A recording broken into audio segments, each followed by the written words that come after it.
Good evening, all. Please remain standing whilst my chaplain says a few words. Well, good evening. It's good to be back with you this evening. As you come together tonight, I just want to reflect for a moment on what it means to make decisions on behalf of others. I guess what it means to be in authority and some of the things the Bible says about that. I trust you considered some of these things as you put yourselves forward for election. The Bible makes clear the expectations on those who sit in a place of authority. Psalm 72, we hear a prayer for leaders. It says, "May they defend the afflicted among the people and save the children of the needy. For they will deliver the needy who cry out. They will deliver the afflicted who no one else will help. They will rescue them from oppression and violence." And the prophet Jeremiah reminds us that blessed are leaders who defend the rights of the poor and the needy.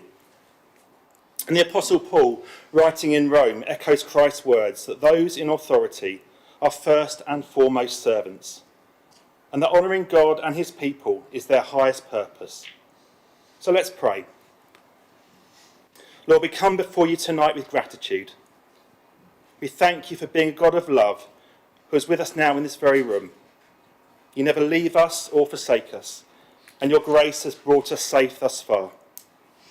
We thank you for making each of us in this room, every person we meet, every citizen of this borough, in your own image, with dignity and infinite worth. We thank you for the calling you've given every single one of us to be stewards of this place, to love our neighbour as ourselves. I thank you tonight, God, for these your servants, our mayor, our deputy mayor, our councillors, the staff and the volunteers of this borough. I give thanks for the way of service they've chosen to take up on behalf of all of us. We come to this room tonight as complex human beings, carrying burdens, carrying joys and hopes. But I pray tonight, Lord, that you will be glorified through the decisions of this council. We pray that we will have eyes to see how our lives are connected and how our common good is upheld when we listen and respond to the most vulnerable amongst us. Finally, we pray your kingdom will come here tonight. We pray for wisdom, strength, the courage to do what is right, and the good for all citizens. May we put the interests of others above our own and act with the common good. In the name of Jesus, whose perfect love sets us free from all our fears. Amen. Amen. Councillor Patty, thank you.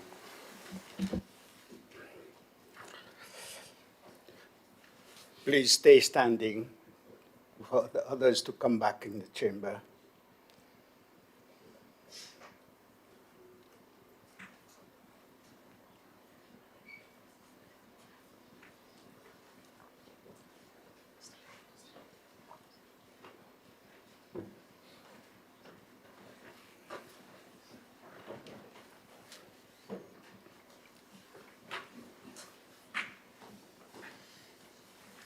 Thank you. Minutes of silence for Marilyn Tucker and Jack Evans.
Many thanks.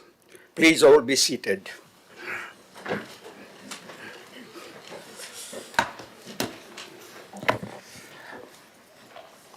I am privilege to have known Marilyn and Jack.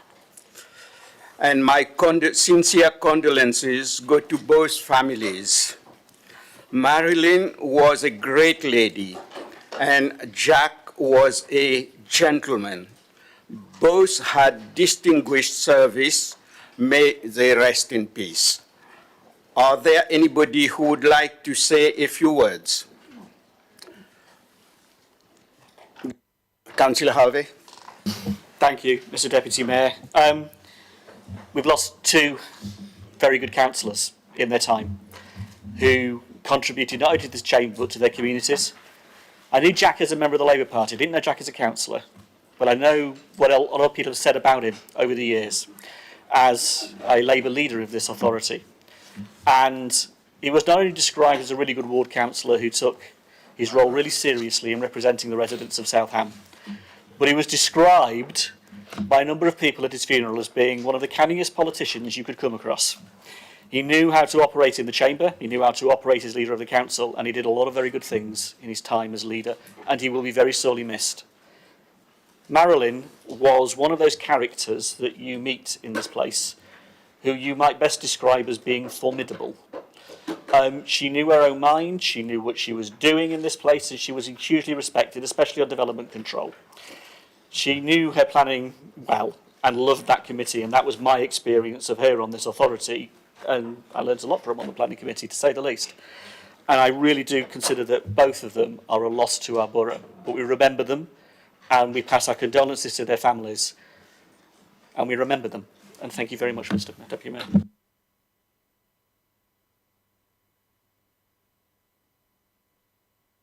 Thank you, Mayor. I wasn't expecting to do this because I've been away.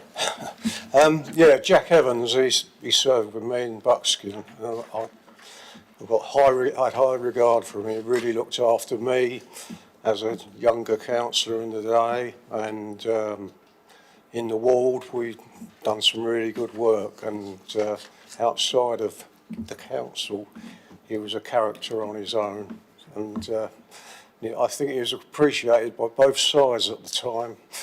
And as for Marilyn, a lovely lady, she was here when I first came in '91, and she, as someone said, she knew her own mind. You stepped out of line, you got your head bitten off, but she did protect you if was being a bit funny with you, even in opposition. So I held her in high regard as well. Thank you. Thank you, Mr Deputy Mayor. I'd like to echo every single word that's just been said. My experience of Marilyn Tucker especially, I didn't know Jack Evans very well, but Marilyn Tucker, I knew her on development control. Councillor Harvey mentioned that planning was her forte. I'll echo that. I learnt a lot from her, and that was the lady that she was. She put forward all the discussions and the arguments extremely well. And it's a pity that some of the more recently elected councillors in this chamber missed the privilege of working with her. Thank you very much. Thank you. The first item of business on the agenda tonight is apologies for absence. Councillor Harvey. Thank you, Mr Deputy Mayor. Councillor Goderson. Councillor Isaac. Yes, it's an evening for the deputies. So it's Councillors Court, McIntyre and Bean, and Councillor Bound is on his way. Yeah. I would like to add Mr Mayor, Councillor Leek, apologies as well. But, nobody. Now, are there any nominations to fill in the vacant outside body places? No. We come to the medium-term financial strategy and budget Deputy Mayor, sorry, to rewrite my entirely clear. We want to encourage people to shop local and support independent businesses. It's greener too. For those in our most remote locations, there are no buses, there are no footpaths. The car is the only way to get there. That was a priority for this administration. But of course his main project has been to develop the local plan, because this council's biggest deficit has never been in the budget, but in our housing land supply. Our consultation has not just been online or in the town centre. The Cabinet has visited nearly every parish to meet as many rural, town and village people as we can. Such an important plan should be done in public, not in the shadows. His task has been made easier thanks to the energy of Councillor Cubitt, pulling every lever possible and breaking some of them to clear the jam preventing the delivery of many down. A year ago it was not even mentioned in the council plan. It's now a factor in every plan as we look to create an oasis for our residents. By getting on with it, more homes can go west, taking the pressure off the north, the east and enabling us to protect the beautiful south of the borough. We've also made a decision to start delivering on the leisure park. For over a decade, the taxpayers provided good business to consultants, but nothing to our residents. We're changing that. We're starting with a new leisure centre as part of a £60 million improvement to the leisure park. And whilst that may be the biggest investment in sport that we're making, many other sports are being backed by Councillor Morrow. We've maintained regular contact with the football club and the FA to understand their needs and longer-term goals, so we can support them on their next steps. Totally Tennis is under new management and now saving the council money. We've improved our relationship with Serco, which has resulted in higher standards at the Tadley Leisure Centre and other facilities. And when we were told about a cricket pitch being damaged for 10 years, we found the cure. We also updated the leisure and recreational needs assessment as we aim for a 5-star sporting facilities in the future. We're also working with the Anvil, where we're trying to accelerate repairs that have been long outstanding. After all, nobody wants to sit in a wet audience watching a cold play. We're strengthening partnerships. We can't do it all on our own, building positive relationships with every sport and culture club. This budget also allows for an upgrade to the basic services that impact on everyone in the borough. Councillor Laura James has made sure the budget includes additional funding for our play areas. The pandemic cost our children much. We have responsibility to put a smile back on those small faces. We aim to deliver a programme of repairs and enhancements across the borough. And as our borough grows, the idea that we can maintain high standards of ground maintenance or street cleaning without additional resource is madness. Both teams will be expanded to meet community needs for years to come. And these teams mean we can do more, we can reach more areas. So I say to the parishes, you too will benefit. We're also increasing resources so we can work closely with our registered social landlords, so everyone feels the improvement. Of course, the most basic need is somewhere to call home. Our budget proposals put more attention on re-establishing a pipeline for the delivery of affordable homes, especially social housing. No one should live in an unaffordable, crowded house.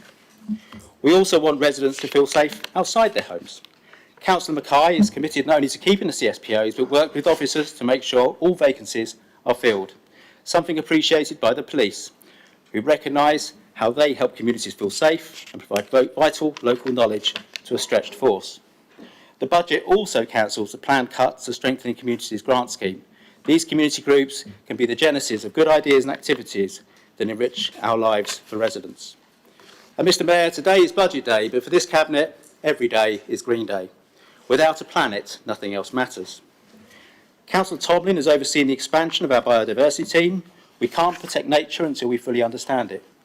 Working to protect and enhance our green infrastructure that soaks up CO2, for our amazing trees to our supergrass, and also the native species that support our ecosystem, from the largest of the animals to the smallest of the beetles and anything with wings. And it's not just our green infrastructure, but also blue. We're monitoring the health of our rivers and will lobby government to put pressure on water companies to show the same passion that we have for our natural environment.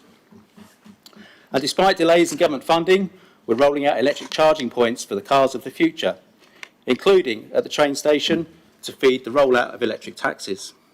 Surveys are underway at our community centres to see what solar technology can be used and exploring alternative energy saving technology where they can't. And our green team are knocking on the doors of residents who want to achieve the same in their homes. So Mr Mayor, it's been a hectic year, but we've enjoyed every moment of it. I do want to thank our officers, especially those in finance, who have helped us deliver all of this for what is just 10p extra per week. Mr Mayor, that's less than the price of a wham bar. There is so much more we could do, but we will not spend in excess. We've seen too many other councils find themselves facing the squeeze, struggling to avoid Skid Row. You only need to look at the dire straits that Hampshire County Council find themselves in. cutting support to the homeless, the elderly, victims of rape and sexual abuse, whilst letting our roads decline into potholes of loose tarmac and rolling stones. Mr. Mayor, today we change our budget, but I do think we need to change our politics, and that's why we welcome the amendments that have come forward. For too long, some members of the public have considered that local councillors of any party are charlatans, pretenders, talking heads that get nothing done and spout garbage. We need to be a new style council. That's why we're listening to voices across the chamber. We've carefully considered every amendment tonight. We'll continue to listen. I will certainly say from the outset that there are two relating to bulky waste, because within the budget this year we've frozen the bulky waste collection charge, and the reason we did that is we want to find a better and fairer way of collecting bulky waste from our residents. We've been working on a number of schemes to work out the art of the possible. Two of those things we've been working on are amendments tonight.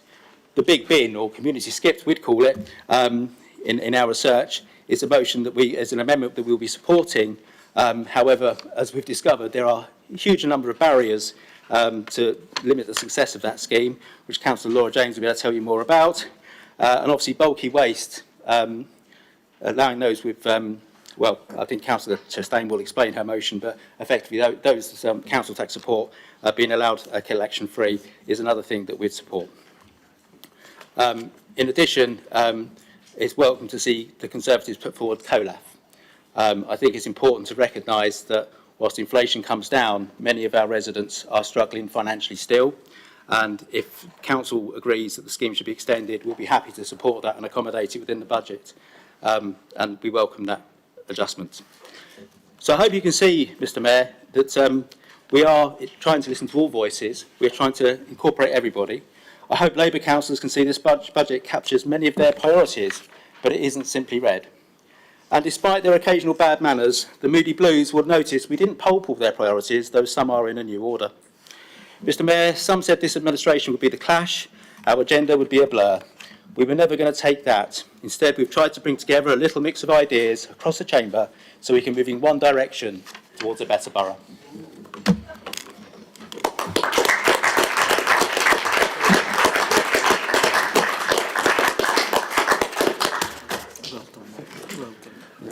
I couldn't go for the cheesy wet. Councillor Chastain, would you now make your budget speech? Yes. Thank you, Mr Mayor. I don't know how to follow that. Very entertaining anyway. So on behalf of the Labour Group, I welcome this year's balanced budget and would like to express my thanks to the hard work put in by officers to produce this. We are seeing work start on long overdue investment in facilities and services, and this budget backs that up and works on delivering parts of the council plan. It's financially balanced, it works to improve services, and it mitigates against risks. It is a step in the right direction for our town. As always, this is not a finished endeavour, and there is more to do to restore and improve many areas of our borough to reverse the neglect of recent years. Local authorities and their partners must deliver the best, cost-effective services for residents. They have a responsibility to ensure services meet residents' varying needs. Ensuring quality and equity for all is vital for a thriving society, and this includes looking after our most vulnerable and supporting people through times of hardship. It means helping everyone to aspire to improve their lives. All residents should enjoy a high quality of life to make a town thrive, and this includes decent, secure, affordable homes and great access to work and leisure. Local businesses are also essential for a flourishing local economy, and companies provide income for the town and offer jobs to those who live there. Basingstoke and Dean must also look to the future. Good education and training opportunities help residents and businesses to develop and grow, and proactive investment in our infrastructure and facilities is essential. So Basingstoke and Dean is in a robust financial position, and this authority and administration must maintain that. Complacency is not an option. This budget sets out potential risks, both internal and external. Inflation, recession, and changes to funding are all financial risks. Political changes, including the upcoming general election, and changes to statutory commitments also create uncertainty. So inflation can mean service costs spiral up. Poor performance management can lead to decreased quality. I note the small possible budget deficit in years 3 and 4, and this report details risk mitigation and a continuation of a prudent financial management approach. And because of this strategy and historical evidence, I'm cautiously comfortable that this gap will be closed in the future. Basingstoke is a great town with a geographical advantage through its location. It is home to many successful businesses that has room to grow and develop. But like much of the UK, we have an increasing number of empty shops and a diminished nighttime economy. It would be great to see more focus on proactive investment in local economic growth. We need to attract business to the top of town area. We must support local businesses, local companies to develop and grow in the borough. This should include training and upskilling of our workforce. Much of our revenue costs are funded from property income, and Basingstoke and Dean must continue making it attractive for current and new businesses to stay and develop in the town, as this will benefit us all. I welcome the commitment to regenerate housing and our much-loved leisure park facilities. It is great to see progress after many years of delay, and I welcome the work that is now progressing. These facilities are vital for residents' health and well-being, and they must remain a priority for this council. Our current aquadrome costs the authority too much money in repairs and energy. We need a more cost-effective facility that meets our leisure and recreation needs. This requires extensive capital investment. This spending does have a potential impact on our revenue funding. Once spent, the opportunity to invest and gain revenue income from the pot decreases. We must have a solution that will pay for itself or generate a surplus on its ongoing revenue costs. And I look forward to seeing progress on the change programme as it develops. There was limited community responses to the budget consultation, so knowing whether residents are happy with the budget is challenging. Residents' responses identified recycling, waste collection, our natural environment, and dealing with antisocial behaviour as their priorities. Over the last few years, we have seen a marked deterioration in some areas of our local environment. What residents see in their locality influences their perspective of the local authority. It impacts people's well-being and pride in place. And a rundown area increases antisocial behaviour and low crime levels, which can escalate to more serious issues. A well-maintained and clean environment gives a better impression. Seeing a significant proposed increase in the street cleaning and grounds maintenance teams is great. The outcome this will make to residents' everyday lives in the areas indicated is most welcome. I'm actually delighted to see activity already happening around the borough in improving our environment. And I want to express my thanks for the authorities' teams that I've seen out and about, their hard work already being done in our wards. It is genuinely appreciated. I look forward to seeing more positive improvements as the team is increased. I am pleased that bulky waste collection fees have been frozen, but more is needed to improve our performance on waste management in the borough. This was one of the main points raised by residents. Fly tipping continues to plague our borough and has increased, going against the national trend. Basingstoke and Dean also lags behind many other local authorities in recycling performance. Our waste collection services still have much room for improvement, and more work needs to be done with our county partners who lead in this area. This budget has missed opportunities for proactive work in this area, as detailed in the amendment to follow. We must look after our most vulnerable residents as a society and as a council. I welcome the proposed increase of staff to deliver social inclusion support. This proactive response will help cushion the problems from the potential Hampshire County Council's funding cuts. It is a little disappointing that there are no proposals to increase support for potential county council cuts to transport that I could see. Current recommendations include cuts to concessionary travel passes and community transport support by Hampshire. This is really worrying because obviously of who will be impacted. Transport may not be the direct responsibility of this local authority, but the lack of access to transport impacts people's lives. Older people, those without cars, and those with disabilities rely on these services. With the continuing cost of living crisis, an ageing population, and declared climate and ecological emergency, it would have been great to see something provided in this area. In conclusion, This is a great step towards getting service delivery right and investing in our borough for the benefit of all. There is still much to be done, but in general we support this as a balanced budget. Thank you.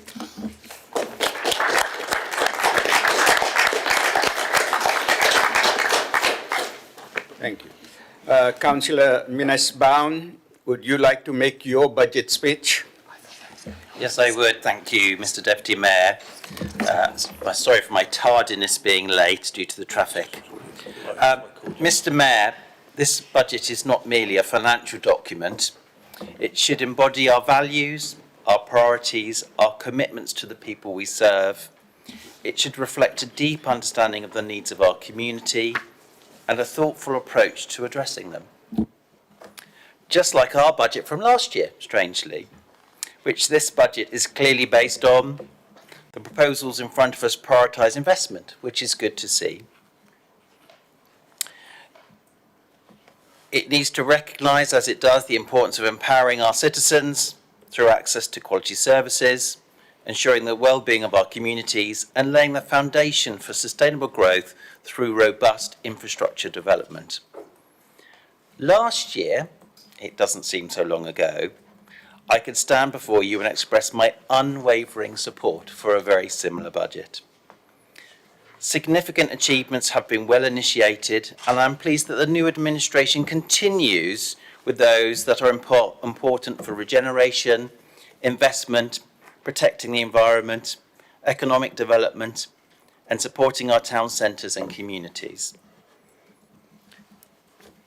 This year, of course, I've had perhaps a little more time to delve into the intricate details of where things have changed. And I'm struck by two things. Firstly, of course, the resemblance to last year's budget. But then it starts to deviate wildly, with some, I have to say, worrying long-term cost implications. Our budget of February 2023 included investment in many frontline services. This year, we have a significant increase of staff with their associated extra costs without, as far as I can see, either in this budget or presented to any other committee of this council, an assessment of how this investment does what it is supposed to try and do, which is improve the service. The term we use in local government is best value. It simply says what it does on the tin. I think it is worth pausing there for a while, Mr. Mayor, or Deputy Mayor, that I cannot see anywhere an assessment of best value. Is this the right way to invest? I think everybody in this chamber would agree we need to invest. I also think there's something else that we should pause to consider, Mr. Deputy Mayor, if I may. I, like many others, went to the Cabinet meeting that approved this document, and I can only say what I saw at Cabinet was an attempt to understand how this administration had appeared to have found £6 million down the back of the sofa. At the Cabinet 2 weeks ago, I asked about the extra £6 million that appeared in the budget between the starting of the consultation and the papers published for the Cabinet meeting. I asked, when did you know about the additional £6 million?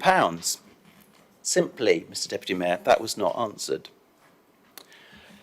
What did you do once you found the £6 million? Now the financial position of the council looks significantly better. Change the budget? Consider freezing the council tax this year? Not answered, Mr. Deputy Mayor. Did you consider rerunning the consultation? Shouldn't residents consider the budget with a true and accurate picture of the council's finances? Again, not answered. Why didn't you share the news with the Audit and Accounts Committee that had only come together in this building only the week before? Not answered. In the car this evening, I was thinking about finding money down the back of the sofa. And the one thing that struck me while I was in a queue of traffic was the great thing. It's always very exciting finding money down the back of the sofa, but of course then you realise, did you realise you'd missed it when you lost it? Because it had to be lost before you found it. So I have a new question. When did we realise we'd lost the £6 million before we found it? So, Mr. Mayor, there are lots of things that I recognise in this budget that is good and is consistent with the work that's happened within this council for many years. I do believe, and you'll see the budgets in front of you, that the summary that I would say is it is important to review key resident services to ensure investment delivers, and it needs to deliver best value to the residents and to our staff. It is our residents' money. Before locking in the spending, we should know the answers to those questions. I absolutely support the recommendation that you will see in front of us for an amendment where we suggest freezing our element of the council tax. Because, as has been said by some other colleagues already, every pound matters. Today, more than it has ever done. The county has increasing high demand for services like adult social care and children's services. If we can help our residents to alleviate that cost in the overall council tax bill, we should. For our residents, what's the point of being a resident in one of the richest district councils in the country, if not the richest, if it is not used to their benefit to ensure that the lowest council tax bill in Hampshire is guaranteed? You'll see our recommendation for the cost of living alleviation fund, version 3, may I call it, and I'm pleased to hear that we have some support for that. We hear those headline figures, don't we, that inflation has slowed up, but of course it has not reversed the high costs of energy and, in many cases, food. So we need to ensure that we truly support those in need and the most need. We've put in the Big Bin initiative. We've heard lots of talk about pride in our borough. We've had many conversations in this chamber about the cost of bulky waste, recycling, waste collections, weekly, bi-weekly, whatever it is. So absolutely, we think everybody wants to do their best to keep where they call home clean and feeling safe and secure so that they can feel proud of the place they can call home. It won't have missed anybody who lives in and around Basingstoke as a town some of the very noisy, nuisance and dangerous driving that we've had. So we have also put in an amendment for making our roads safer. I think it was very well documented on, I think it was BBC News yesterday, where actually the police are doing sterling work, and I think it is only fair that we do our part to support them when so much of our infrastructure is designed for the car and for the car driving fast. Our town centres have already been mentioned. Basingstoke, town centre at the moment, if I thought about top of town, and again some of the conversations that have happened in this chamber, I think is having a little bit of a renaissance, if I may say. There are lots of new businesses who are moving in, opening up supermarkets, restaurants, bars, and I think it would be only right for us to do our bit as far as rolling back the price of car parking. I'm tempted to slap my pocket when I say the phrase rolling back to pre-COVID levels. The offer is getting better at the top of town. Let's make sure our car parks entice residents too, and also the often forgotten rural residents who simply have no choice but to drive into Basingstoke and other towns. Moreover, this budget should demonstrate fiscal responsibility and prudence. But I go back to my opening statement. With no best value assessment, and what I can only say is what I would vaguely describe as a lack of openness and transparency about the £6 million, I struggle to see how I can vote for the budget, although I like much of what's in it because it is truly familiar. And I would ask everybody here to consider the role that we have. Is it right to invest without any best value assessment? And is it right when so much is made of this cabinet, of coming along to the cabinet meetings asking the questions, where simply we haven't had any answers about the £6 million? Thank you, Mr Deputy Mayor. Thank you. Now, Councillor Harvey, would you now make your budget speech? Thank you, Mr Deputy Mayor. You know, Basingstoke and Dean is a very prosperous modern borough. We live in a very pleasant, attractive environment that we are all rightly proud of. Basingstoke and Dean is, as we call it, a great place to live. So let's never forget that. And in this year, we celebrate the 50th anniversary of our Borough Council being created in 1974. We have seen significant change over those 50 years. And as we debate the budget tonight, our first budget as a new administration, we look forward to the future. It's the decisions that we make today that begin to shape the next chapter of our borough, and we are focused on that future. Civility and respect in politics is really important. Indeed, it's important in all walks of life. How we choose to disagree in campaigning is important. We make choices in how to behave to each other in this chamber, but also beyond. And too much of politics out there is nasty and personal. Focusing on the work we do as councillors is what actually matters most. So the Joe Cox Civility Commission has made some recommendations on political behaviour and how we set out how we can debate without hate. As she said, what unites us is far more than that which divides us. Now, I think as a council, we should reflect on those recommendations. I think it's also worth reflecting on the current condition of local government across the country. Central government just doesn't seem to understand the plight of local government. It's as if the various departments of government, not least DLUC, are on a different planet to the rest of us. We hear of terrible situations in fellow councils where their statutory services are being cut back, where redundancies are commonplace and huge holes in budgets are simply beyond their means to cope. We hear of bankruptcies and those who are now close to the cliff edge with nowhere else to go, where the only ones who are going to suffer are going to be the residents in those communities. Now, I'm pleased to say that this is not a partisan political point, because if there is one thing that I've learnt this year, it's that all groups in the Local Government Association and across both districts and county networks are all saying the same thing. This crisis is of the government's making, and it is being suffered by nearly all councils. However, we are the exception to this rule. Basingstoke and Dean is in a better place than most. We can never be complacent. We should never be complacent. But we must be sensible in our approach to managing the people's money. We can say very clearly that Basingstoke and Dean is not only a well-run council, it is a council that is investing in its services. We're not making cuts, and we are balancing our budget, not just for 1 year, but for the period of the medium-term financial strategy and beyond. We can invest because we're being prudent. We can invest because we're listening and responding. People have told us for years that they want us to invest in services, the services we deliver, and we are determined to do that. And let us not forget how the local government finance process actually works. We are forced to prepare our budget before the government gives us any credibility about what they're going to give us as their grants and support.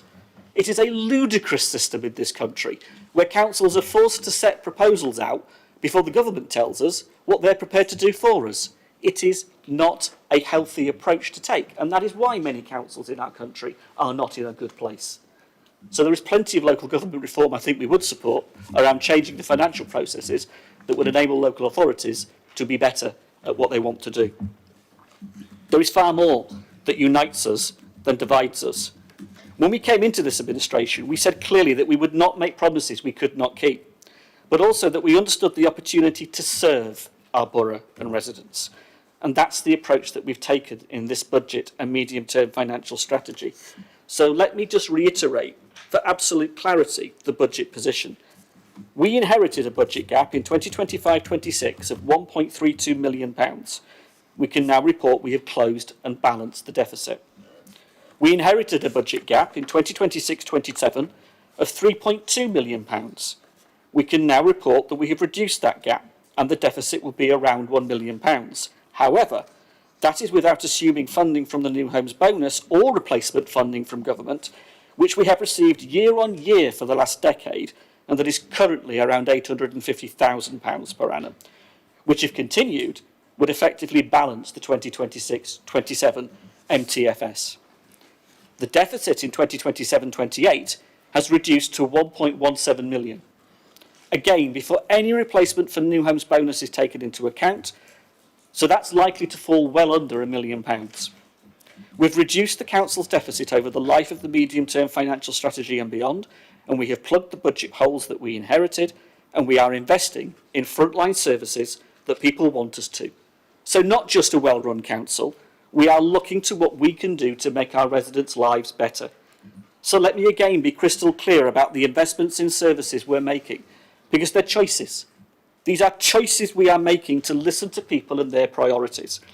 We have invested in housing services, in parks and street scene, in street cleaning, in grounds maintenance and in regeneration, and we have driven forward the major projects across our borough.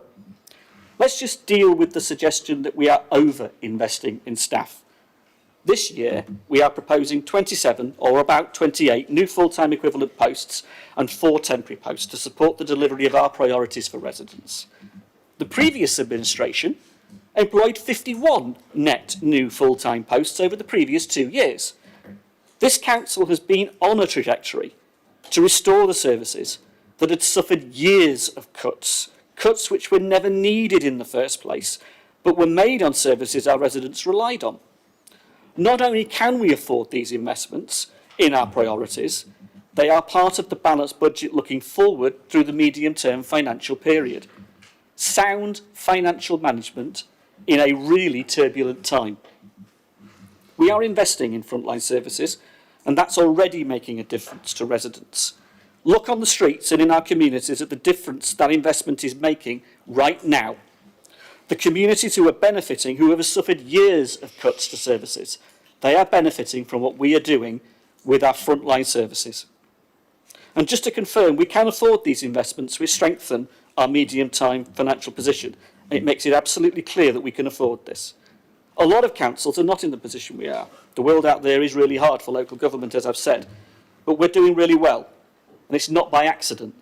It's very much as a result of the decisions that we're taking. So we've invested £620,000 in keeping our streets and open spaces clean and well maintained. £100,000 to support residents when making an application to the borough's housing register, working more closely with housing providers to address issues residents face. Investing £30,000 for specialist support services for survivors of domestic abuse to help them find a new home. £230,000 over the next year to maintain and improve our play areas. £200,000 over the next year to power our vehicles, waste vehicles with hydrogenated waste vegetable oil as a renewable and more sustainable fuel with up to 98% lower carbon emissions than diesel. £30,000 more to support people on the housing register in targeted support for rough sleepers also as they continue to rebuild their lives. £20,000 support for Dial a Ride, which provides community support for residents who cannot access other modes of transport. More support for biodiversity team to help develop a biodiversity strategy for the borough to meet the challenging ecological emergency targets that we face. £80,000 to enable the use of solar panels on buildings we own to ensure they are more sustainable, gifting that energy gain to the community centres, supporting them in these difficult times.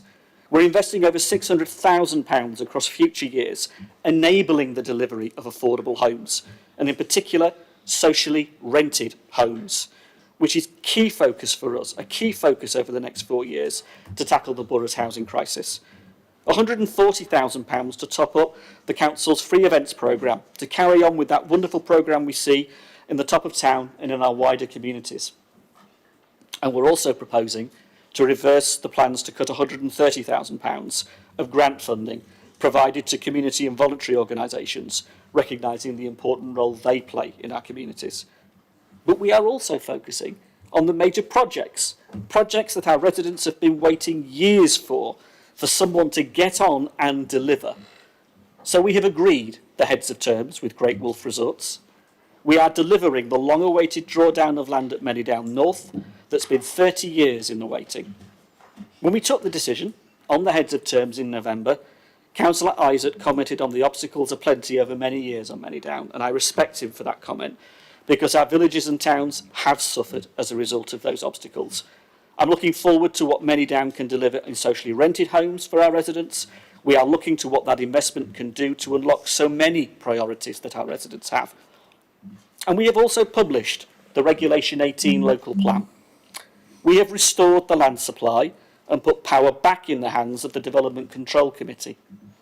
There are siren voices talking about housing numbers, people who are simply not listening and are risking our borough's future.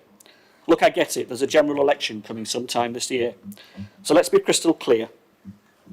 If the law changes, or the law allows, we have said consistently that we would lower the housing number across the whole of the plan period. But we're also committed to building the socially rented homes we know our people need. We also wish to avoid speculative development. So there's a balance to be struck, an important balance to be struck, and we will do that because it's the right thing to do.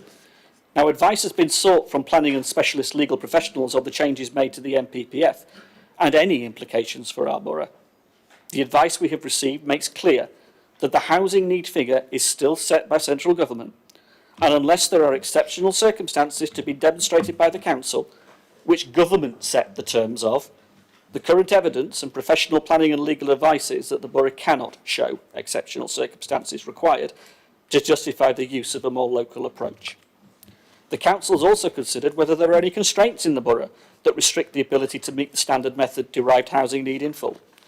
Now, we need to remember that the last administration commissioned a report in 2019 that clearly stated this borough does not have any exceptional circumstances. So let us be clear, that pass was sold on that argument when that report was published. It's worth noting that other changes to the NPPF emphasise the need for councils to meet as much of their housing need within their area as possible. The Conservative government are right now threatening councils that do not proceed with the standard method. They have made it very clear that they will take away their planning powers. Now, let me be absolutely clear. We want localism. We want to be able to set our own housing number. It's what we've all voted for. This is very much a central government versus local government battle, and I've heard it up and down the country from lots of other leaders and lots of other councillors. All of the power at the moment is stacked in the government's favour, and they are not afraid to use it. So you'll all be aware that one of the challenges that the council has faced over recent years is fighting off speculative planning applications due to the inability to show that we had a 5-year housing land supply. The good news is that the changes to the NPPF do mean that when the draft local plan was published for consultation, the requirement to reduce to having a 4-year supply available against the 5-year requirement came into force. This is a very positive change for the borough, and it's a strong reason for pushing forward with the plan-making stage. So let's be clear also that in the last 5 years, 6,000 homes have been built, way over the 850 home target that was in the last administration's local plan. Yes, the last administration had a target of 850 homes in its local plan. So if you disagree, if you want to change the law, and if the government would give us true localism, then I think we would all be very, very happy. I think it's time for local government to look after our area instead of being told by central government what we must and must not do. There are many major projects that we're working on. We have delivered the outline business case for the new leisure complex, and we are actively looking at the future for ICE. We're pressing ahead with plans for the leisure park, which involve one of the biggest investments of any borough council in the country this year. We are bringing forward the plans for the new aquadrome, and all that we might deliver with it, including ICE, is a major step forward. We're talking with the Basingstoke Town Community Football Club constructively about their future. Regeneration is back on the agenda, focused on socially rented housing at its core priority for us. We've inherited 2 years an affordable housing pipeline that is simply drying up. It has dropped off a cliff over the next 2 years. It's disgraceful that on the last administration's watch, in their last year, just 14 socially rented homes were built, completed out of 986 homes built. This isn't going to be easy to turn this around. The coming year isn't going to look good either. It is going to take time to turn it around. but we are determined to do so because we recognise how important the priority is to deliver socially rented housing in our borough. We respect the situation also that many of our communities are facing, such as the situation at the West Side Community Centre and Library. It's not easy. And we are working both to support the existing users and the community in South Ham, as well as look to what might be possible in the future. We recognise that South Ham needs a community centre. We're working on exciting plans for the future of Eastcroft Park, and we're proud to have restored the free parking to the People's Park and to our villages and towns too. We're meeting the new managers of Festival Place regularly, and they're working to bring forward new shops and leisure opportunities that will reinvigorate the shopping centre. We're delivering one of the most ambitious biodiversity strategies that recognises the importance of our chalk rivers, and amongst our special and important wildlife networks, we recognise that the ecological emergency is as important as the climate crisis.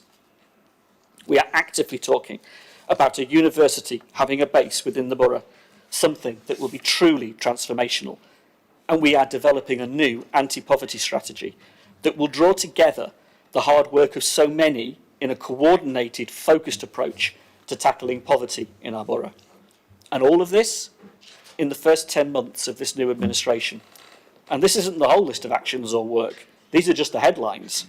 We're already making a difference, and we are determined to deliver more, but it's crucial that we continue to listen and to hear the wider voice of the community. That's why we've been out talking to our parishes and town councils, why we have engaged with our partners in housing, in health and the voluntary sector and business. We've gone out there and engaged with the people where they are. Basingstoke and Dean is changing, and this administration welcomes the aspiration and opportunity that brings. It is important that we recognise and respect the needs of our whole community, and it is wonderful to see and celebrate that diversity. It's been refreshing to hear direct from people's experiences of our borough and how we can make a difference by working together. We have that opportunity, something I feel strong about, to repair the damage that people feel about politics and about what local government can do for them. That's the challenge.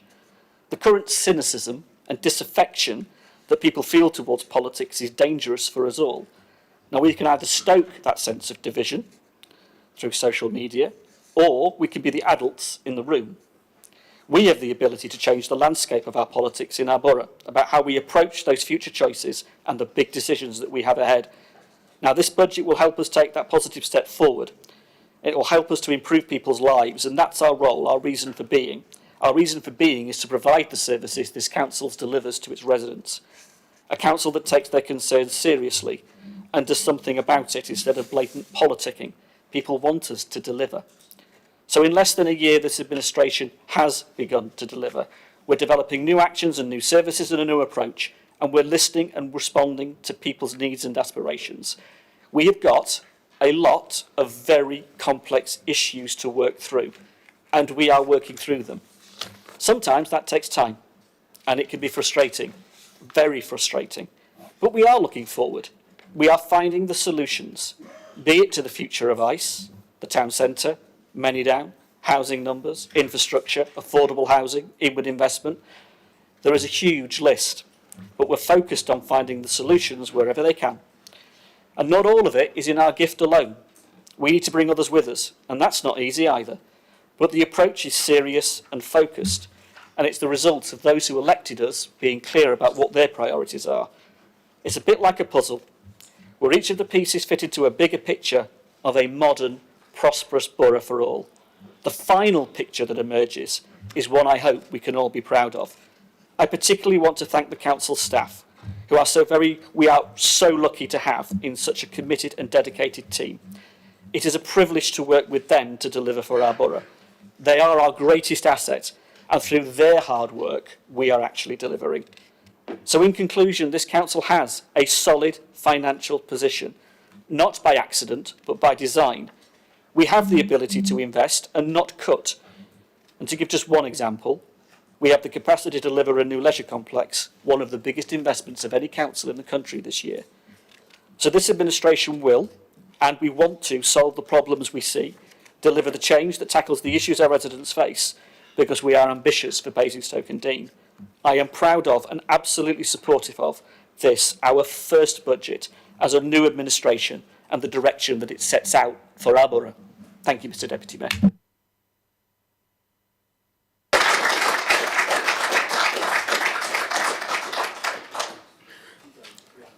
Councillor James, Gavin James, would you please propose the Cabinet's budget and recommendations? And do we have a seconder? Proposed as set out on the agenda. Seconded, Mr.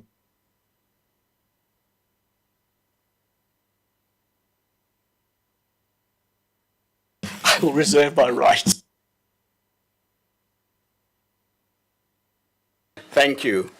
I now open this item up for debate. A number of amendments have been tabled, which I will take in turn. So, yeah. Would someone like to propose the amendment proposer, please?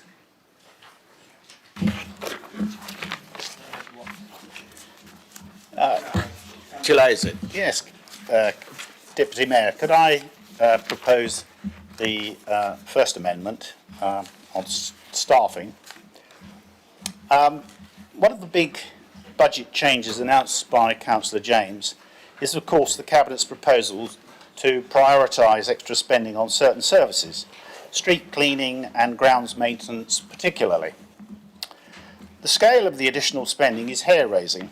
Staff headcount on these two teams is to be increased by 15 alone, and in total, with other appointments, 28 new full-timers plus 4 temporary employees.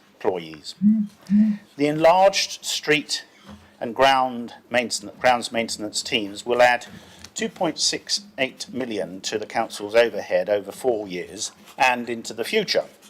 And in total, it's over 5 million over 4 years for all the new spending proposals coming from Cabinet. Now, I'd like to ask councillors, is this new expenditure really justifiable? Could the money be better directed elsewhere? We think so, and that's why we put forward some of the amendments we've got tonight, which can be funded if this expenditure is not incurred. Councillor James's budget video chirpily hails the need to prioritise and spend your money well. Street cleaning and grounds maintenance are apparently, to quote him, something you've mentioned to us as a priority, end quote. But where's the evidence? You'd expect questions on these priorities to figure in the public consultation, but no, nothing. But yes, questions on solar panels, play areas, and the housing and social inclusion team. What we do know from the 2022 survey of residents is that 67% of them are satisfied with street cleaning services. Why so coy and untransparent? Were they afraid of the answers they would be likely receiving? When pressed at scrutiny, all the portfolio holder could offer was, quote, a requirement to target pockets of areas to improve the service, end quote. Is he able to tell us which areas? The overall balance of this budget was supported by just 40% of those who responded to the public consultation, hardly a ringing endorsement. Among respondents' priorities, street cleaning came 8th and grass cutting came 11th. So, with the various budget amendments we Conservatives are tabling this evening, we are confident that these would be welcomed by residents as more relevant to their priorities and their families. Tonight, by voting for this saving, councillors have an opportunity to halt this unnecessary expenditure, and by doing so, they will make the changes that we're proposing tonight entirely affordable. So I move the amendment to remove the posts identified in 2024-25, funded initially by the council, plan priority funding in relation to 12 street cleansing staff and 3 grounds maintenance staff. Can I have a seconder? Do you want me to speak Councillor now, or Carr. shall I reserve my right? I'll reserve my right. Thank you, Councillor Carr. Now, I'll open open the debate on the amendment. So, Councillor Laura James. Thank you, Mr. Deputy Mayor. I speak against the amendment. I'd just like to talk about the staff that we have employed, and they're out there already. We're now in a position to start the work, and they've started in Popley, and they've been in Popley now for 3 weeks. It's exceptional what is being achieved, absolutely exceptional.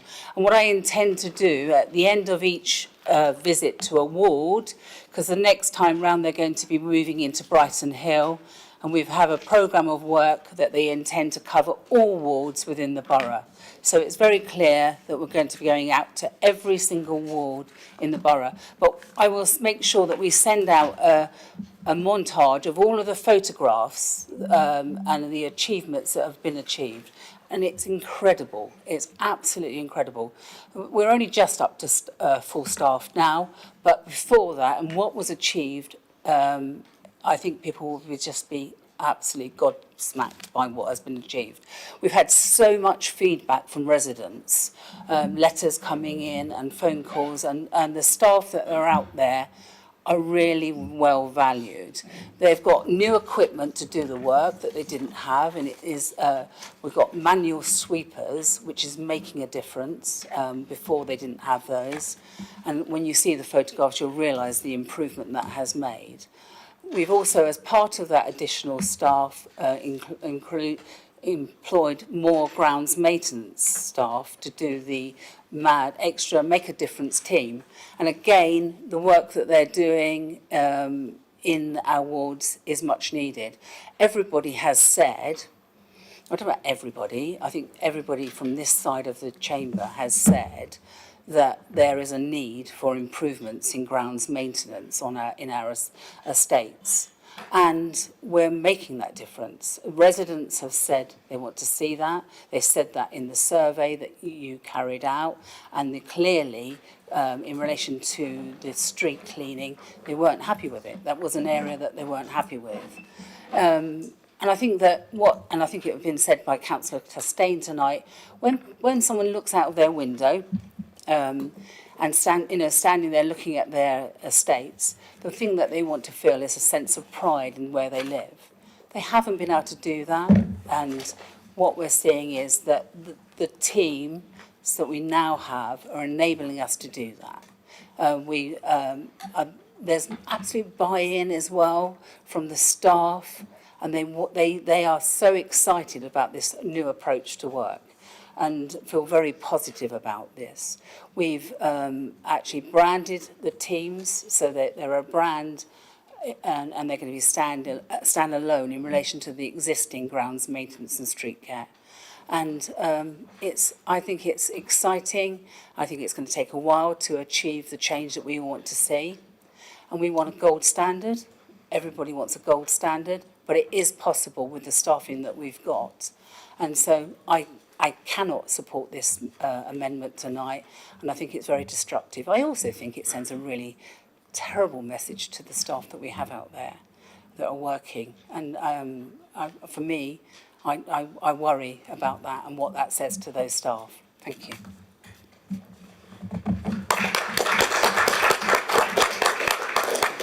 Councillor McCormick. Thank you, Mr. Mayor. So, having just had sight of these proposals, I've not got a full speech prepared, but what jumps out at me, paragraph 2, this idea of challenging the necessity for a substantial increase in staff. Well, the necessity is out there in front of your very eyes if you only go out and look around the borough. Under the previous administration, our green spaces were allowed to fall into a state of decay and becoming increasingly unkempt. We're having public spaces where fences were collapsing, overgrown hedges blocking paths.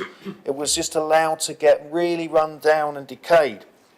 Now, earlier on, in the municipal year, I remember seeing a Lib Dem leaflet go around Brighton Hill extolling the virtues of having this Make a Difference scheme, and I have to say the feedback I got from members of the public was meh. Why would you be spending so much money on things like hedges? Surely there's other things we could be spending money on. But I have to say that it's been really tiresome sometimes getting some of the estates tidied up because we haven't got the staff. And people need to take pride in the place they live in. And I'm really looking forward to seeing the Make a Difference team come into Brighton Hill and give it that boost. And maybe we'll get some communities taking ownership and having some community gardens on the back of it. Maybe this will help do some good. And I look at this and I think, well, this isn't really an inspiring motion and amendment at all. All it is the same old Tories sacking people, assuming that our residents can afford a gardener to go around and tidy up their places. Well, they can't afford gardeners, but collectively we can fund street cleaning to improve our public spaces. And therefore, I'm quite happy to vote against this amendment and support the proposal as it stands. And I'm looking forward to our Making a Difference team actually making a difference. Thank you.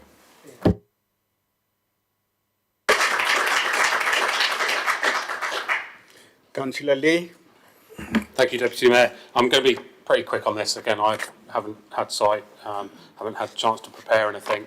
Councillor McCormick has said much of what I'd like to say as well, but I'd just say that I won't be supporting this amendment. I do have a neighbour that does work for the council, and I know how much pressure these teams are under to deliver for our residents at times. They are stretched beyond belief on occasions. It only takes one member of staff to go off sick for then the whole system to kind of be put under a lot of pressure. So these members of staff will be absolutely welcomed in our communities.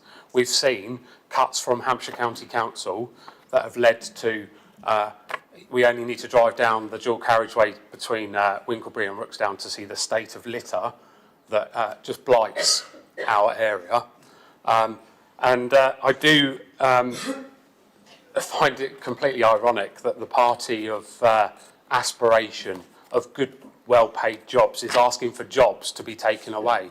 It's really is quite an ironic place to be in this time of year. Yeah, Mr. Deputy Mayor, I won't be supporting this motion, and I hope that others on this side will also not be supporting it as well. Thank you.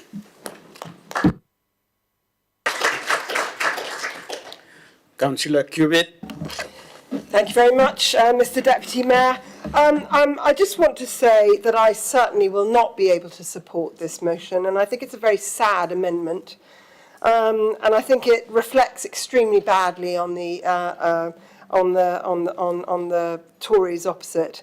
I'm super proud to be part of this new administration, and I am so proud of the work that the officers have done together with the support of Councillor Laura James and Councillor Gavin James and the leader and all of the Cabinet, really to make a difference for those areas in the first instance that have been so left behind by the previous administration for so long.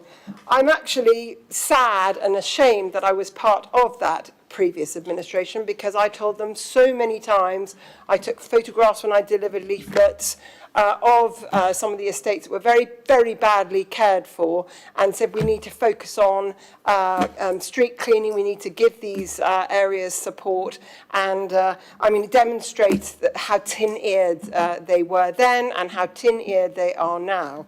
And I think it's extremely important to remember and reflect that whilst we're an extremely wealthy borough, we also have areas that really register as being part of the most deprived nationally.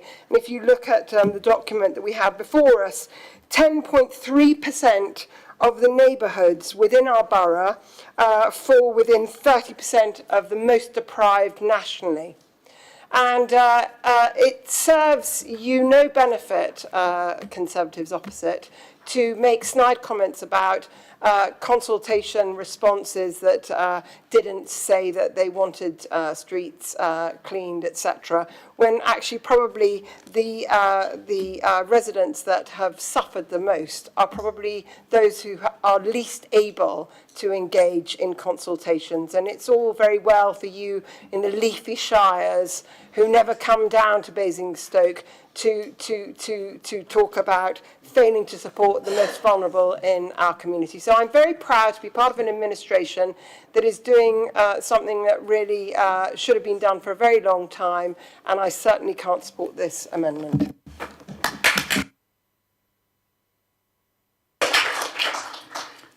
Councillor Bowes. Thank you, Mr Mayor. I can't support this amendment either.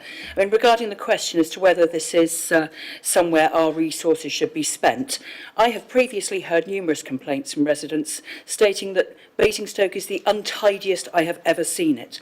Complaints of rubbish in raised beds left for months among overgrown plants and weeds, stating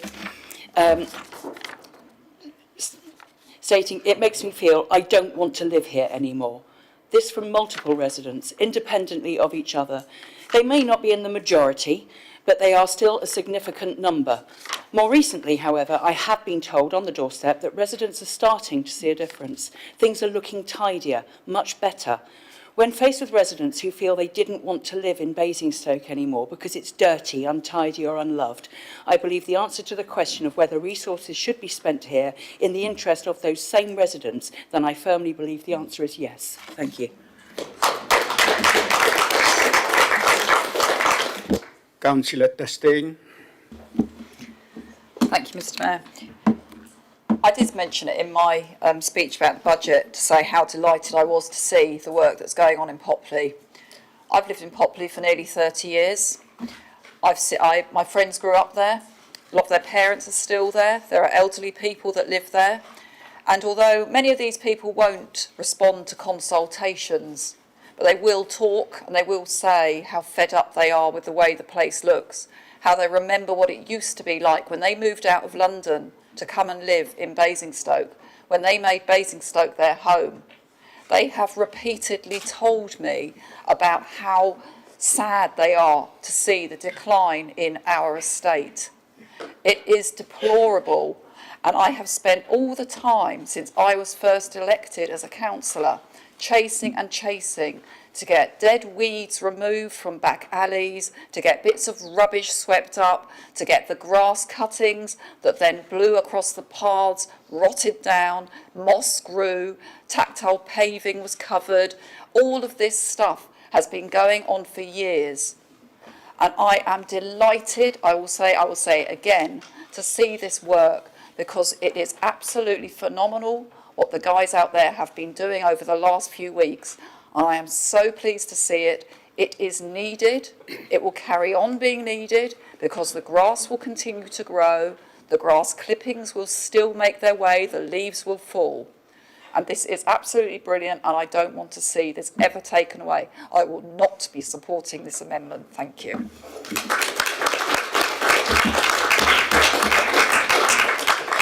Councillor Harvey.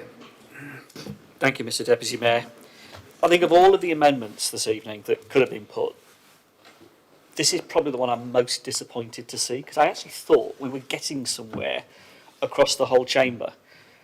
This issue and the roots of this issue doesn't really rest at Simon's door as the previous leader or Ken's door as the previous leader. It goes back much further than that. It goes back to a period where this authority took a very different view to its services, where we were building new estates, we were receiving commuted sums, and those commuted sums were never being spent on the services.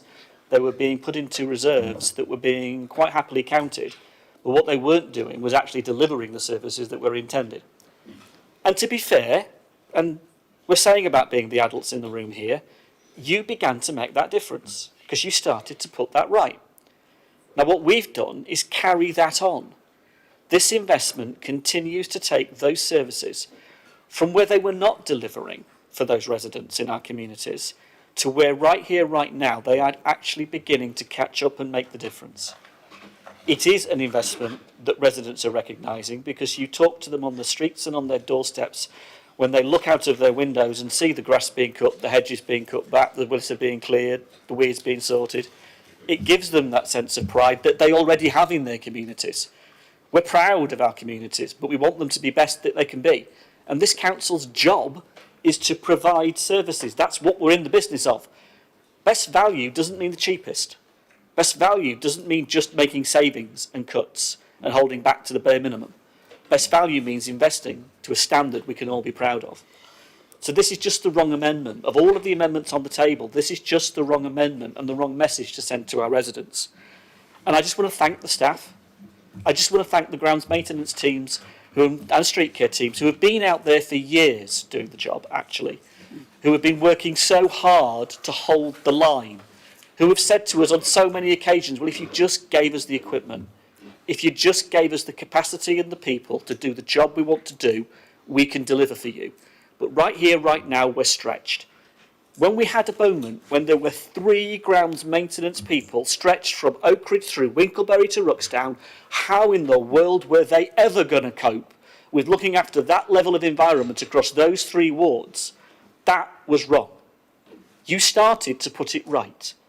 We're being the adults in the room here and acknowledging the work that your administration started, all right? This investment takes it to a wholly different level. We have said we're going to make the difference here through this investment in these staff to carry the work to a different standard that our residents are recognising. And Popley has already started to see it. Brighton Hill, Southam, Norden, Tadley, Overton. Our entire borough will begin to see the impact of this investment over the coming years. And I'm proud of it. It's one of the proudest things that we're doing as a new administration, because it's making a difference to people's lives, where they live, in the pride they have in their communities, and it's the right investment. And I don't support this amendment at all, and will be opposing it.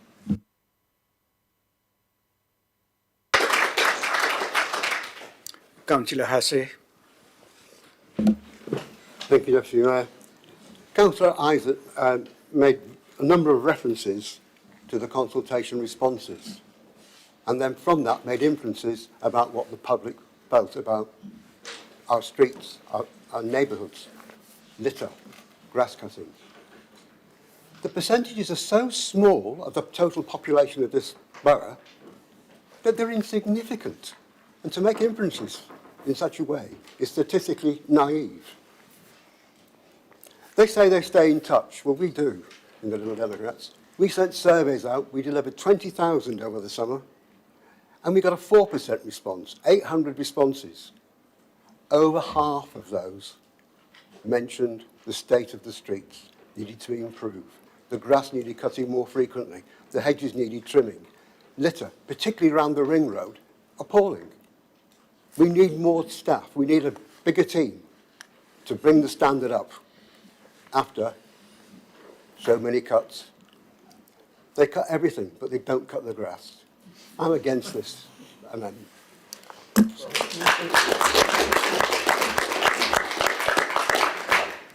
Councillor Ibrahim.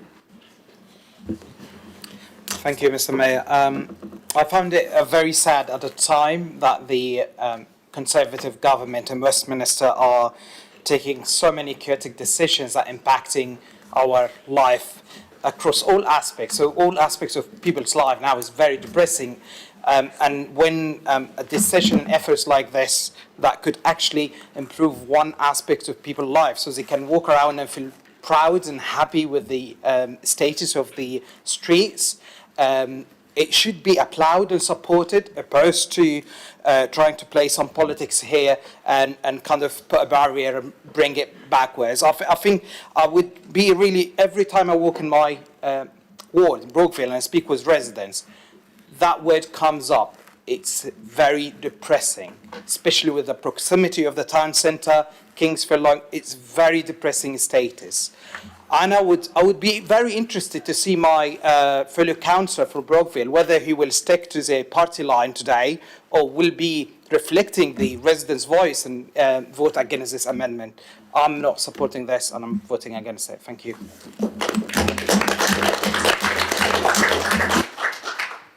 Councillor Watt. Thank you, Mr. Mayor. I will not be supporting this amendment because I believe it's a step backwards.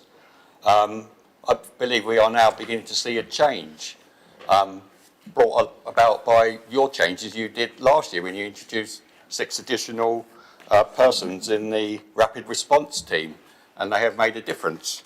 During the summer last year, we visited Southam with officers from this borough and Sovereign, and one day the portfolio holder came out as well, and we just saw the complete area was being overgrown. So the rapid response team went in there and tackled it, and it made a big difference. But we're being reactive, so we need to get on the front foot and stop being more proactive.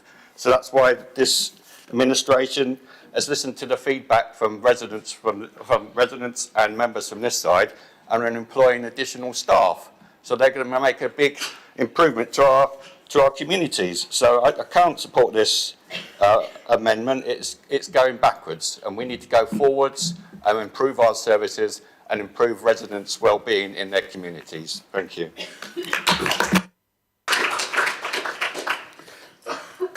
Councillor Minus-Bown. Thank you, Mr. Deputy Mayor.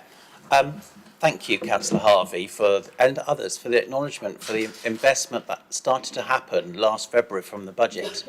It's why I'm so passionate about this amendment. I want to bust some myths that have just been said in this chamber. The Make a Difference teams already existed. They were part of what was happening with that investment into these services. I absolutely agree about the rapid response team. The rapid response team allowed other resources to be moved around, and other things were implemented at the same time, like modern working practices. This amendment is not about stopping investment. This amendment is good financial stewardship to make sure any investment doesn't have to be undone in the future, makes the best difference that it can, and ensures that difference is felt across the whole borough in all wards. Thank you.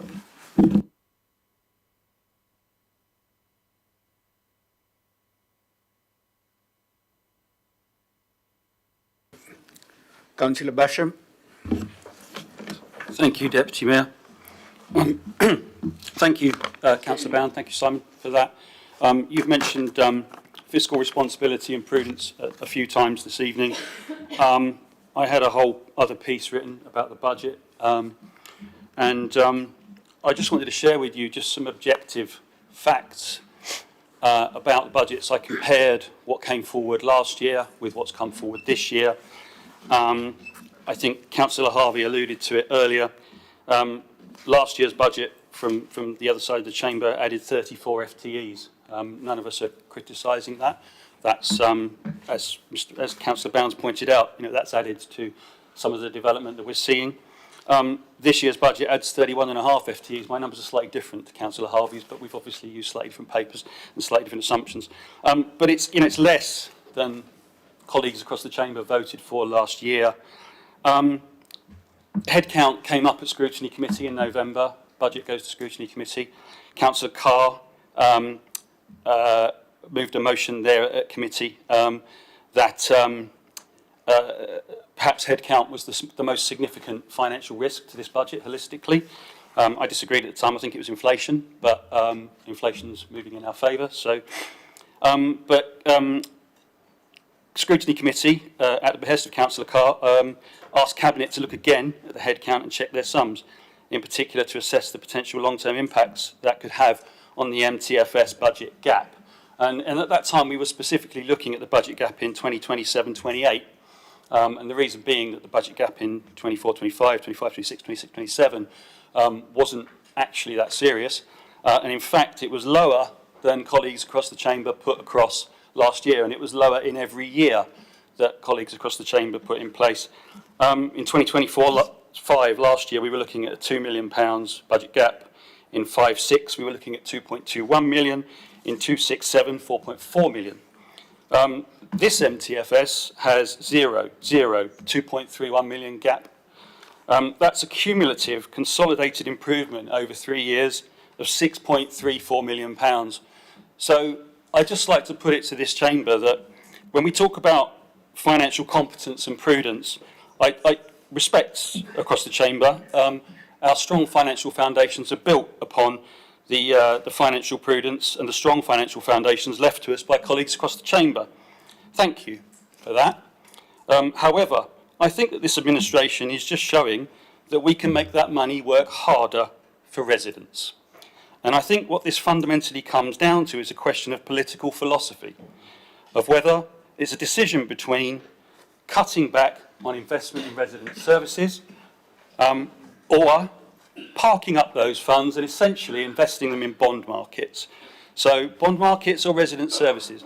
I think this administration is showing its fiscal prudence and its fiscal responsibility and prudence. And I think that when we come to one of the next amendments about council tax, we can talk a little bit about fiscal corrosion rather than fiscal responsibility. But we'll move on to that. Thank you, Deputy Mayor.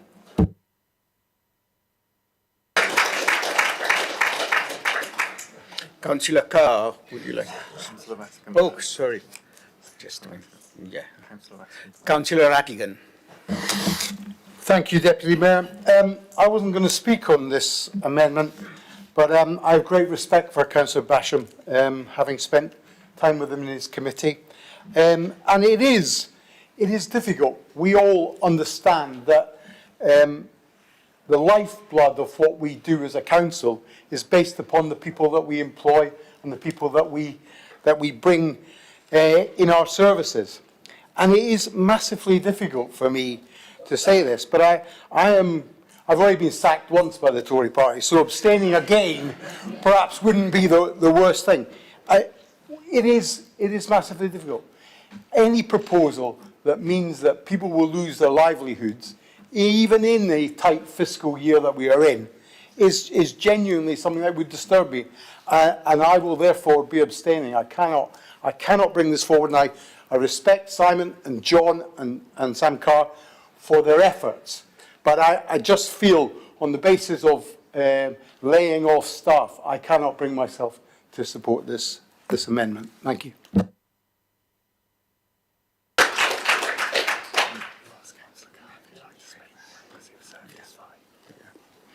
Councillor Carr, would you like to speak now?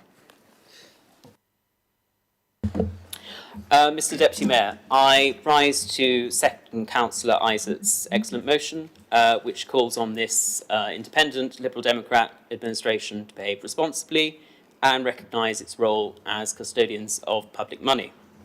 We've heard a lot about prudence from the other side, but if this administration truly believes in prudence, it will not open up risky long-term revenue costs in the current environment. We're in a real cost of living squeeze. We get that. Residents across our borough are facing higher bills and tougher decisions. And as Conservatives, we get that. That's why in a later amendment proposal, we are suggesting a freeze to the borough's portion of council tax. And when money is tighter, everyone in public service needs to think long and hard before imposing further burdens and costs on our residents. It's important to me and to every member on this side that we are proud of our borough. We are proud of our borough, and we want everyone in our community to be proud as well. But we need to do that in a fiscally responsible, long-term way. And as you have heard, there needs to be a clear and justifiable need rooted in evidence before we impose these costs on our residents. As you've heard from Councillor Isaac this evening, this administration has not demonstrated the need for this very substantial increase in council staffing, which will place long-term burdens on the taxpayer through new salaries and pensions in the years ahead. The proposed increases in staffing over the MTFS period will incur an additional £5 million of costs over the period, including £2.62 million in street cleansing and grounds and maintenance alone. As Councillor Minnis-Bound has said, no best value case has been set forwards. This isn't an officer recommendation. It hasn't come from an objective assessment of need. It's come from the Cabinet, it's come for short-term reasons, and it is interesting to me to note some of the wards that were mentioned for those areas for investment thus far. It is interesting to me. I wonder how much of this unfortunately relates to looking after their own. I'm afraid, unfortunately, this is a short-term measure that will leave us picking up the tab for some years. And the question I'm asking is where the needs case is for this proposal, and Councillor Isaac has spoken about the resident survey response on this point. So we have to ask ourselves, are these the right priorities given the fiscal constraints that we have to operate under, given those precious resources we have to allocate? Our position is that they're not. This isn't the right choice. And as far as I can see, residents from Kingsclere to Borkhurst, Pamber to Walton Hill will pay the cost of this independent Liberal Democrat plan without clear gain. We've put forward expenditure plans in this budget which reflect the genuine needs and concerns of residents, and I've been knocking on doors across this borough. I know what those are really clearly, and it is really objectionable sometimes to hear the other side speak as if they're the only ones who have any relationship with residents at all. It's also unfortunately a shame to see Councillor Tustain change her mind on this point. Only a few months ago at scrutiny, she rightly spoke of her concern about the, as she called it, huge increases in staffing. I'm curious as to why she's changed her mind. I hoped to agree with her tonight, but it's a shame that won't be the case. 1 minute. To conclude, Deputy Mayor, I commend this amendment to the Council.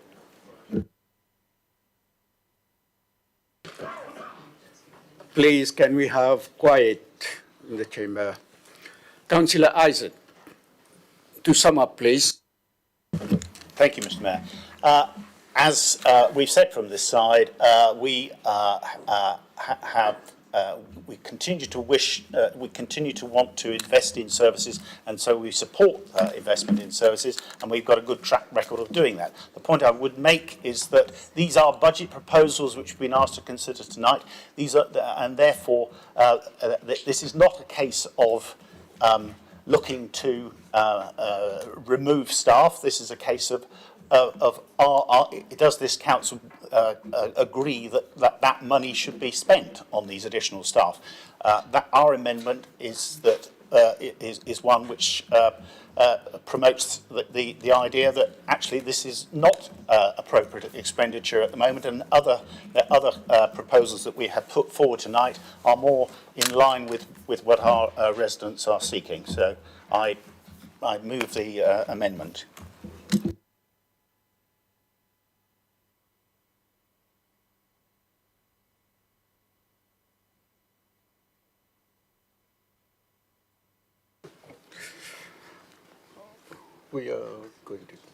We are going to take a vote on the amendment. It is a recorded vote. It is a recorded vote. It will be an electronic vote. Okay?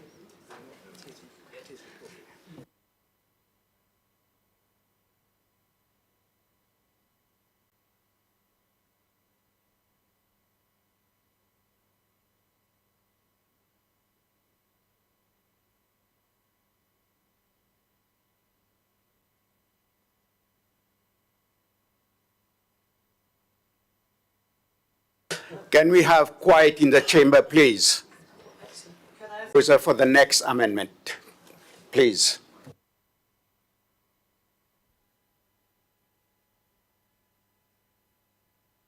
Councillor Simon, Councillor Minnis-Bown.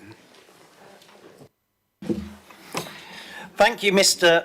Deputy Mayor. I think the amendment is relatively clear on the paper. And I just wanted to say a few brief words, which is really to stand here with a message of solidarity and support for our residents. We know these are very challenging times. As I said earlier, we know every penny counts. Basingstoke and Dean Borough Council could make a bold decision to freeze our portion of the council tax. This isn't just about numbers on a spreadsheet, and we know often we all get a bit overwhelmed by what we see on those spreadsheets. We can still afford to, as we've had lots and lots of discussions, government as a whole, the resident of an independent Republic of Basingstoke and Dean, perhaps that future unitary would say, how can we ensure as councillors that we alleviate their burden when they are being asked to increase their contribution to the services delivered by others? Thank you very much. Seconder, please. Thank you, Mr. Deputy Mayor. While I welcome some of the proposals in this budget, this amendment is about doing the right thing for our residents.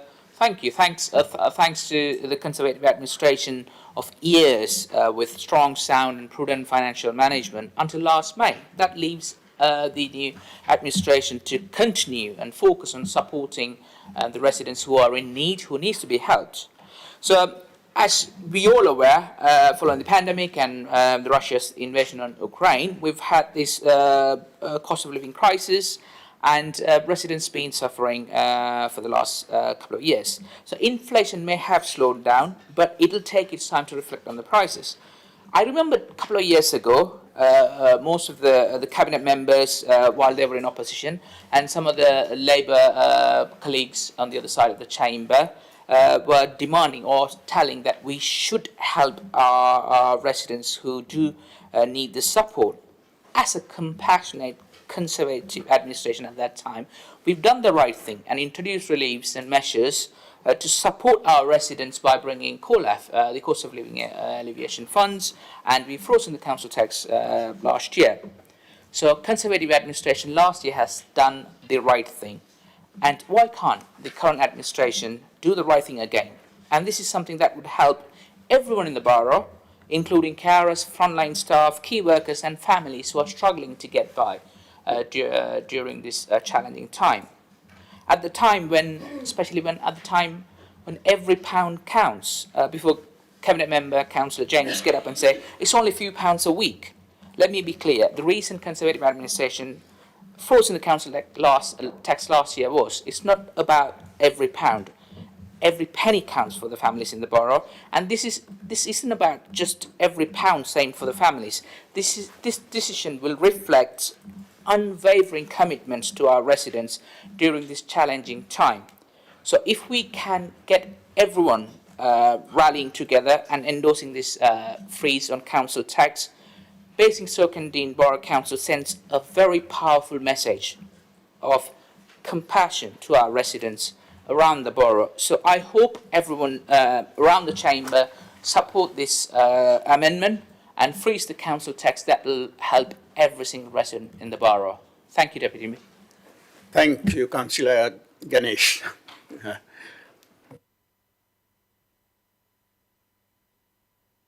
Councillor Gavin James. Thank you, Mr. Mayor. You're absolutely right. Pennies do matter to people. We totally understand that. That's why we're supporting the introduction of COLAF. We have discretionary housing grants, because those can be targeted towards those who need it most. People like me should pay more council tax. I want to pay more council tax. I welcome the increase because I have the resources to pay it, and I think I should pay it because I enjoy supporting the borough. So it's not everybody. We're not all in the same place. We're not all in the same position. So having targeted support, but we increase council tax by what is 10p. And I know I can count on the support of members over there, because earlier on today, Hampshire County Council put council tax up by £1.54 a week. And Councillor Malinelli supported that. So he's not going to oppose your amendment because he's in favour of protecting services as best he can, why he supported it earlier. I also know, and it's going to come as a nasty shock to the proposer of this motion, this amendment, is that our representative on the Police and Crime Panel, they've just put theirs up by 19p a week, twice what we've put up. So obviously he supports it because the pennies didn't matter there. So the proposer of this, Councillor Minnis-Bound, if you ever happen to bump into our Police and Crime representative, Councillor Minnis-Bound, you need to have strong words with him. I think the fire rescue's gone up by 10 pence as well. So There's a little bit of a confused message over there. Money really matters. 10p makes a real difference this evening, but £1.54 didn't matter this morning. 19p didn't matter a few weeks ago. Mr. Mayor, I'll tell you what does matter, £1.4 million. That's the cost of this amendment for the next 4 years. That's on top of £1.4 million, which was the cost of freezing it last year. That's £2.8 million. That makes a difference. So when people talk about good financial stewardship, when people think long and hard about before placing extra burdens, we have thought long and hard. The borough cannot continue. One of the reasons that we're in a position we are to have COLAF is because we have the resources to do it. If you keep freezing council tax, that will not be the case a few years from now. So, Mr. Mayor, I can't support this amendment. I think it's an act of reckless behaviour, and I think it's going to harm the council long term. Because don't forget, we are capped. We can only go up by £5 or 1.99% each year. So this money you've lost forever. We will never get this revenue back. We can't catch up. So for that reason, I will oppose this amendment. Thank you.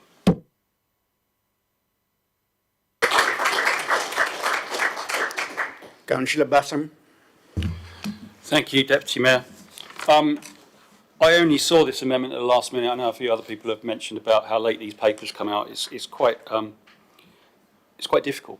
So I don't know if anything can be done about that going forward. But I was delighted when I saw this one because it allowed me to just find on my computer and dust off what I said last year. And I've got a feeling this is going to be my annual party piece. So I've got an idea about it's £5 a year, it's 50p a month, it's £10p a week. It's less than the price of a stamp.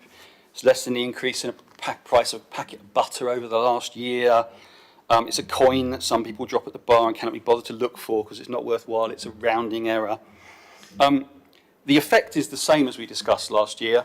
It is 350. It's all of those things as 10p in someone's hand in the week. However, at 69,800.3 homes in Band D at £5, it's £349,000. And more importantly, it's 1.4 million over the FTS. And most importantly, when we carry it out in perpetuity, and it's a sort of strange financial concept of the time value of money, but it's worth 15 million quid today to give that up to this council in the future, over the longevity of this council, assuming it continues into infinity. Whether that will happen or not, I don't know. So it's a mathematical construct, it's an economics construct, but it's 15 million quid in my head.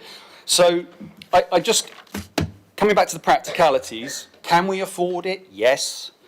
Will it help? Debatable. Is it good business sense? Is it good management? And I'm trying to appeal to colleagues here in business, and I know we're all in work or business in some shape or form, but I think the Tories love to be the champions of, or think they're the champions of business.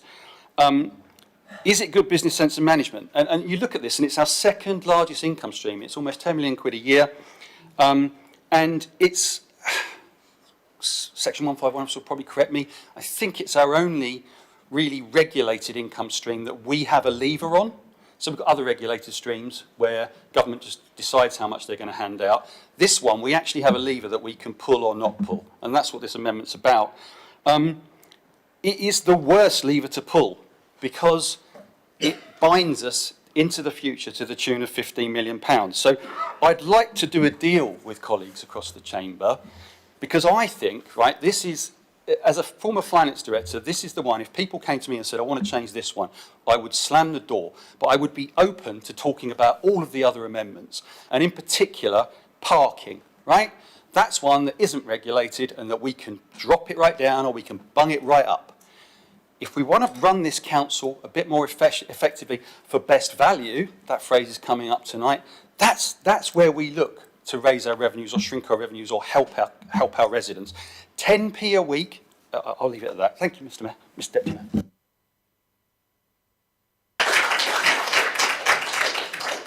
Councillor McCormick. Thank you, Mr. Deputy Mayor. Well, as I said, we've been here before. Last year, the Tories put out a leaflet saying, we've frozen your council tax. And what happened? The police and Hampshire County Council put their components of the council tax up so much Residents didn't notice the borough freezing its component of the council tax, but they did notice the ongoing cuts in their services year on year, and they didn't believe you lot, and they voted you out of office. But the job's only half done. We need a general election now. Thank you.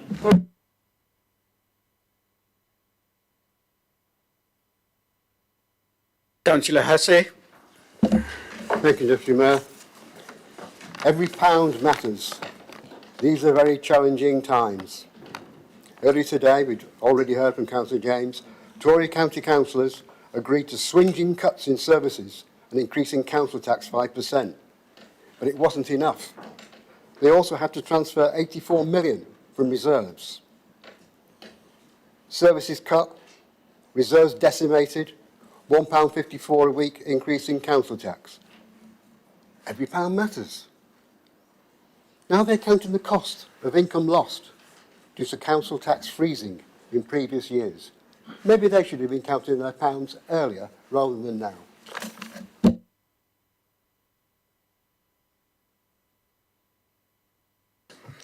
Councillor Laura James? No. Councillor Bowes? Thank you, Mr. Mayor. First of all, this won't actually benefit the poorest in our borough, who are already in benefit from council tax reduction. It's a saving of £5 per year, £10 a week, a little more for some of the more expensive houses. This will make little or no difference to the bills. Community spirit will not sustain our residents. It won't feed families or heat houses. Even the cheapest supermarket branded noodles, hardly a single satisfying meal, cost more than twice that weekly saving. The loss of those accumulated tenpences and the knock-on effects in future years, however, could result in a financial black hole, sucking in jobs and services to the detriment of our residents. It may have the best of intentions, but like the paving on the road to hell, are those good intentions worth the consequences? I don't believe they are, and will be voting against the amendment. Thank you.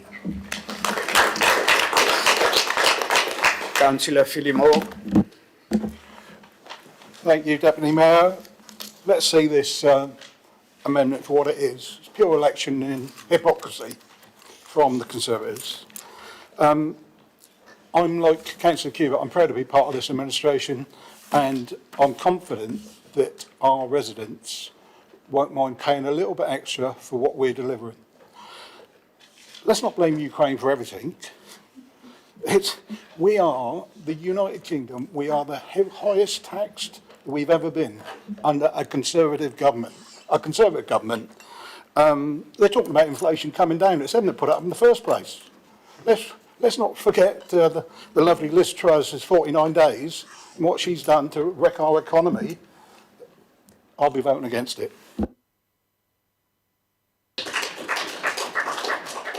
Councillor Testain. Thank you, Mr. Mayor. I spent, like Councillor James and Councillor Aaron, a long time at Hampshire today, and there's nothing more depressing listening to what has been the result of years of council tax freezes as well as other pressures that Hampshire has been put under.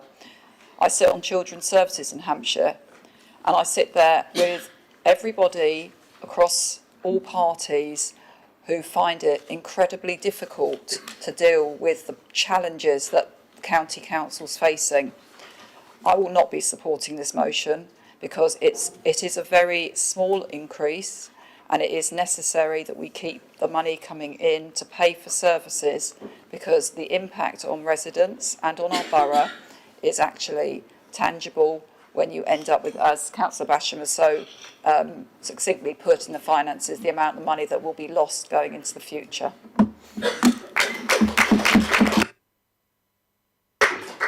Councillor Howard Sorrell. Thank you, Mr. Deputy Mayor. I've just made a few notes because I wasn't going to speak, but I've heard some really interesting debate around this. I wasn't sure how to vote initially on this amendment, but we've got some very intelligent people on this side of the room that have convinced me to vote against the amendment. I think my opinion for most of the amendments can be summed up quite simply. I'm not going to speak on any of the rest because it's the same thing. The ones that show ambition, I can support. The ones that don't, I won't support. This was the only one that was that grey area, and I think the points have been made. I'm hoping that we've converted some of you on the other side of the room. I still hold out hope that we'll have tax reform in my lifetime so that the millionaires and the multiple homeowners get taxed right through the nose, and the people at the bottom of society that can't afford it pay less. You know, that to me would be fair. I'm not sure it will happen under this government. We're due a Labour government any day now, so let's see what happens. But yeah, I basically just wanted to say that my mind has been changed, or not changed, made up, I guess, by some of the people on this side of the room. I also had some comments and some advice that I thought I might give. Firstly, you've done something really, really good this evening already. Councillor McIntyre's not here, so good job. Secondly, Councillor Carr, you made some comments earlier in your speech that you thought some of what had been said might not be true. I think most of your concerns around where we were putting money into different wards were actually addressed by the people on this side of the room. Paul Harvey spoke at length and said that we would be going through every ward, not just the wards that we own. So my wife is a sign language interpreter. If you are hard of hearing or going deaf, she might be able to help you find some support for that. If it's something else, cynicism perhaps, politicking, I'm afraid my wife can't help. Finally, introducing this amendment, we heard from Councillor Ganesh about compassionate Conservatives, and I just wanted to say for any residents watching, I don't know what that means either, because that's an oxymoron through and through. So that's my bit. Thank you for listening. Councillor Lee. Thank you, Deputy Mayor. Like Councillor Howard-Sorrell, I wasn't going to speak. However, again, I've written down on these amendments that I was just going to abstain from voting.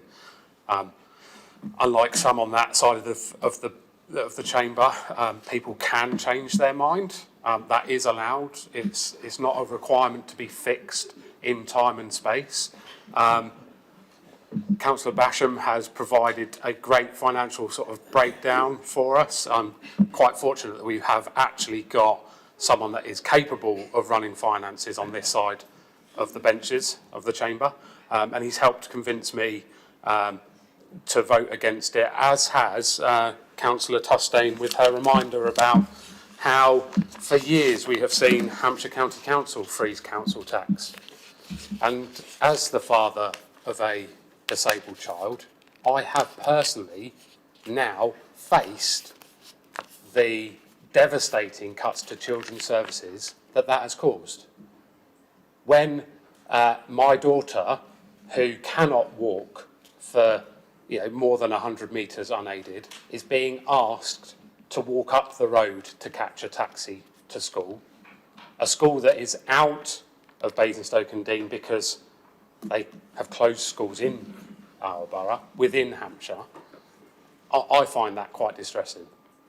And that is down to poor financial management by freezing council tax.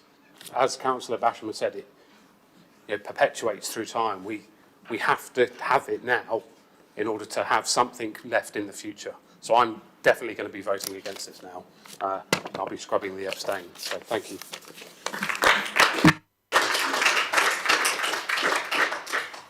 Councillor Minnis-Bown to sum up. Thank you very much, Mr. Deputy Mayor. Before I respond to anything that I take particularly seriously in the content of the amendment, I probably would like to just remind everybody of something that Councillor Harvey said earlier on this evening about debate, not hate. I don't like it, and I'm sure lots of people don't in this chamber, when people make comments about somebody who is absent and they don't know why. I also take a lot of offence, as would my friends, my family, my neighbours and my voters, from saying that such a thing, that a compassionate Conservative does not exist. And I will leave that there. For all the other contributions, I thank you. I'm always appreciative of people who've done their homework, even if it's to look up what they said last year, Councillor Masham. I wish some of your colleagues on the other side would reflect on that when we've had lots of positive support for a budget that doesn't look that dissimilar in some ways to the one that was put forward and not supported last year. Councillor James, can I suggest you do some more homework? You might actually find out how I voted about the Police and Crime Panel increase. I like the way you shrug your shoulders like it doesn't matter, but when you cite something, it really does. You would then find out how I voted. So I think importantly, Mr. Deputy Mayor, we come back to, for me, this is about those families who are barely coping and they need our help and support. Council tax for many households is their 5th largest bill. For those that are barely coping, taking that into consideration and freezing it if we can, I fundamentally believe we should. I also acknowledge the difficulty that we often, many of us have, when we are operating in different forums, looking at different sets of finances, and with the county council. Do you know what? I think we should all sit here very carefully and consider what we say when we conflate our situation with theirs. We do have nowhere near the sorts of issues that they have with services that are demand-led. And Councillor McCormick, absolutely, last year we managed to demonstrate we could freeze council tax and also do a lot of investment, which has already been commented on. So I would like to recommend and endorse this amendment to the council. Thank you very much, Mr. Deputy Mayor.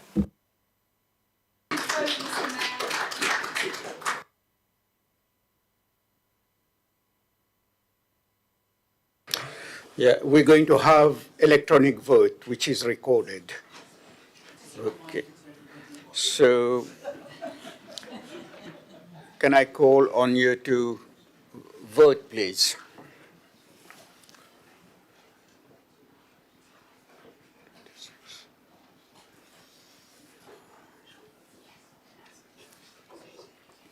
That's okay, I'm not going to vote.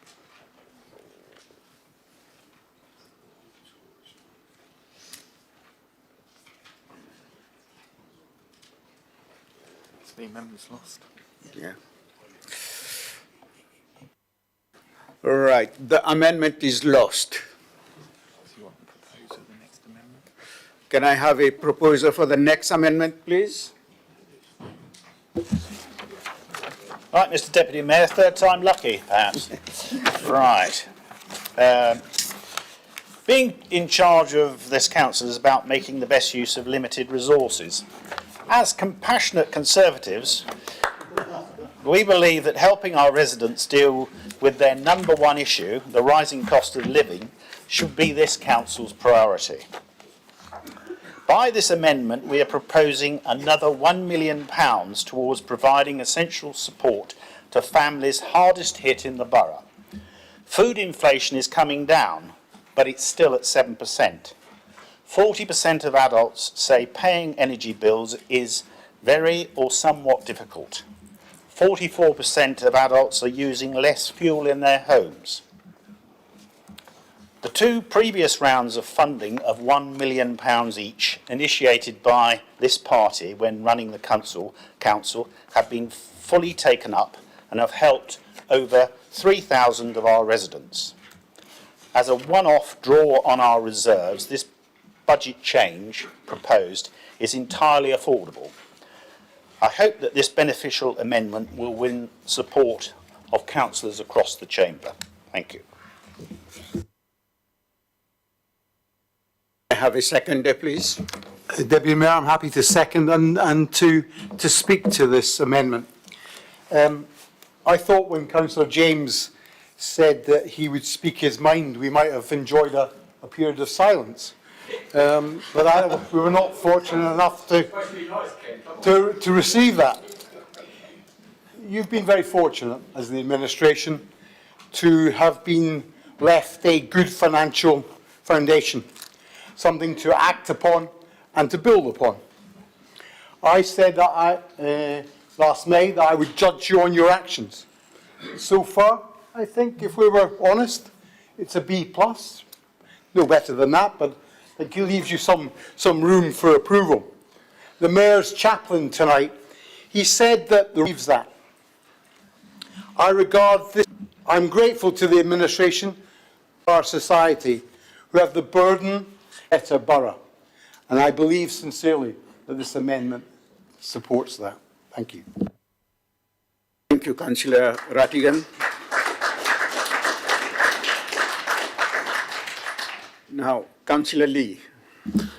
Thank you, Deputy Mayor. I think this is probably one that we all know is likely to be voted on by everyone in this chamber this evening, even the Tories who have put two so far and who couldn't get their group to vote for their own amendments will probably get this one through. I'd like to recommend or place a motion as per the question be now put, please, so that we can move through.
There has been a question put to me. Now, is that seconded? Too many. So we have.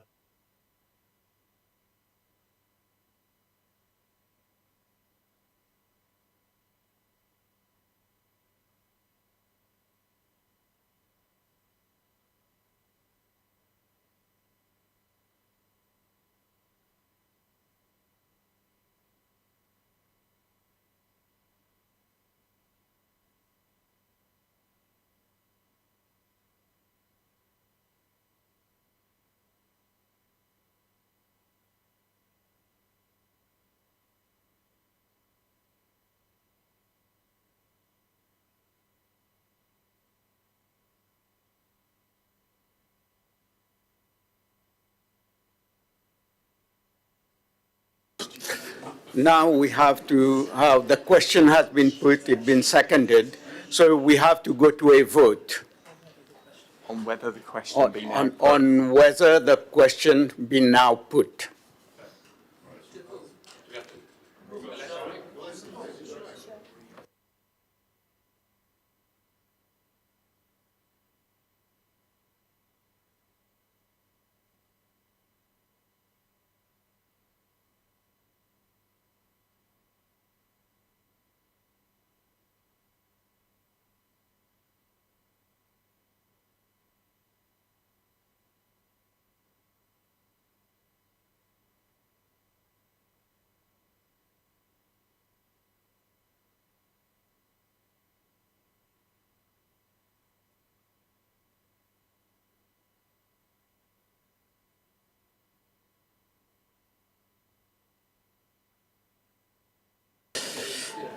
Can I give Councillor Isaac the right to reply before we put it to the vote?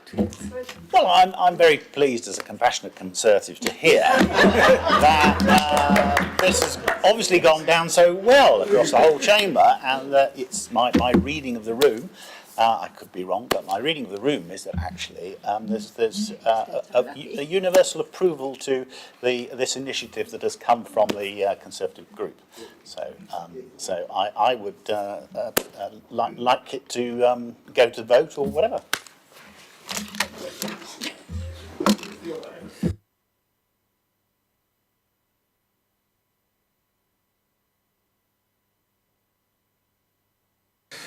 Now we are voting on the amendment. So I'm calling for the vote. John, switch your mic off. Sorry. It will be electronic voting.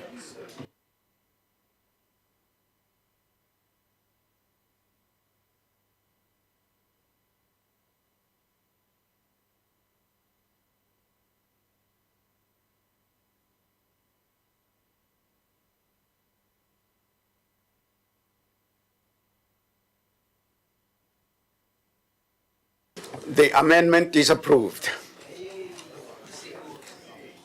So you now want to ask for a proposal for the next amendment. Can I ask the proposer for the next amendment?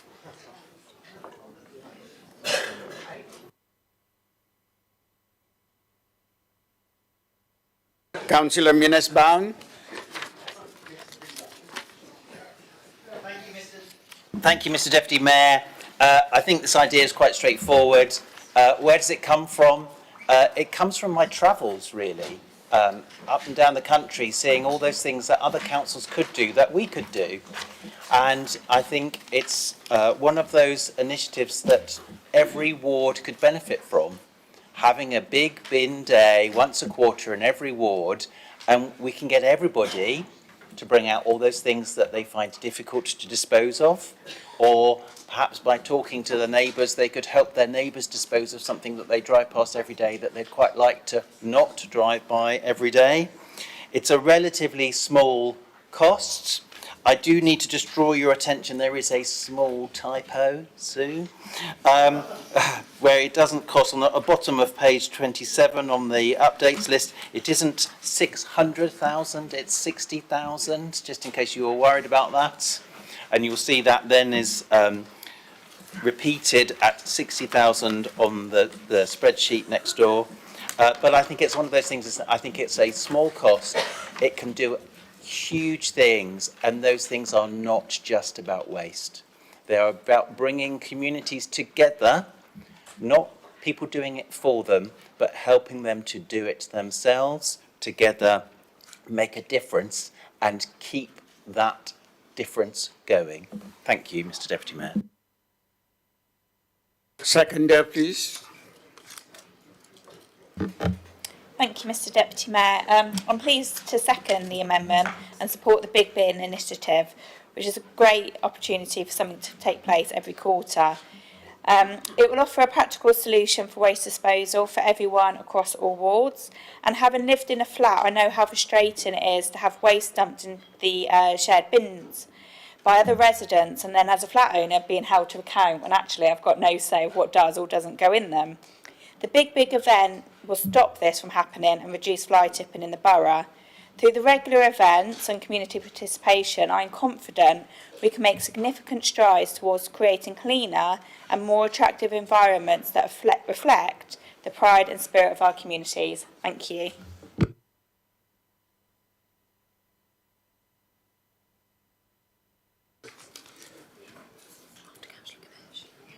Councillor Ganesh. Thank you, Deputy Mayor. As a compassionate conservative working closely with many conservation groups within the borough, I would love to support this motion. Thank you. Councillor Slimming. Thank you, Mr. Deputy Mayor. Should I say that about 12 years ago, Dudley Town Council proposed that this would happen. And it was several visits from one of your then portfolio holders who actually promised that they would look into it. And of course, it never happened. So we are now in a position of possibly supporting something that could have happened many moons ago. As the Town Council also, with another hat on, owns the Common, we do suffer from fly tipping. And that not only bits and pieces that people dispose of in houses, but also things that people cut from their gardens because they can't afford to pay the £50 collection fee. So this would be ideal. The difficulty is finding a suitable place to put it because some of our areas are quite large and obviously people can't carry things very far. I suggested to my group that we bring back the rag and bowman, but obviously that's another allusion to a singer, by the way. So I certainly support that we should do something very seriously to cut down fly tipping.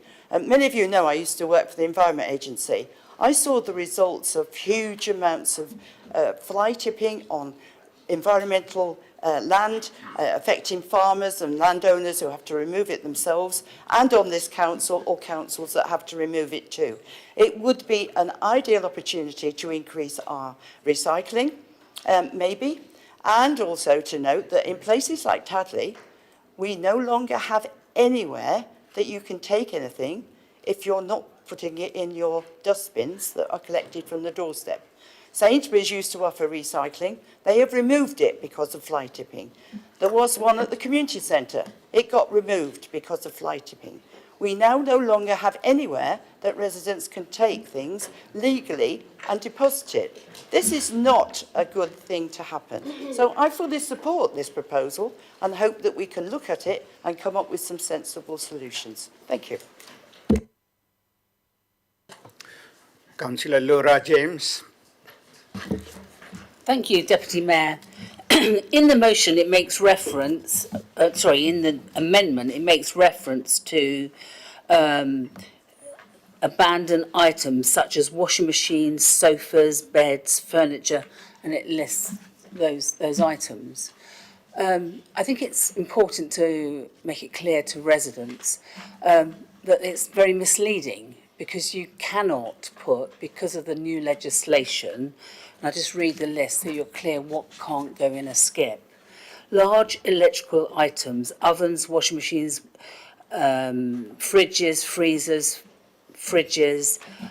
TVs, computers, monitors, microwaves, tyres, AstroTurf, batteries, paint, solvents, fuel, oil, gas cylinders, plasterboard, asbestos, mattresses, soft furnishings, soft bean bags, sofas, futons, armchairs, padded chairs, clinical waste, and it goes on. And why those things, and many of those things, cannot go into a skip now is because of, it's called POP, and it's persistent organic pollutants. And now we would not be allowed to do this under legislation.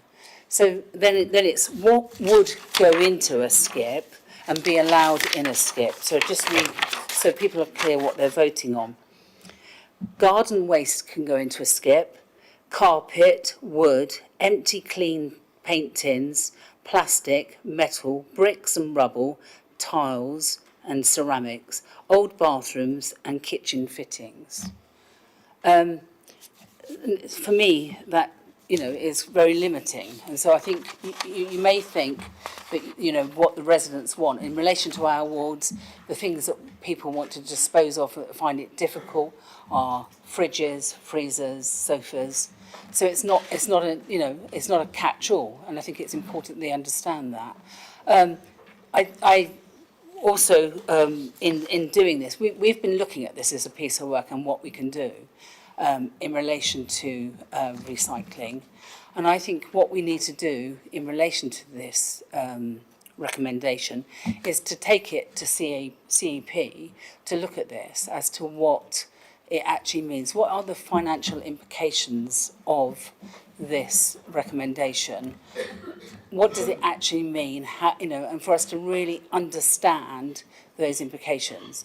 We have done quite a significant amount of work on this already as administration, because we have been looking at skips and what that means. But I don't think it's the panacea that everybody thinks it's going to be, particularly because of the new legislation. So I think it's so important that you understand that you're not going to. So the things that you can put into a skip now are things that a builder or somebody would benefit from. It's not the things that our community. So I urge Councillor Lee, would you accept this to go to CEP and for us to look at this as a piece of scrutiny, but also to understand the implications of it going forward? I think it's really important that we do understand that. The other thing is to understand in relation to, the size of a skip, in relation to what's being proposed. It's a very tiny skip that's being proposed. How are we going to police that? Who's going to police it? Who's going to police what is not allowed in there? Because the skip companies will not take those items. So, 1 minute. If somebody comes along with a sofa or leaves a sofa there, what are we going to do? And who's then going to remove that? I can see this causing us more problems in relation to fly tipping than is going to benefit us. So I think that we need to actually, in supporting this, take it forward and look at this in more work, because I think it's going to be a significant problem. Councillor Lee. Thank you, Deputy Mayor. I'm happy to support that recommendation if procedure allows it to come through to CEP. I do have a few additional comments, I guess, to make on the amendment. I'm a bit unsure as to which way to vote, and I was hoping to be kind of swayed through the debate. One thing that stands out for me is that the comment that residents can come together to support one another by sharing resources, helping each other transport items to the collection points, and working collectively to beautify our shared spaces. Now, in a slight disagreement with Councillor Slimming on this point, people do have a place to take stuff at the moment. It's called the Household Waste Recycling Centre on Wade Road. And in relation to that comment itself, we have a place to take these items, and there is at the moment no collective responsibility to beautify our spaces, because we don't get people offering to take their neighbours' leftovers to these spaces. So what's going to make them change their minds if we dump a skip in the middle of their ward? It's not going to, is it? We're still going to have the problem of items being dumped outside flats. And I get it, fly tipping has been huge in Winklebury. It was good to see some more prosecutions through the CCTV cameras that the Labour Party on this side recommended before I even became a councillor. So some good use of funds there. I'd also just like to ask, based on the information that Councillor James has given, if there's an expectation that they can't put all of these items in to the skip, and even when they put things that can be put into those skips, who's going to pay for the separation? Because when it goes to different sites, it can't just be tipped out onto the floor and just be left there.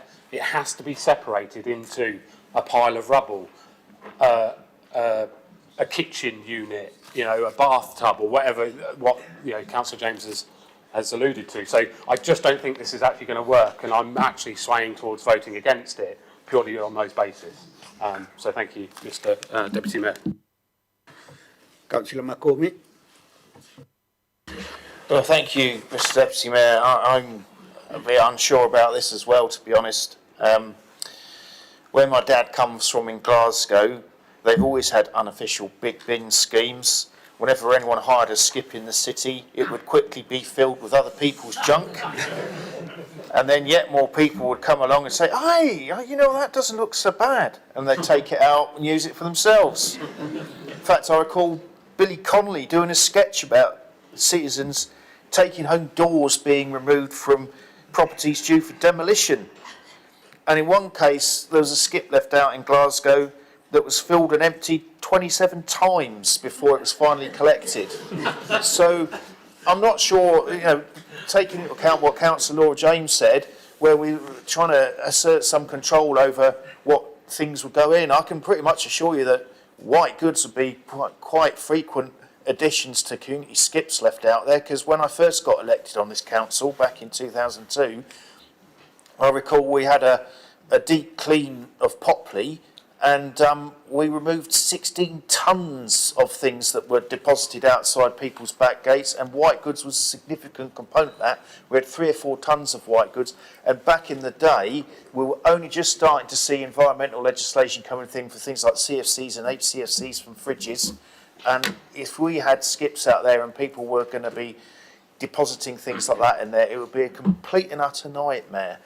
And I think picking up on Councillor Lee's point as well about the household waste recycling centres, it's such a dire state of Hampshire's finances that they're consulting on closing places like Hartley Wintney and some of these other things that are being used. Basingstoke needs 2. We're not going to get that at the moment because the county are trying to make it hard for people to use these waste recycling centres. But if you've got a car, rather than taking it to a community skip, I think taking it to a household waste recycling centre where the things can be separated on site would be a much better idea.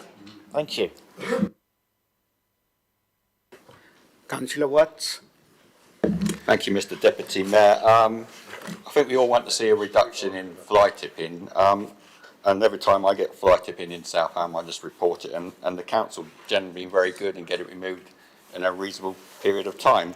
But I'm just not too sure whether this scheme's actually viable. I just don't understand how it would work.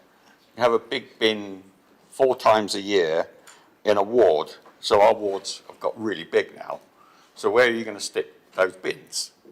You're going to have somebody from one side of the ward going to be carting stuff over the other side of the ward to dump it.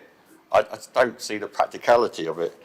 I think what work we should be looking at is like a scheme which Reading have, where they have free collections from their bulky waste. So we discussed it briefly at our group meeting on Monday. That's why we put this amendment for people on benefits to get free services. And it's something we were going to explore further. So I would like to see the council move along to that particular line where all residents have a free collection through the bulky waste, maybe 1 or 2, and maybe that could go as CEP as a part of the work, as well as this red bin, because I just think it's going to answer, it's kind of too many questions going to be answered for this red bin, and if we're going to look at it properly, I would think we should have a proper report and a proper scrutiny going to CEP. Thank you, Mr Deputy Mayor. Councillor Testain. Thank you, Mr Deputy Mayor. I should call you Deputy Mayor this time, because I keep calling you Mr Mayor.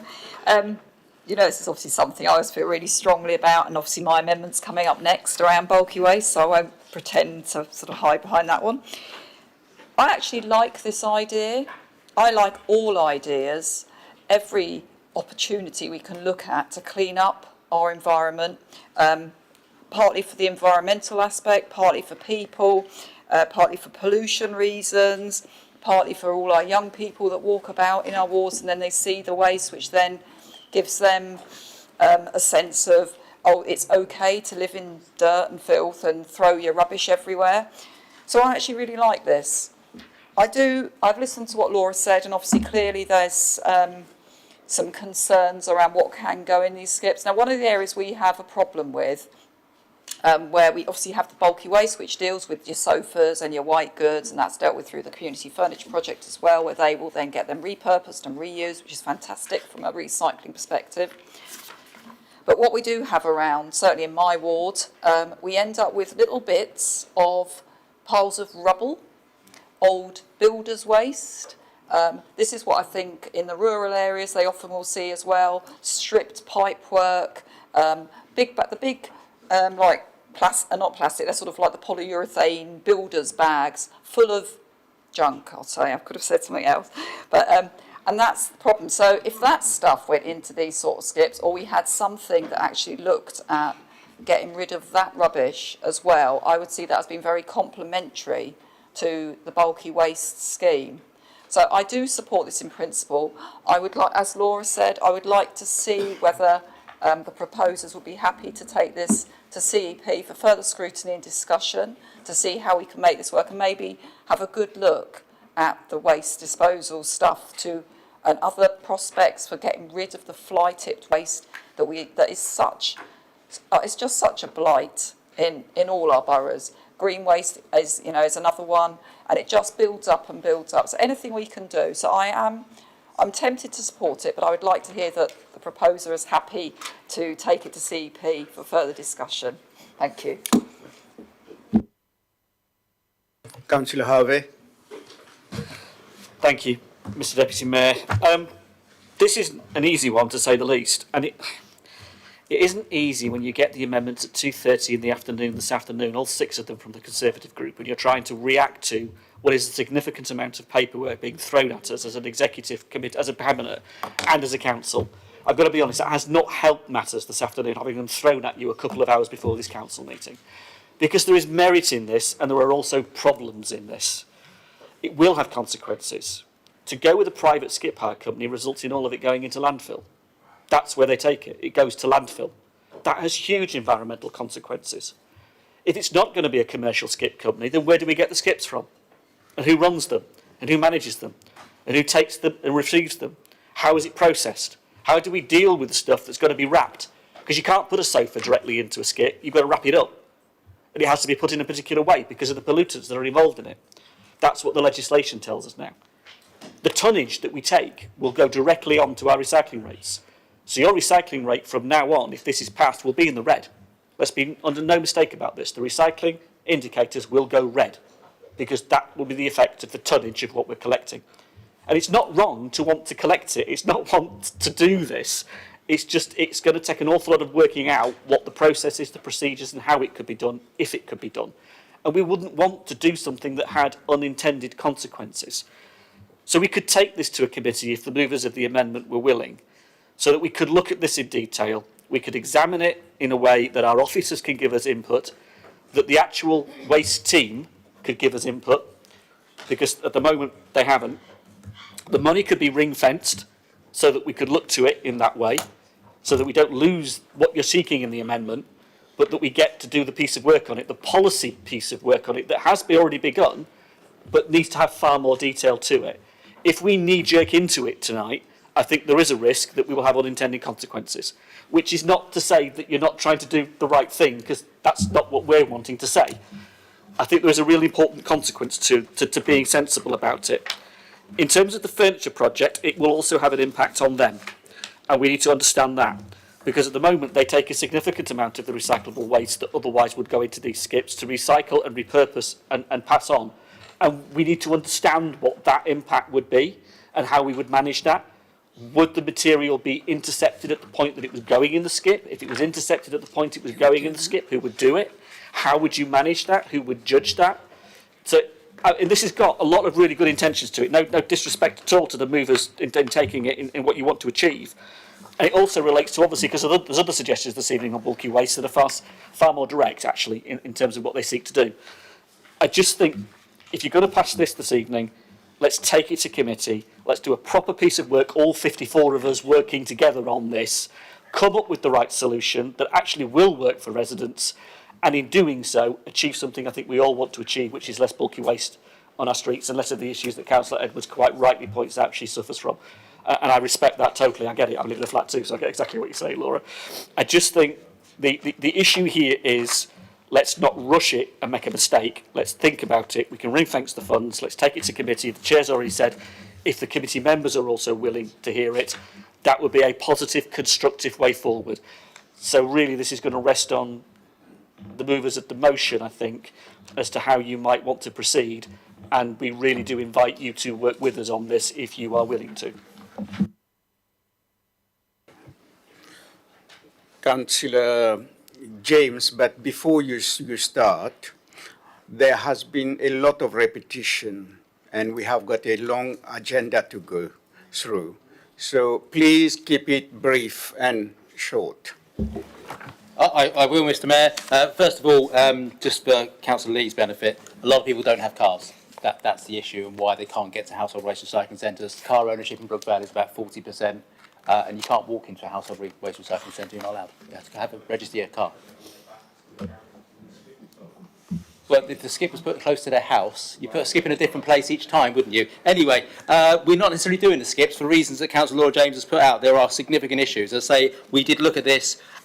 We started looking at this. It's not in our budget proposals because so far we haven't got to a place where we think we can turn it into a workable scheme. What I would say, in terms of the amendment proposal, it includes provision of a skip in each ward 4 times a year at a cost of, with the correction, £60,000 per annum. So effectively what we're saying is, let's support this, put £60,000 to one side to look at alternative to bulky waste collection schemes. That's all we're asking, really, or that's all you're asking. You just want to explore it and have the money available. So if it does work, we might run a pilot. It might be an epic fail. But let's, in the spirit of working together, I think we should support this, allow it to go through. The report's obviously mostly prepared anyway. Lots of information is there. CP can see the consequences. And if it doesn't get used for this purpose, then obviously we can look at recycling the money in a different way for a different scheme. But I think it's important. We've done quite well tonight being nice to each other. So let's carry on and just support this in goodwill. Councillor Rattigan. Thank you, Deputy Mayor. Just to confirm, brevity is my middle name. So let's just go for it, people. Let's have a bit of ambition. Let's get a bit of can-do attitude. Let's not kick this into CEP long grass, especially as we've got the extra ground maintenance team.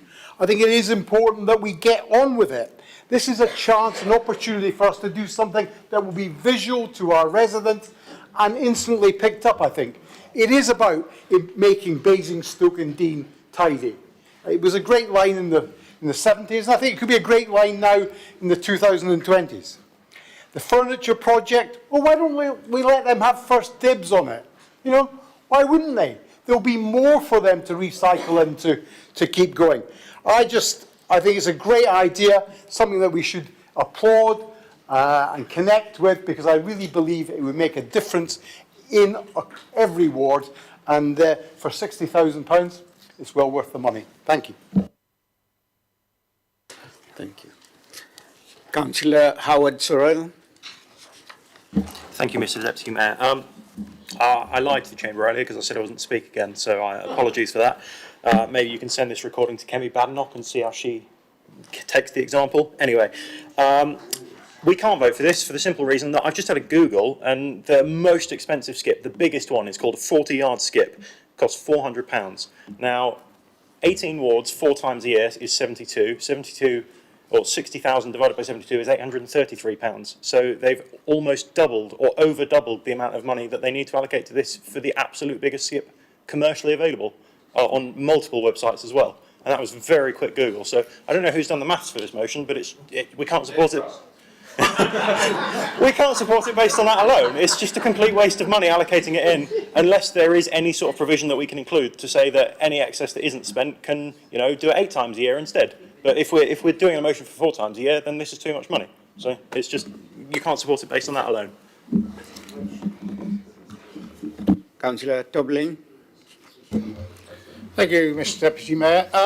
Very interesting debate here, but I just need a word of caution that Councillor James and I share a section of portfolio where we are looking at this.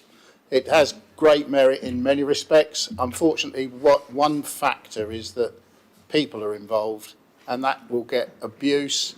The particular rubbish that will go into this has a problem. The key solution, I think, is great idea. Put some funding, as Councillor James has suggested, into a fund. But remember one thing, we have got a team of professional officers that know the inside and outside of every piece of waste in this borough, and they are working hard, and they have the knowledge that could come up with a scheme like this. And I think we shouldn't vote on this particular bin systems, particularly now at the size of the bin and the cost and all of these other factors. So in the case of brevity, I will not say any more, but I don't think we should support it as it is. I don't think the motion should go through as it is, but I'm certainly would like to work to come up with a solution for everybody, for the borough. And is there a way we can, if we can ring fence this money? I agree with that one. Thank you. Councillor Jones. No. Thank you. Thank you, Mr Deputy Mayor. Brace yourself. I'm going to agree with Councillor Rattigan. Do you know what? all I've heard are reasons why not. Let's just do it. Let's be can do. And the reason why I'm shocked, but perhaps not surprised, is the councils that do this are blue, red and yellow. My inspiration came from a Labour councillor from Brent, Sharma Tapler, who spent 15 minutes telling me why it's an amazing thing to do. There aren't many times where I speak to councillors where actually I am truly inspired to do something different and think about things differently, and Sharma managed to do that. So, do you know what? The committee question, I don't like it because it sounded like if, not how. I'm quite happy to go to CP, let's have a conversation about it, but not the if, how we make it work. The list that can go in a skip is actually very long, and they are lots of, if not the majority of things that annoy our residents. So let's not come up with all the reasons why not. Let's not overthink it, overtalk it. Let's come up with the reasons why we can do it. And do you know what? It's almost a bit of a copy and paste because there are councils up and down this country that do it. Thank you, Mr. Deputy Mayor. Now we are moving to an electronic vote, so it will be recorded. So voting start, please.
Has everyone who wanted to vote voted?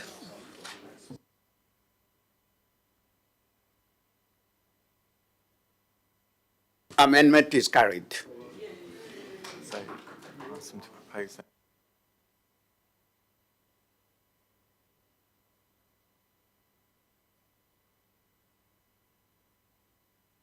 Can I have a proposal for the next amendment, please? Councillor Minus-Baum. Thank you, Mr. Mayor. Sorry, Deputy Mayor. Mayor soon. Rolling back car parking. Our offer is improving at the top of town. Most of the council's car parking in Basingstoke is near the top of town. When I had the portfolio, I was a great advocate of making it really simple for our residents to talk about how great our car parking offer is. I hear people talking about how expensive they are in other towns, and they can't tell you what it is. They just say it's a lot, or it's about £10, or it's over £10, and it's £11.40 or something. So let's go back to £1 for an hour, £2 for an hour, £3 for an hour. Let's roll it back. Let's get everybody in the position where they want to come into town and talk proudly about the offer that we have and how we support our businesses and support all of those people that have no choice, especially in the rural areas, to come into town and park their car. It isn't a large cost, and I think it will have a massive impact. Thank you, Mr. Deputy Mayor. Second. Can I call on the seconder, Councillor Isaac? It's changed, is it? Yeah, it's me. Okay. Right. Councillor Mama Lanin. Thank you. Thank you, Mr. Mayor, Deputy Mayor. Today I address a pressing issue that strikes the heart of my community, the vitality of our town centre and the livelihood of the many small businesses. These businesses are facing unique challenges, increased shoplifting, and antisocial behavior.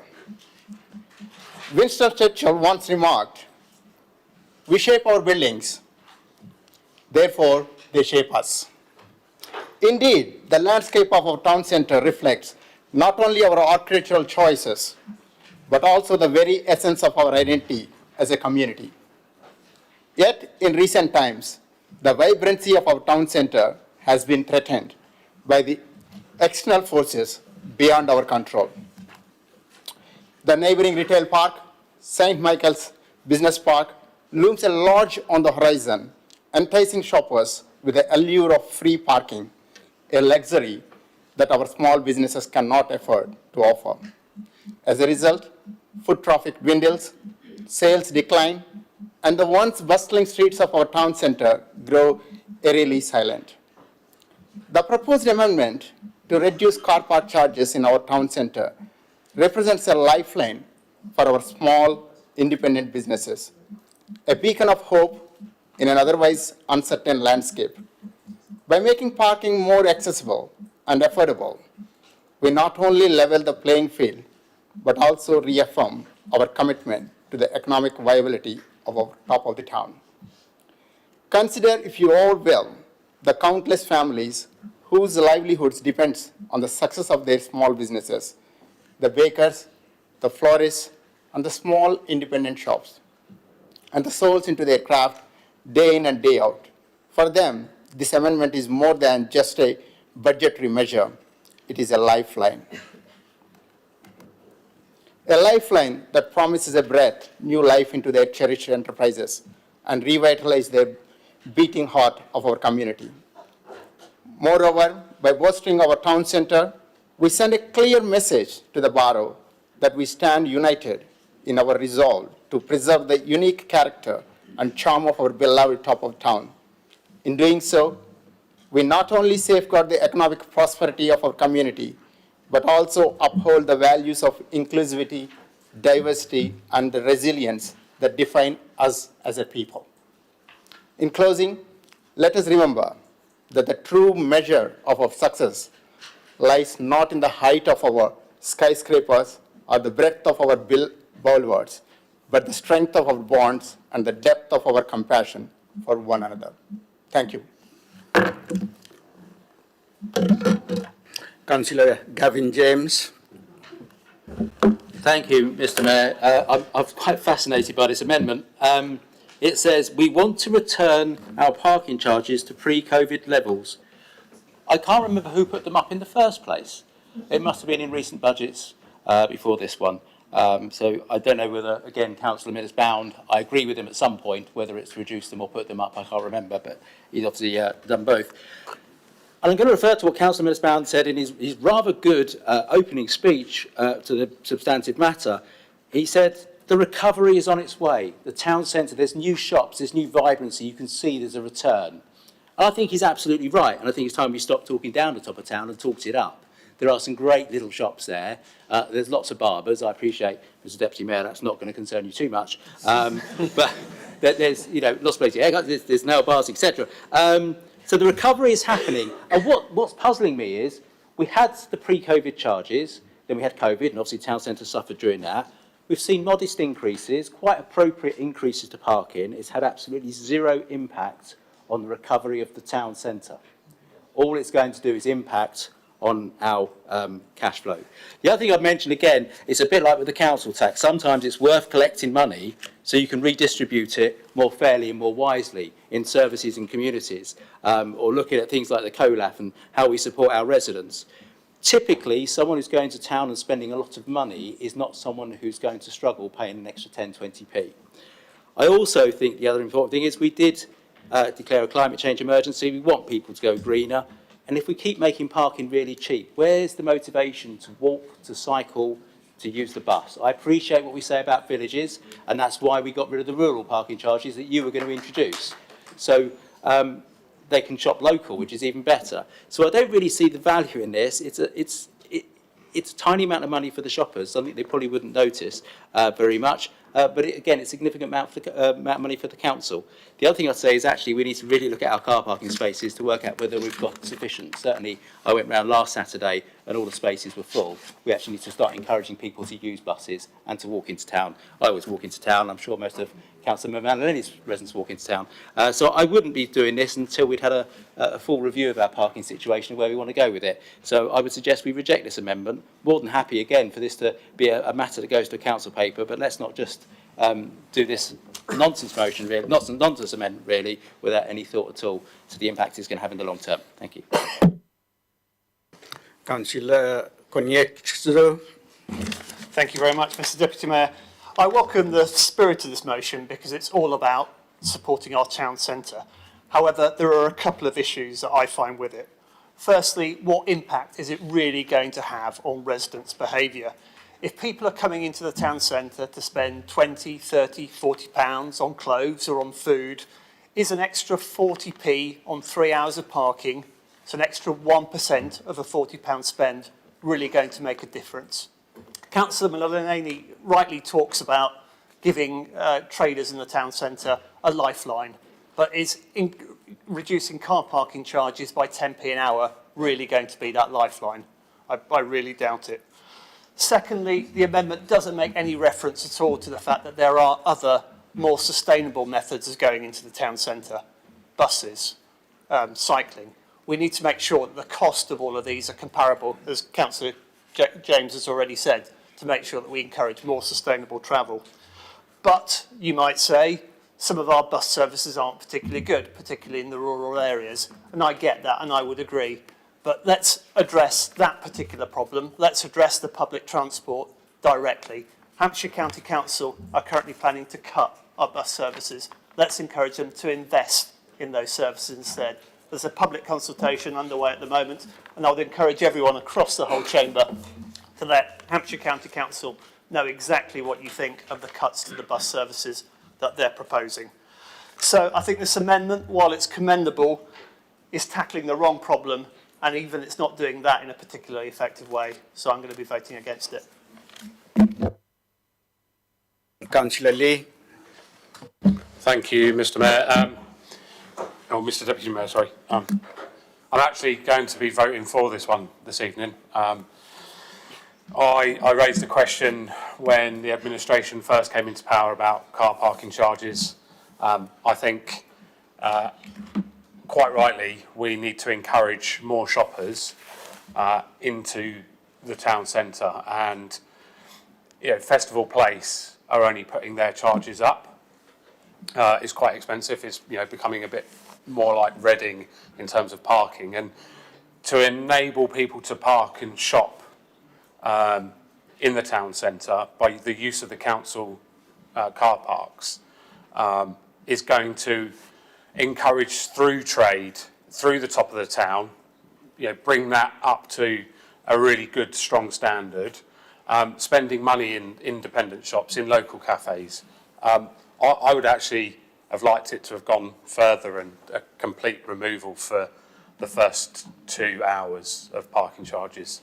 I know my wife is business manager for a local school. She has to nip into town to do the banking and has to pay £1.10. It may only be £1.10, but it's still £1.10 every week for a school that doesn't have the budget to be buying other things for their schools. If we just made it free for 1 hour, 2 hours, these small tasks could be completed. I could pop in and get my hair cut, which I do, on a regular basis, in and out. It also, parking charges is also quite a regressive charge on those that are on lower incomes. And, enabling them to go shopping and spending what money they do have will give them some joy in a moment where they are in a cost of living crisis. Even if it is a bit of window shopping, it all helps out in terms of morale boosting, and I think for once I will actually be supporting a Conservative amendment this evening. I'm probably going to get shot by my mother-in-law, but I can handle that when it comes to it. Thank you very much. Councillor Carr. Thank you, Mr Deputy Mayor. I agree with everything that Councillor Lee has just said.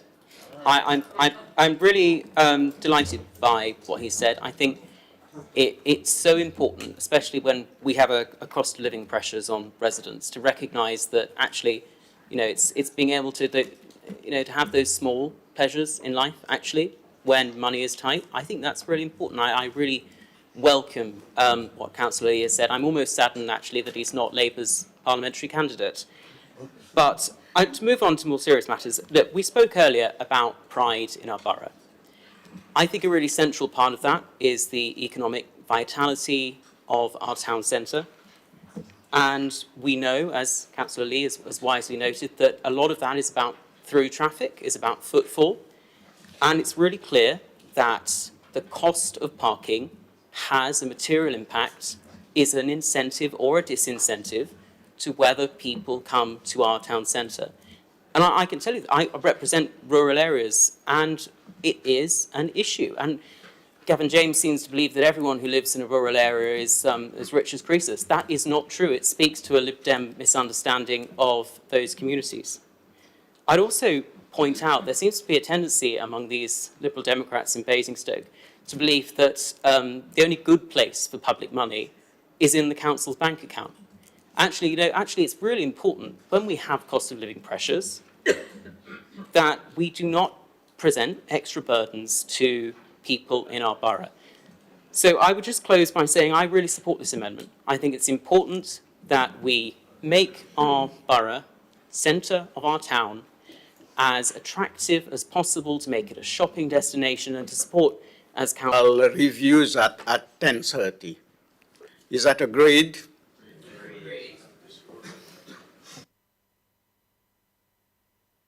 Councillor, sorry?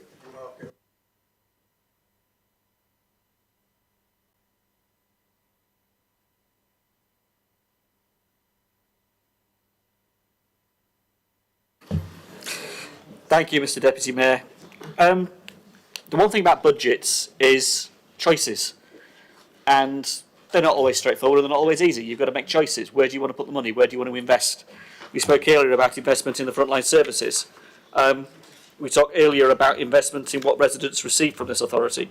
And it's not always straightforward because they cost. They do cost. And it is the truth that car parking charges go towards the investment that we might well be making in our top of town and in our town centre. It isn't as if they simply go into the coffers in reserves. They are used, at least they will be used by this administration. How many years did we have it before now when the car parking charges went up on a regular basis and there wasn't a murmur from the Conservatives because those ones doing it? Year on year on year you put the car parking charges up and not once did we hear the same argument being made as you're making now. Isn't it interesting that now you're in opposition, you're now making this argument? When you were in office, you weren't making it at all because you were the ones making the money on car parking charges and then reinvesting it in the choices that you were making. It's interesting when the boot's on the other foot, isn't it? And what about the free hour? We had a free hour car parking in the town centre. It was free until your administration did away with it. Exactly. So let's just think through the consequences of some of the things that you're saying. It's fine, it's politicking, I get it. We tried to be collegiate in the last amendment you put. There was a sense of trying to work together as the 54 of us, and we still want to do that. But it is politicking at the end of the day, and this is going to be all over your leaflets. I can read that script a mile off. And the truth of it is, the town centre is actually successful. You talk to the businesses in the town centre, and you talk to particularly some of the retailers, they're seeing the recovery in a way that helps them. And that's not a bad thing. They've struggled like no one's business over recent years. I think, there is absolutely a cost of living crisis, but there's also been a business crisis. And we recognise that, which is why the top of town regeneration is as important as it is. But it's also where you have a sense of fairness in all of this and a balance to what you do. Eaststrop Park was wrong. Putting car parking charges on Eaststrop Park to use a public park was wrong. Charging in the villages, because you were quite happy last year to roll out car parking charges to our villages. Mm-hmm. It wasn't if it was just the town centre you were talking about, because you were putting them up, but you were rolling out car parking charges to all of our villages. And that was going to absolutely decimate their high streets. And that was wrong. So there is a line to be drawn here. And in Basingstoke Town Centre, I think it's important to think about the regeneration and the investment that we can make looking forward and going forward, and it is a choice. That's the bottom line, it's a choice. And if we're going to do this, we should acknowledge at least that actually the town centre is doing well, and that footfall is there. It is interesting that a number of other town centres around us regionally are not doing as well as we are. And that's important to recognise. And people now running Festival Place are doing what they can to invest in that shopping centre in a way to bring back shops, but leisure and other uses that residents will benefit from. I hear what you're saying. I heard what you said last time round, actually, in the last amendment. This is just pure politicking at the end of the day. It isn't necessarily the way you're dressing it up, and I'm sorry to say it in that way and see it in that way. I just think it's a shame you threw these at us at 2 o'clock this afternoon. If you'd have given us time to work through these amendments with you in a more collegiate approach, it would have been a far more productive and a far more constructive way about going about setting a budget for this authority. You didn't. You threw all 6 of them at us at 2:30 this afternoon. And yeah, we're working through them and we're trying to be collegiate working with you. But that shows the politicking, actually. It shows that you weren't interested in working with us, because if you were, you wouldn't have bounced us into them in the way that you have. So we'll work through them. We'll do the best we can with those we've already accepted. But on this one, I think there is a sense of saying there are choices, and we need to make those choices because of the decisions of the things that we're choosing to invest in and the money that we require to do that.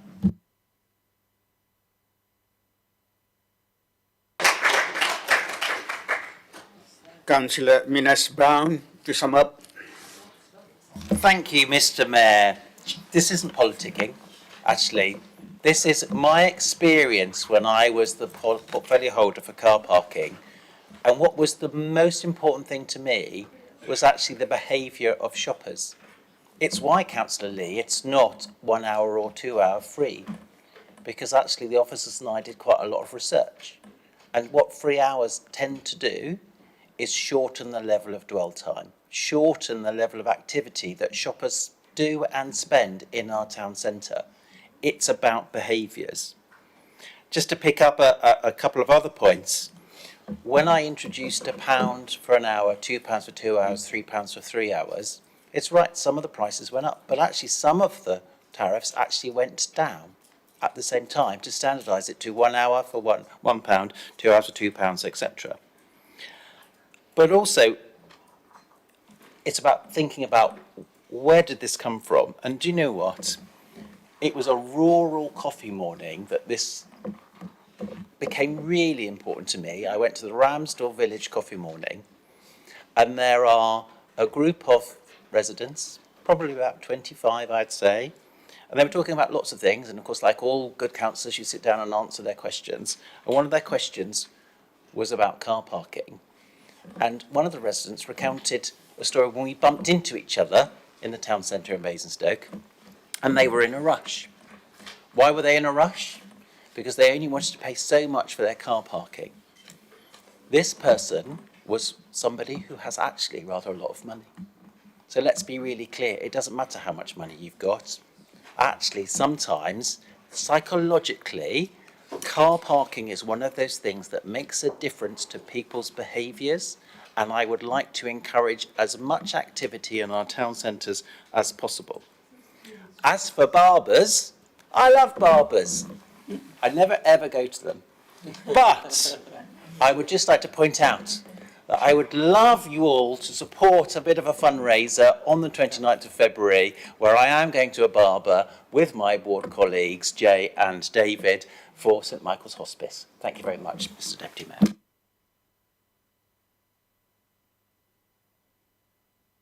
Now, we put this for electronic vote.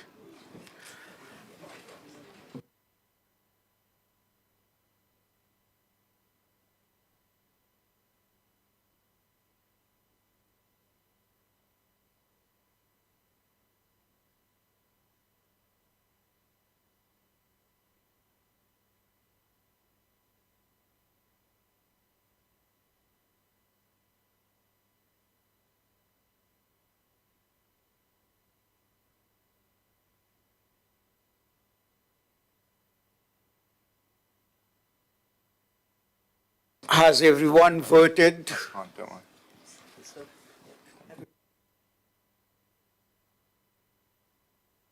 Amendment is lost.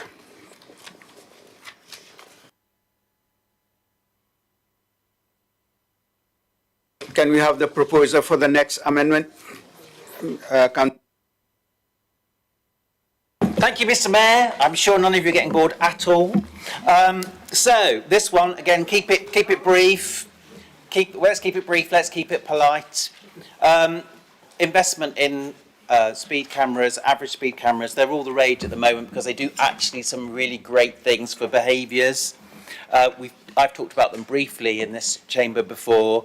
Fundamentally, this is strangely, it may not seem like this, but this is a motorist-friendly policy, reducing speed, reducing antisocial behaviours when it comes to driving, does great things for the majority of drivers. We've heard a lot about things like car meets and people saying car meets, what's wrong with car meets? Well, what's wrong with car meets is actually the really, really dangerous driving that happens, that has our residents petrified of driving near their homes. And what that often means is speeds that are frankly dangerous, and I think we all accept as a society that if you reduce speeds, you reduce deaths, you reduce injuries. And nobody thinks it's going to be them that loses control. And also, Mr. Deputy Mayor, if I may, let's also be clear about antisocial driving. It isn't antisocial, it's criminal. It does a huge disservice to our residents in villages and in our town when they hear us call it antisocial. So this is something that is motorist friendly for the majority of our residents to do everything that we set out to do and to do it in partnership with our police colleagues. Thank you, Mr. Deputy Mayor.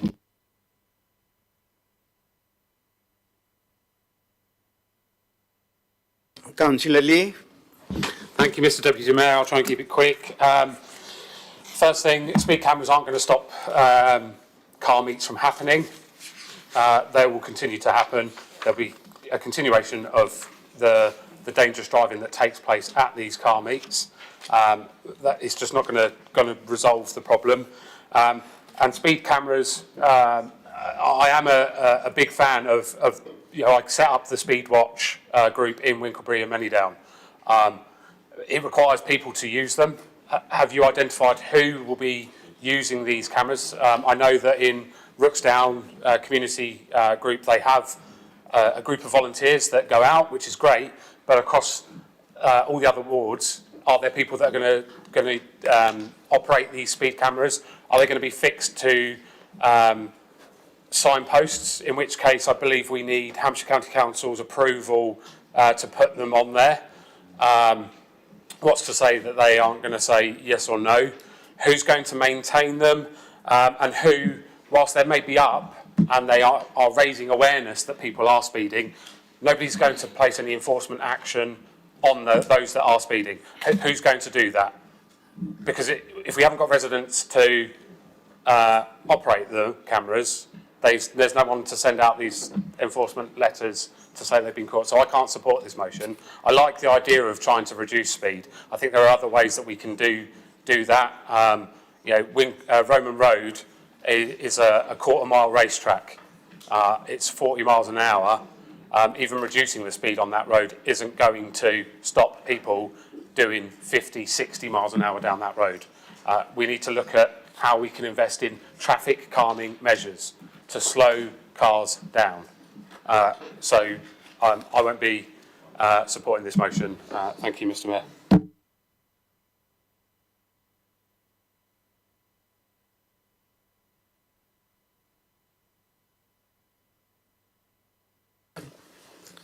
I see, Councillor Taylor, that you are seconding this. No? Councillor Faulkner.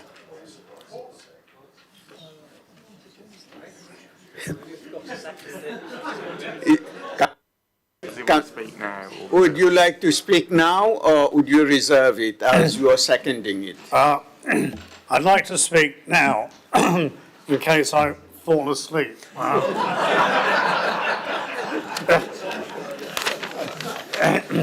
I think there's a care in the community requirement for some of us.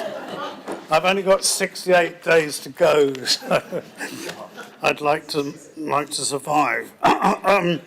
Yes, in Highclere, there is a straight on the A343, which I'm sure many of you will know, and it has a 30-mile-an-hour limit. Now, the record detected by the SID, the speed indicator device, is 107 miles per hour, which was on a Sunday afternoon at 4:20 p.m.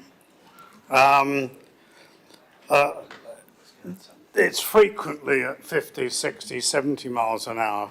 So clearly, in the rural communities, in areas like that, as well as in the town, there is quite an issue. Now, the PCs have been, the parish councils have been investing in SIDs for about 10 years, but I think those things have had their day.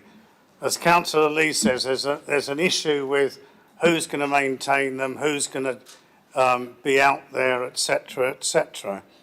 I'm assuming from this motion that we'd be looking at average speed devices, such as that you get on the big main roads, where you have one and a mile away you have another, so it's allegedly monitoring the average speed, and it's got cameras so it can therefore prosecute. Now, I know some of you in this chamber will favour going to a much more modern technology, which would be drones. And those drones could be armed with air-to-surface missiles.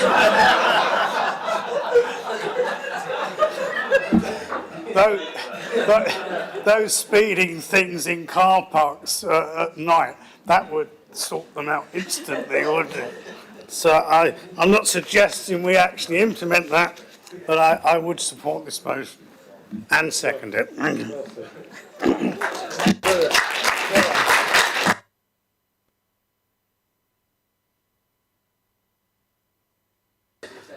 Councillor Konietzko.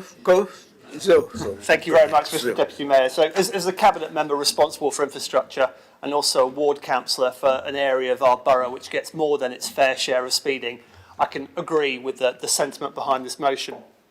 However, unfortunately, as a borough council, we don't have permission to install speed cameras.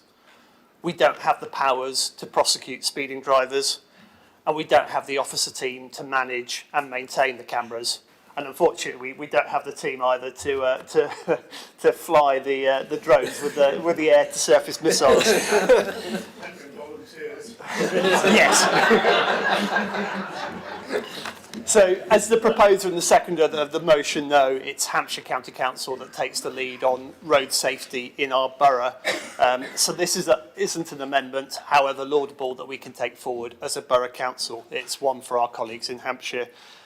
So I do admire the rationale behind the motion and the spirit of it, but I do wonder, why wasn't it raised this morning at the Hampshire County Council budget meeting?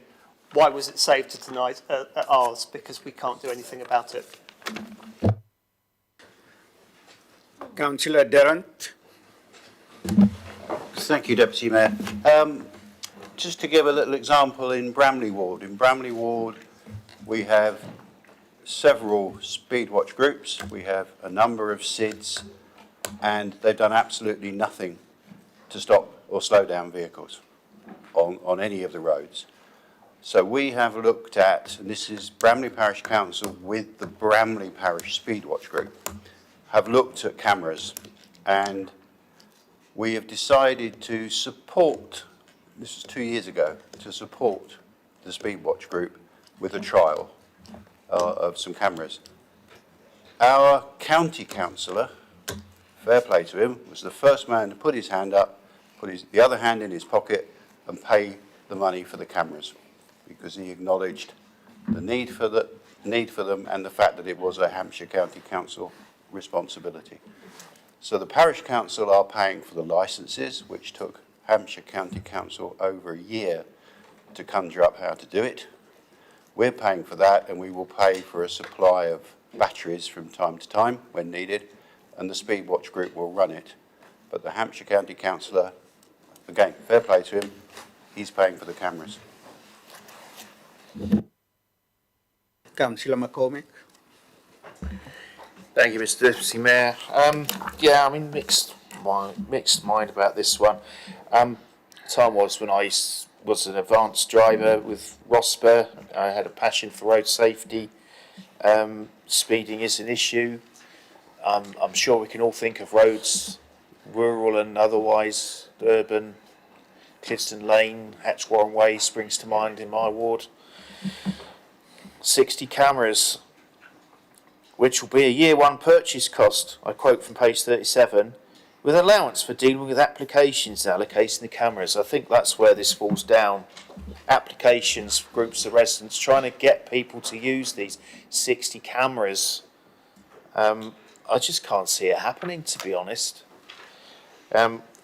I would welcome the use of speed cameras, certainly with car meets, going in and out of car meets. And yes, Brighton Hill has had more than its fair share of car meets. Just had one this weekend at Asda after the roundabout roadworks of 2 years had kept all the boy racers away because they couldn't negotiate the roadworks. We've had it all over the borough. We've had it in Danes Hill, we've had it in Kempshop, Sainsbury's, we've had it in Morrison's. We've had it in the leisure park, and that's kept me awake more than one night, more nights than I care to remember. But I just don't see this as a working solution. Otherwise, I would wholeheartedly support it.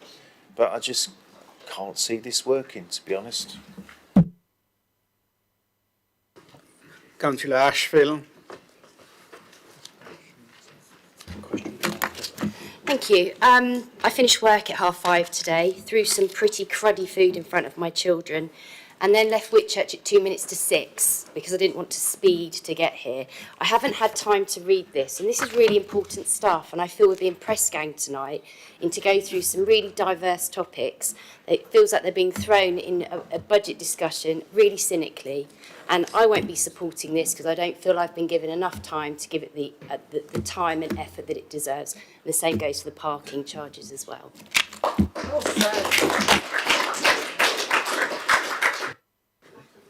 Councillor Dillon.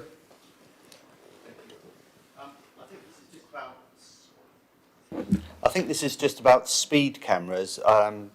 It's not to do speed watch cameras, it's not to do with volunteers, and I believe police would issue tickets. So I will be supporting this.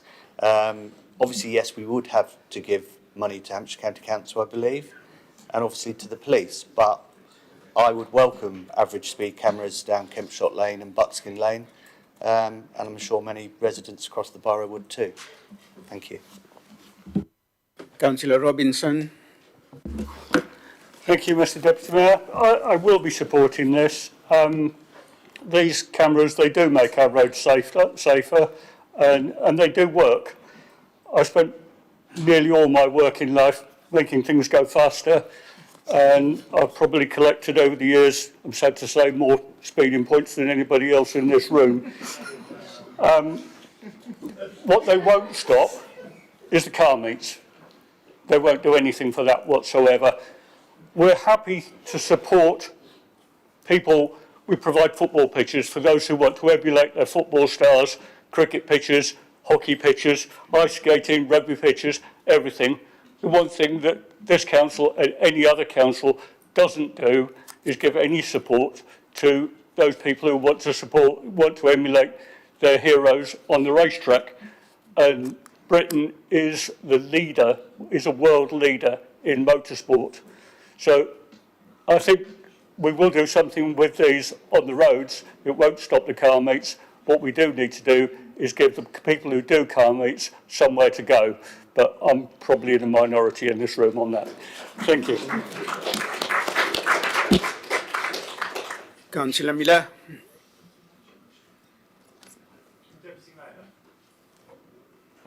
Sorry. Is that a point of order? Well, yes. I would like some advice from legal. Is Councillor Konietzko right? Can we legally move this motion? If not, why are we debating it? He's either correct or he's not. If it's not something we can legally implement, then let's just put it to the vote. And Councillor Howell, yeah, Doro, no. That's so, Councillor Miller. Thank you, Mr. Deputy Mayor.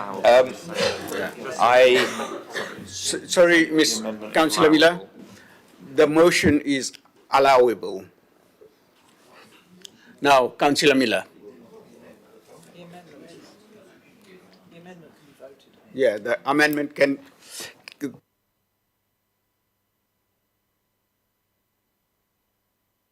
The amendment can be voted on. Now, Councillor Miller. Thank you, Mr. Deputy Mayor. I absolutely agree with a lot of the comments being made tonight. This amendment's to do with a budget. It's nothing to do with the implementation of these cameras.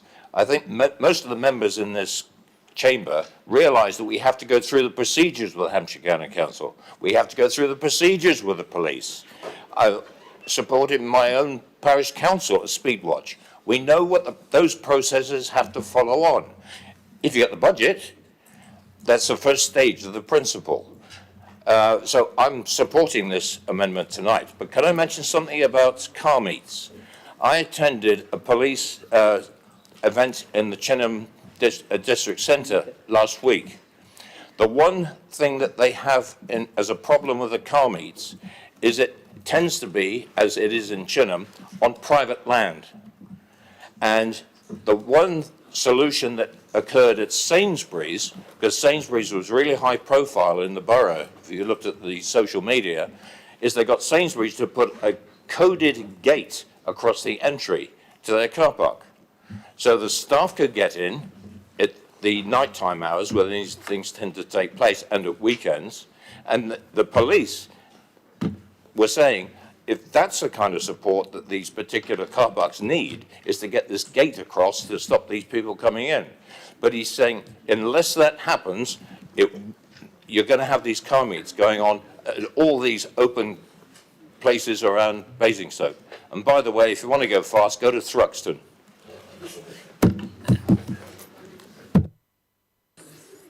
Councillor Minas Bound, to sum up. Thank you very much, Mr. Deputy Mayor. I'm glad we've had the point clarified as far as the legality of this amendment. I assure you I wouldn't put something forward to this chamber that wasn't, unlike some of my colleagues. This isn't about stopping car meets. Please don't get me wrong. The conversations that I've had with the Chief Inspector is actually about making car meets safe. How you make car meets safe, the police will tell you, is they need to take people out individually, one by one, those people who do drive dangerously and who do speed.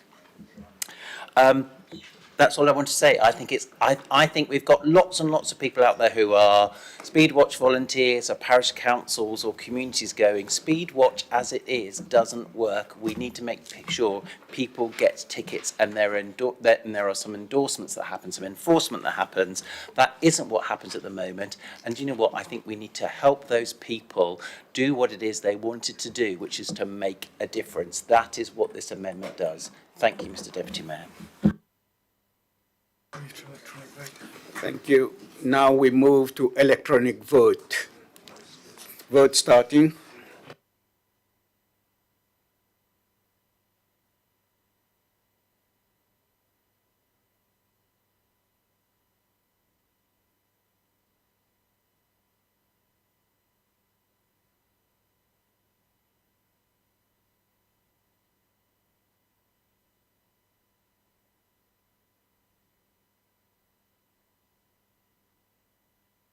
Amendment lost.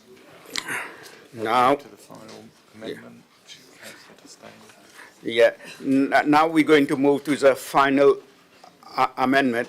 But before that, can I request that we be concise and short, because we got still a lot of items here to go through. Councillor Testain. Thank you, Mr. Deputy Mayor. So I will be very precise. I've laid out everything on here as to what this is about. This is, again, another motion, another amendment that looks to try and reduce fly tipping problems, to try and provide a subsidy to help people who are struggling. So it's, it's again, it's about doing something good for our residents. It's about making our borough better, and it's just yet another solution. So I don't really have much else to say. You can read it; it's quite clear, and I'll let you have the time just to read through that. So we want one free collection per year for residents in receipt of council tax reduction scheme for up to 3 items. That's it. And then if there are any subsequent collections or any additional items on that, they would then pay their concessionary rate. I did a calculation based on the figures I had, and although they have been costed at about 20k loss of income, it actually potentially could be less than that and may well be more around £6,300 a year because of the additional concessionary items that come in, fees, sorry.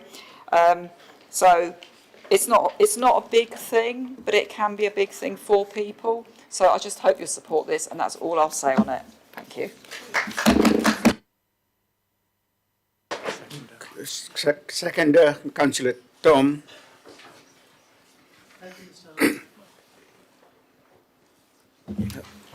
Thank you, Mr. Deputy Mayor.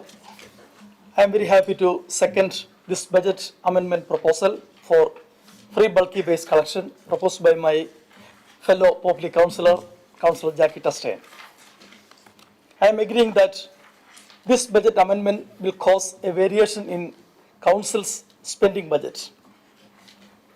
But in view of supporting our low-income residents in the borough and in view of environmental benefits and the possible benefits to the local charities, I am very convinced to say that this extra spending ultimately will not be a spending, but an investment towards our community welfare.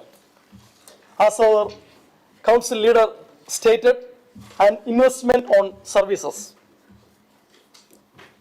Mr. Deputy Mayor, in this context, let me share a thought which always inspires me in my public life.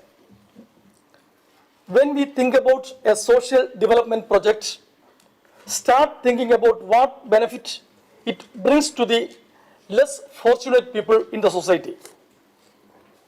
The prime beneficiaries of all developments should be the low-income people and the no-income people of the society. Mr. Deputy Mayor, I am sure this amendment will be an absolute support to the low-income people in our borough who are struggling to cope with the rising challenges of cost of living.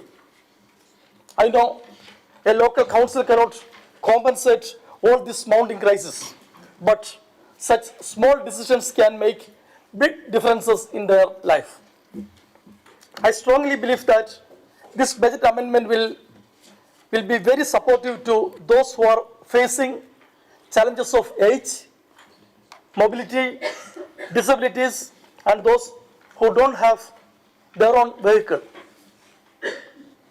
As the motion explains, it may help reduce fly tipping and will avoid environmental damages caused by the degradation of dumped waste that filters into the soil.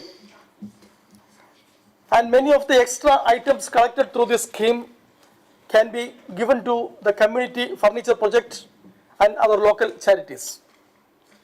After all, with this extra spending, we are changing the face of our borough to be a better and cleaner Basingstoke and creating happy residents.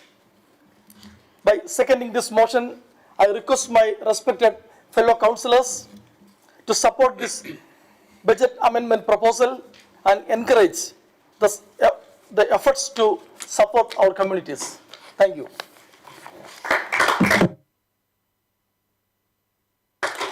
Councillor Lee. Thank you, Mr. Mayor. I'd like to put a motion as per 8.13 on the closure motions that the question be now put, please.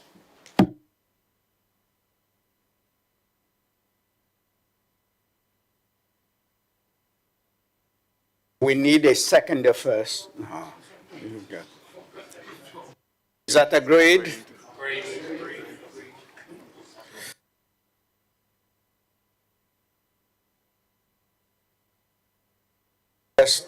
Councillor Testain, you got the right of reply. Oh, thank you. That's what it says on the tin. You can read the words. Everyone wants to go home. Let's just get on with it. People support the amendment. Just put this amendment to the vote. Amendment. They're voting. Yeah, yeah. Can I? Oh, it's already. Yeah. I haven't put it to the vote. It's already started.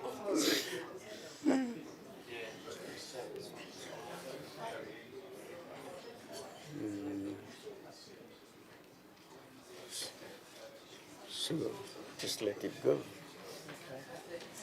Is that done? I didn't ask, but.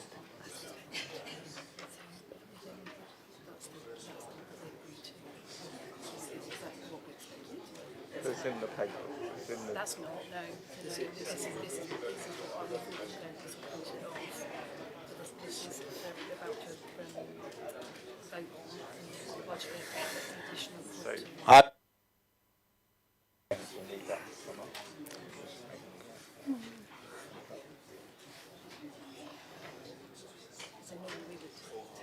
11. So 11 haven't voted. I So the amendment's carried. To say that the amendment's Yeah. carried. Now, the amendment is carried.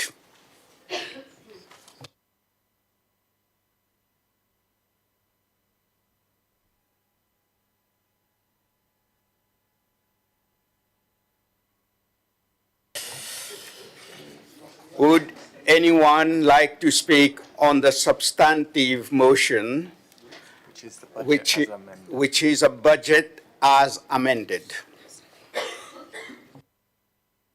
Councillor Lee? Thank you, Deputy Mayor. I certainly would, and it's the same as last time. I'd like the question to be put. Is that seconded? Is that agreed? Is that agreed? Agreed. Councillor James gets the right of reply. Councillor James. Councillor James, yeah.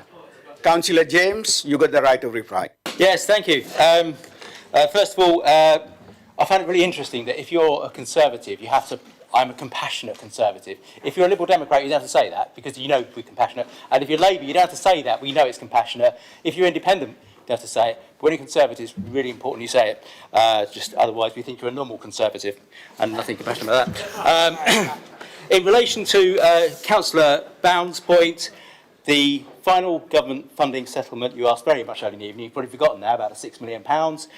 That settlement didn't come through till 19th to 12th. Yeah, it used to be about 6 million. The extra 6 million we had that came about. The government's funding settlement didn't come through to the 19th of 12th. That was a month after scrutiny, and we have to look at the diaries. It's very frustrating that government announced what you're going to get so late in the year. So once we had that settlement, that gave us an extra £2 million. Obviously, that also adjusted the forecast you made going forward, because the government only give you 1 year settlement, but we can see a pattern forming while they're doing it. So we've changed our forecast. Also, a £9 million capital underspend means there's more money sitting in the bank. That's obviously earning interest. So that also impacted on the bottom line as well. So that's why we ended up with that figure over the MTFS period. So I've answered your question now. Reassured Jackie, who in her opening speech was concerned about county cuts. One of the reasons we want to protect the council's revenue in terms of that, so we can react. We're seriously worried about the homelessness situation because the funding for that's cut, but we're not being able to fill the entire void left by county, but we can try and prioritise. Finally, Councillor Carr has made a number of comments, so I wasn't going to mention it. If he goes to his Twitter feed, he's got on there that we're putting council tax up by 4.99%. We actually aren't, we never were, we couldn't, it's not allowed. You're so proud of your error that you actually pinned it. And good news, some of your colleagues have retweeted your error as well. It would really help. I'm sure Councillor Isaac's a great teacher, and he can teach you a lot more about how government finance works. So perhaps a task for you. You've got a lot of space in your diary. You keep telling us. So you could educate Mr. Councillor Carr on how to be a good councillor and also understand money, percentages, and finance. What I have to say, because obviously we have made a few amendments to the budget tonight. Overall, we have changed our position in terms of the deficit that's left in the budget gap. The budget gap is going to go up by 0.21 million in 26-27. It's going up by 1.63 million in 27-28. So overall, the impact of the amendments we've made tonight does add an additional 1.84 million cost pressure over the MTFS. Obviously, we'll need to work to adjust together over time. It's a 54 councillor budget, so it will come up with 54 solutions. Hopefully some of them will be the same. But I hope you can now support the budget. It clearly reflects the priorities of every group, with the amendments included as well tonight. Thank you.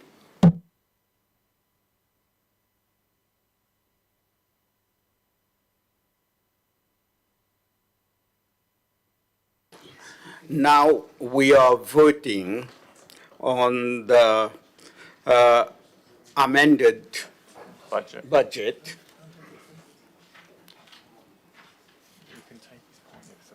Point of order? Deputy Mayor, there are a couple of corrections of the typos in this page number 211, item number 7, and page number 213 and item number 8. No, Councillor Mamalini, that's not a point of order. Well, in the papers, the numbers are wrong. Okay? Now we are going to put it to the electronic vote. It's a recommendation from the page 30 in the report.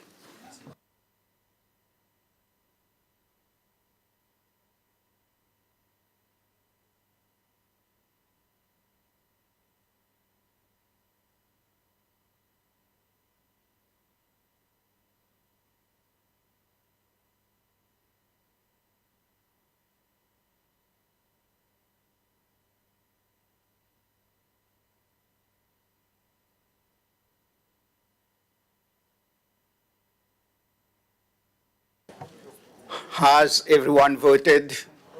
No, I didn't, because the numbers are wrong on the paper. Let's move on. Okay.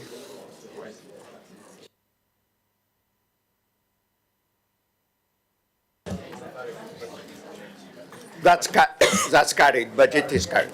Moving on to the capital programme, item 9. Now we are moving on to the capital programme and strategy report.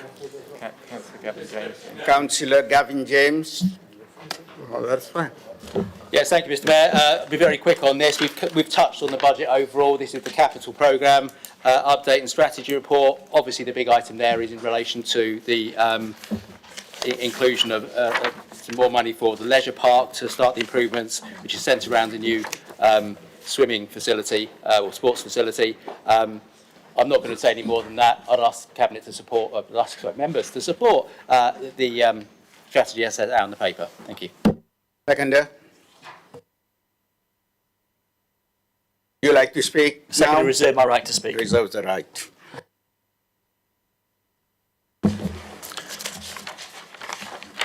Mr Deputy Mayor, Councillor James would be disappointed if I didn't stand up and say a few words.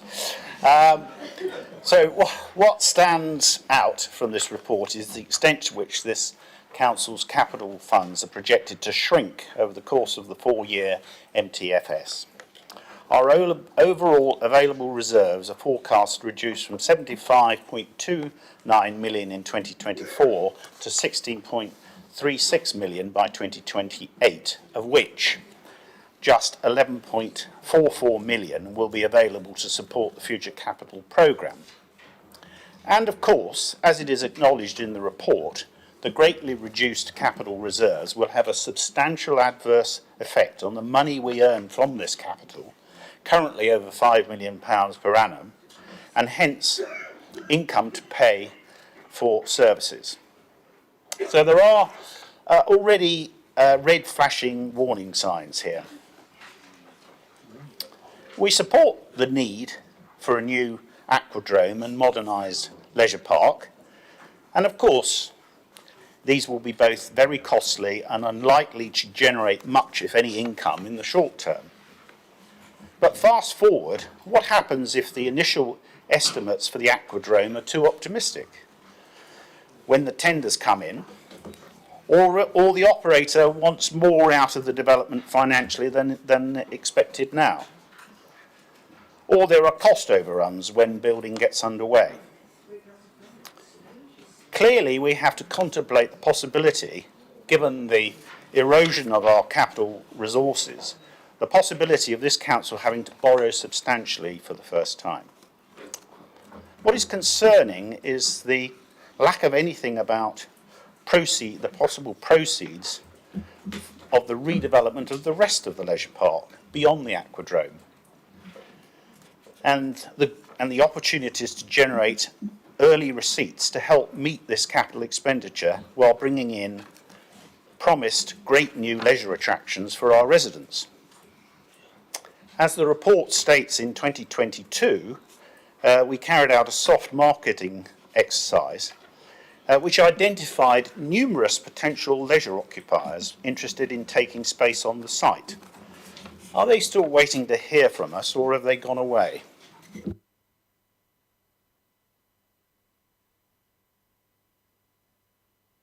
Councillor Lee. Thank you, Mr Deputy Mayor. Under 8.12, I'd like that the question be now put, please. Thank you.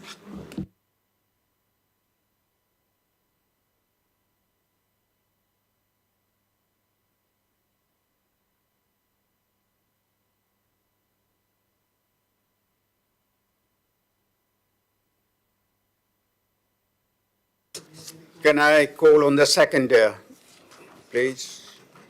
Councillor Harvey. Mr Mayor, there's not sufficient debate on this topic, and that's your judgment, but that's what the Constitution says. Well, is there a seconder for the motion to put the question? It is for the seconder. No, is there a seconder? Is there a seconder?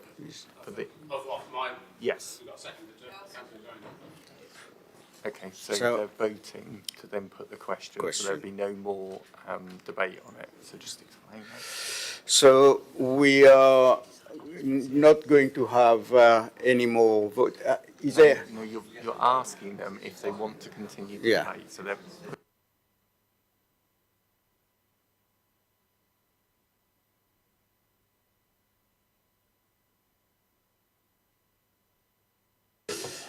Right.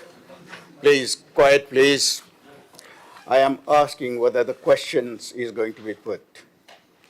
so you're having a vote on that? Going to have a vote on No, that? You are voting on it. That agreed. Agreed.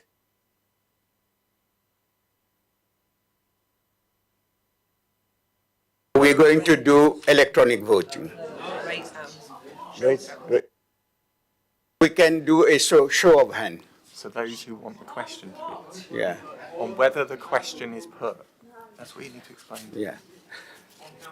Those, please quiet in the chamber. So you're asking them. Can I ask whether you want the question to be put? So those in favour. Those in favor, raise your hands.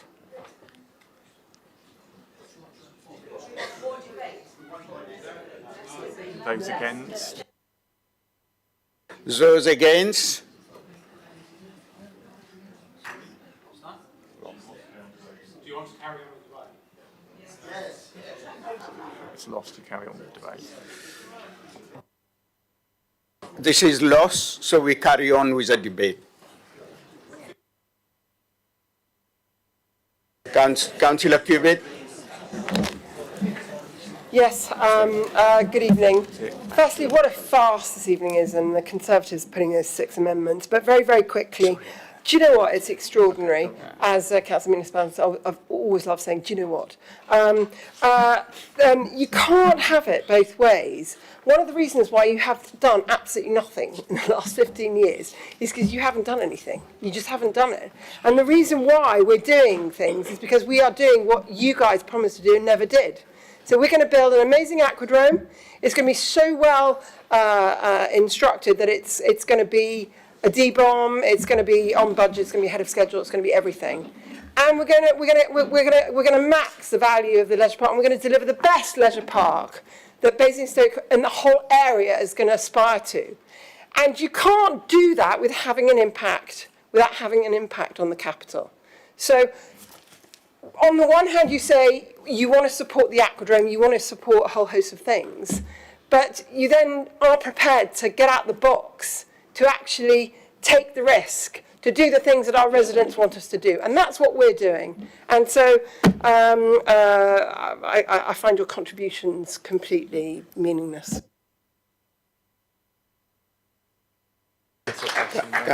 Councillor Basham.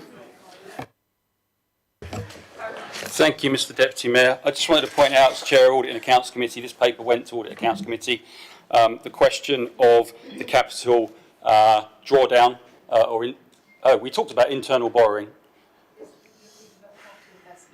Right, but we talked to Audit and Accounts Committee about internal borrowing and about how the investment in the aquadrome was going to draw down on our bond funds, basically.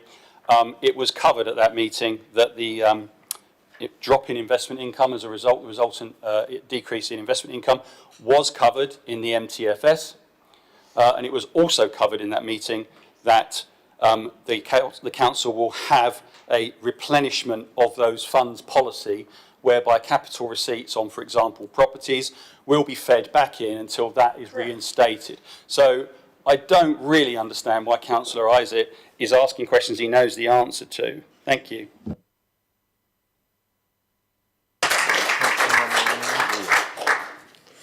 Councillor Mumaleneni. Thank you, Mr. Deputy Mayor. I'm not here to talk about the capitals and expenses. Before that, what I would like to point to Councillor Gavin James is there are some typos in the capital budget paper, Appendix 1, page number 211, item number 7. So I want that to be corrected before we put it on vote. And the same thing, page number 213, item number 8.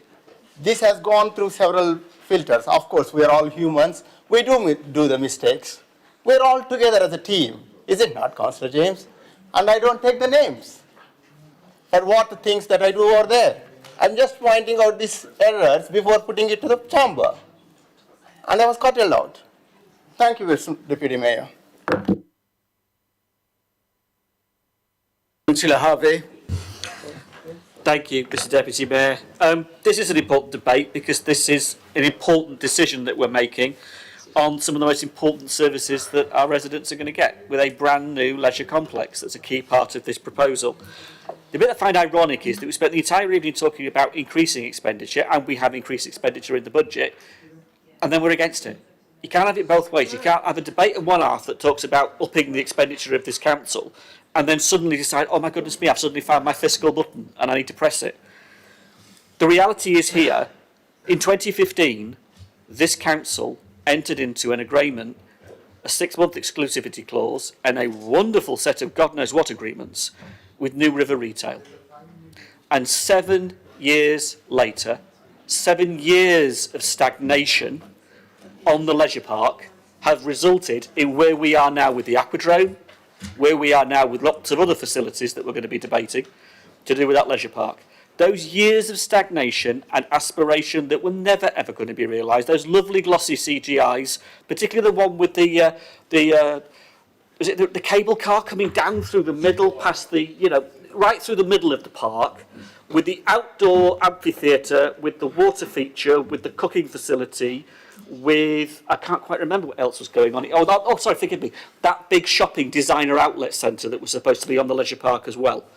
That was odd as well. It was, Councillor Jones, you're quite remembering. Is there any wonder that the situation was left for all that time without anybody doing anything about it? Now, look, we've listened to what the residents have called for in terms of the leisure park. The Conservatives have asked for it as well on so many different occasions in terms of pushing forward with the aquadrome, and it's exactly what we're doing. But the consequences of that are being borne by the council, and we are aware of that, and we understand the implications, and we are aware of managing that over the course of these next years. As a good friend, as Councillor James says often, you do not teach children to swim in reserves. You teach children to swim in a swimming pool. And the swimming pool is required because we're spending over £1 million in capital, keeping the current one open. We've got to invest in the future. The leisure park and the leisure complex is a critical component of that, and everything else will flow. Everything else comes from unlocking the door on the leisure park. That's where the leisure complex comes from, and the cost implications of that are also critical in adding all this up, the pieces of the puzzle I referred to earlier. So yeah, we've all got choices of what we want to do, but let's do it. You said it earlier, oh, get on with it, the can-do attitude. Well, we have. The can-do attitude is to deliver the leisure park for our residents.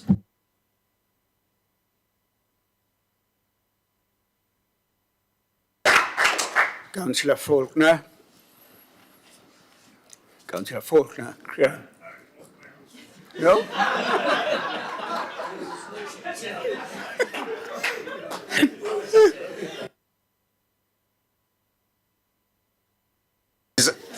Is there any other speakers? No. No. So, Councillor James, to sum up. Yes, thank you. I'm going to agree with Councillor Isaac. He's absolutely right. We are making a significant investment in our leisure park, centred around the new sporting facility. It's quite frustrating when people in this chamber say, oh, we're a very rich council, we're a super rich council, we've got all the money in the world. We're just not broke like most other councils. This will mean our available resources to spend on other projects isn't there, because we're spending it all on this. It's the right thing to do, because there is no alternative. Councillor Isaac will be able to confirm. His capital programme, last 4 years, £4 million has been spent on the Aquadrome to keep it open. In my capital programme, inherited of him, there's another £2.5 million in the capital programme to keep the Aquadrome going. And of course, construction costs have gone up in the last few years. An extra £18 million in cost is expected. So the dither and delay has meant already cost the taxpayer £24.5 million potentially. That's the extra money it's cost because of dither and delay. Now, in an ideal world, I would not want to spend money on a new sports facility at the same time that you're putting money into Manydown up front to pay for infrastructure, but both projects have come along at the same time. I think we all know Manydown should happen 15 years ago. That money would now be returned to the council, so you move on to your next project. So we are stretching and maximising the assets of this council to produce great outcomes for our residents. I'm actually quite proud of that, because that's what we're supposed to do. But you're absolutely right, there is a challenge that we do need to refill and replenish those for future capital spending, but also for investment purposes. So I am aware, and Councillor Isaac's right to point it out, and other members should be aware, that this is a significant once-in-a-lifetime investment that does mean our options in the next 5 years for doing other things are going to be limited. But it is the right thing to do. Otherwise, we've just got to accept the prices will go up, more money will be spent keeping it going, and one day the Aquadrome will go, we'll have nothing left to fix it. So it has to be done now. Thank you.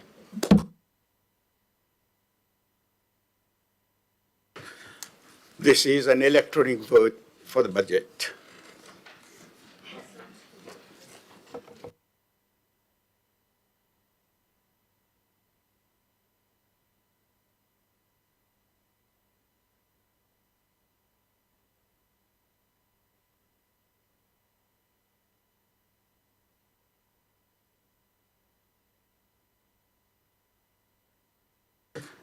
Capital budget is carried.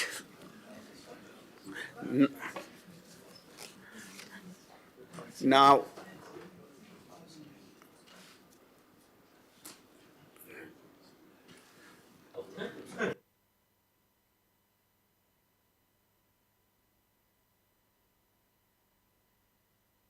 right, quiet, please. Now, we have gone more than 4 hours. What I am going to invite you to do is that we delay, we adjourn the rest of the items for the following council meeting. You need to have a vote on that. We're going to have a vote on that.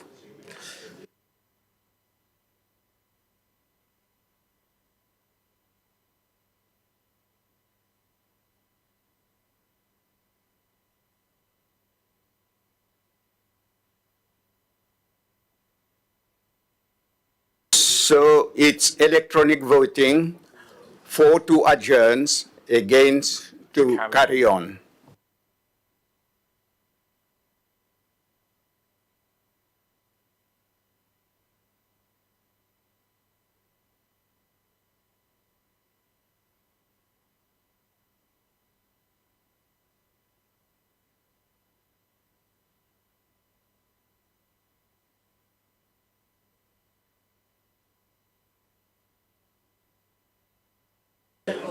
quiet, please.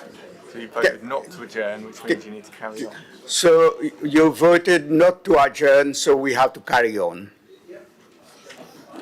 So you move on next when you're moving. Chair, I am moving from the chair the Treasury Management Strategy 2024-25. You need to ask for a second. Can I have a seconder, please? Does anyone wish to speak? Does anyone wish to speak? Councillor Isaac. Thank you, Mr. Deputy Mayor. Councillor James, I may be missing something. I know it's unlikely, but it's possible. But I have a question for you as portfolio holder, made in a spirit of constructive inquiry on the important matter of this council's long-term financial position. We've been asked to approve, and we have done, a very ambitious capital investment programme with no expected returns really for the foreseeable future from the leisure park and aquadrome on this investment. As we know, this is going to substantially reduce our capital funds. So my question is about the wisdom of the strategy of using our treasury management funds exclusively to meet the cost of this capital expenditure. The administration is proposing to source this capital spend entirely from our liquid treasury management funds, leaving our illiquid property portfolio intact. As Table 9, Appendix 1 shows, property assets total £341 million in 2024 and remain at £341 million in 2028. Is this council to become a property company under this administration? Why are we not selling some property assets to fund capital expenditure on the leisure park while we have time to do so? After all, we state elsewhere in the report, I quote, "The Council has previously accepted that the level of risk being taken on commercial property investment is much higher than that with Treasury management investment. As he's in charge, could he please enlighten us?"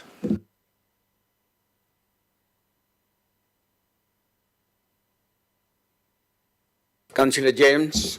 Yes, thank you, Mr. Deputy Mayor. It's quite simple. There's a property investment strategy. You'll know, April 2022, February 2022, you put it forward and it was approved unanimously by full council. I'm still using your template. So that's good and reassuring for you to know. So that's why, as you know, the property investment strategy, it sits in there. We're not adding more property to it. We're not taking property out. We're recycling it. What we're also saying in terms of the capital spend, because it's considerable and significant, we have to be able to get that money to pay for stuff. Now, we have got a number of things going on. As you know, there's always deals going on and potential capital receipts coming in. However, we have to be able to access the money on a short-term basis if we need to complete. We're not going to sell off something cheap. And we've taken advice on it. And of course, the easiest way to move that money around is to say, literally take it out of your savings account and then top up your savings later when the capital investment comes in. That's because it's the most efficient and effective. At this stage, we are not definitely taking money out of the Treasury management strategy. We know it's there, it's earmarked, it's available, should we need it, which is the right thing to do. But no external borrowing on my watch.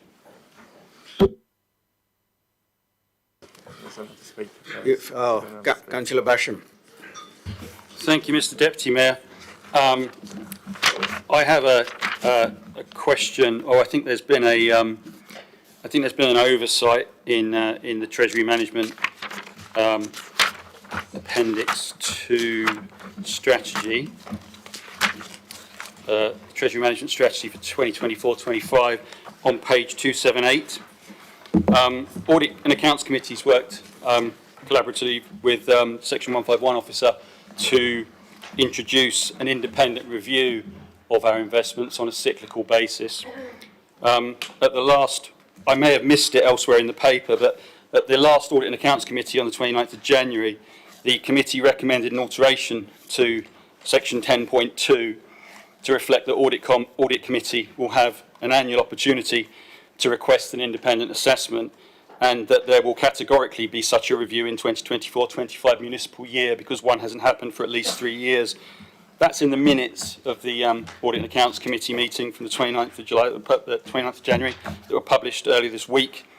I don't really want to hold this paper up, and so I wondered if officers can update us on what our options are, please.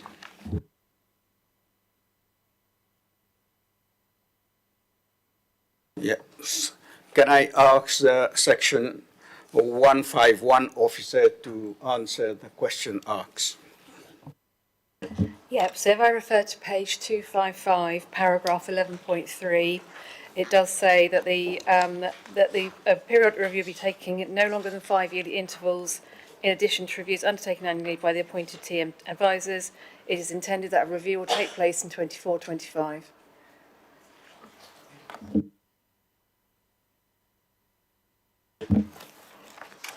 It is reflected further in the strategy. So it's saying the recommended changes to the Treasury Management Strategy are that we do have a review in 24-25. Any other speakers? Is that report agreed?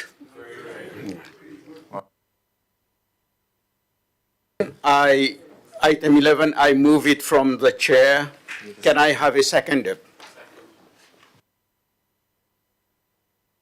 Any speakers? Is that agreed?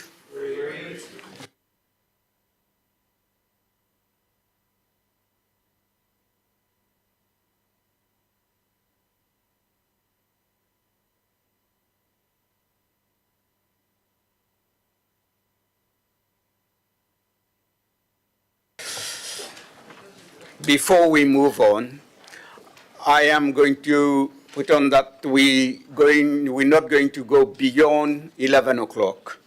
So is that going to be agreed?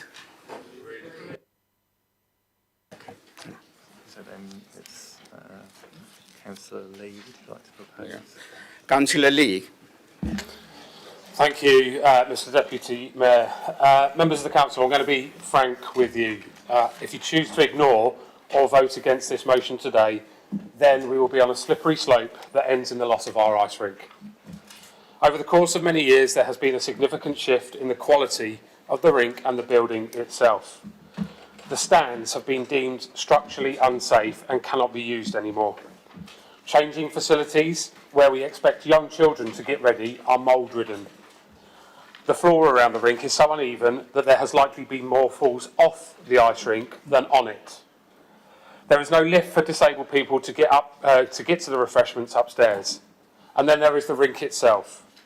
Junior and rec hockey games are regularly cancelled because of its poor condition. This puts undue financial pressure on not only local families, but that of teams travelling from around the country. And all of this has led to the Bison unable to play, the figure skaters unable to put events on, and has even denied parents a place to sit to watch their children train. What frustrates me most, though, Mr Deputy Mayor, is that the political leadership, or lack of, that has emanated from this place on this issue. And this is despite Councillor James's congratulatory budget speech. I would rather not have to be political on this issue. Something this big and community focused should cross party lines. But frankly, this is where we have got to. Over many years, the now vocal opposition, who were in administration, neglected this issue, trivialising it as an issue for two companies to resolve, despite having a stake in the building itself, popping up at election time on multiple occasions to say that they supported ICE in Basingstoke. It seems to me that the party opposite were using it as a political stunt to gain favour with the electorate. But Mr Deputy Mayor, it doesn't just stop at the party opposite. In 2019, some members of the current Cabinet were calling for an unequivocal commitment to the provision of an ice rink in Basingstoke. They said that a temporary rink should be provided for the short to medium term.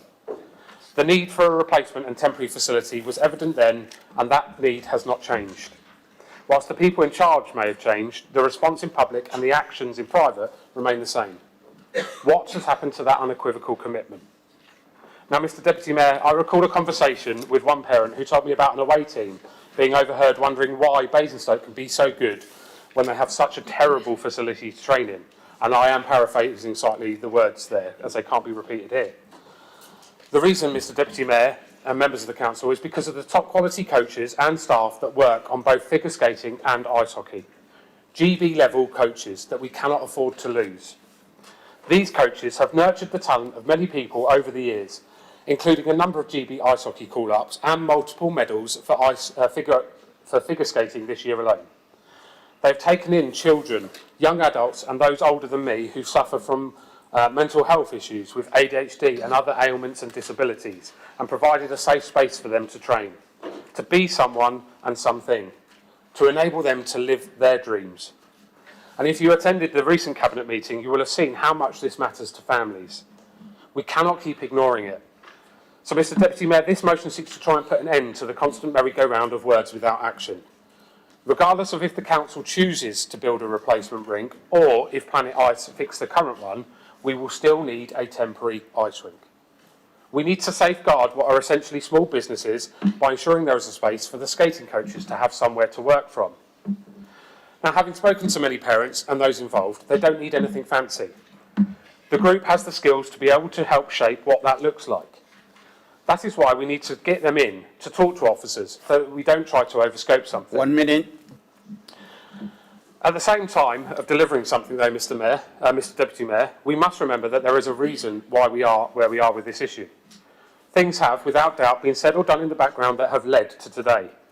When a business makes a mistake, and if it's a good business with the right process in place, they will look back at their actions taken, or in most instances not taken, to understand why it has happened. The aim in this retrospective action is to avert a similar situation from occurring again. Regardless of which party was in place at the time, we should all want the very best for the future of our borough. And sometimes that means that we have to put our hands up and admit we took the wrong course of action. Wind down, please. Mr Deputy Mayor, as I bring my speech to a close, I just wanted to pay tribute to the supporters of ice hockey, figure skating and the users of the ice rink in general that have tirelessly campaigned on this issue for many years. Whilst their stands around the rink might be buckling, their passion has remained steadfast. In fact, I think that as conditions have worsened at the rink, their strength of unity has gotten stronger. Members, I hope you all agree that this action is absolutely necessary and will vote in favour of this motion, and I look forward to the debate on this. Thank you. Would you like to second the motion, and would you speak now or reserve your right? I would like to second the motion. I'll speak now. Thank you, Mr. Deputy Mayor. I'll keep it brief in the interest of time. I've heard this morning multiple times. We talked about the importance of the consultation. It was mentioned in the amendments. I've seen many videos online about making sure to encourage residents to participate in the consultations. So really trying to go out there and hear people's voice. And this is an example of people coming to us trying to save the ice rink. They came to the cabinet meetings and we've seen them, some of them literally crying because that meant so much to them. And we've seen them outside this morning again, standing there and saying, we need your help to save the ice rink. So I would find it very, very ironic if we didn't listen to them by supporting this motion today, because we want to encourage people to come out and engage in our democracy, and that is a good signal if we support this motion today, that we tell them we are listening to you. And this motion in the top line bring three key things. That's how I see it. One, transparency, because it will look into investigating around what was the council responsibilities around this, what happened, and all the events documented in a professional manner, but that will be communicated to the residents. So that there is a transparency element here. Second, temporary solution. That will bring about temporary solution for the users of the ice rink. And third, the motion will help to hold the leaseholder accountable. What is the point of having a contract if we can't hold them accountable to the contract, or at least look into it? So these three key things this motion will bring about, and I really encourage you to stand up for the users and the resident who came out here, and he came before multiple times, reached out to many of us, just to show them that you're standing up for them by supporting this motion today. Well, tonight. Thank you.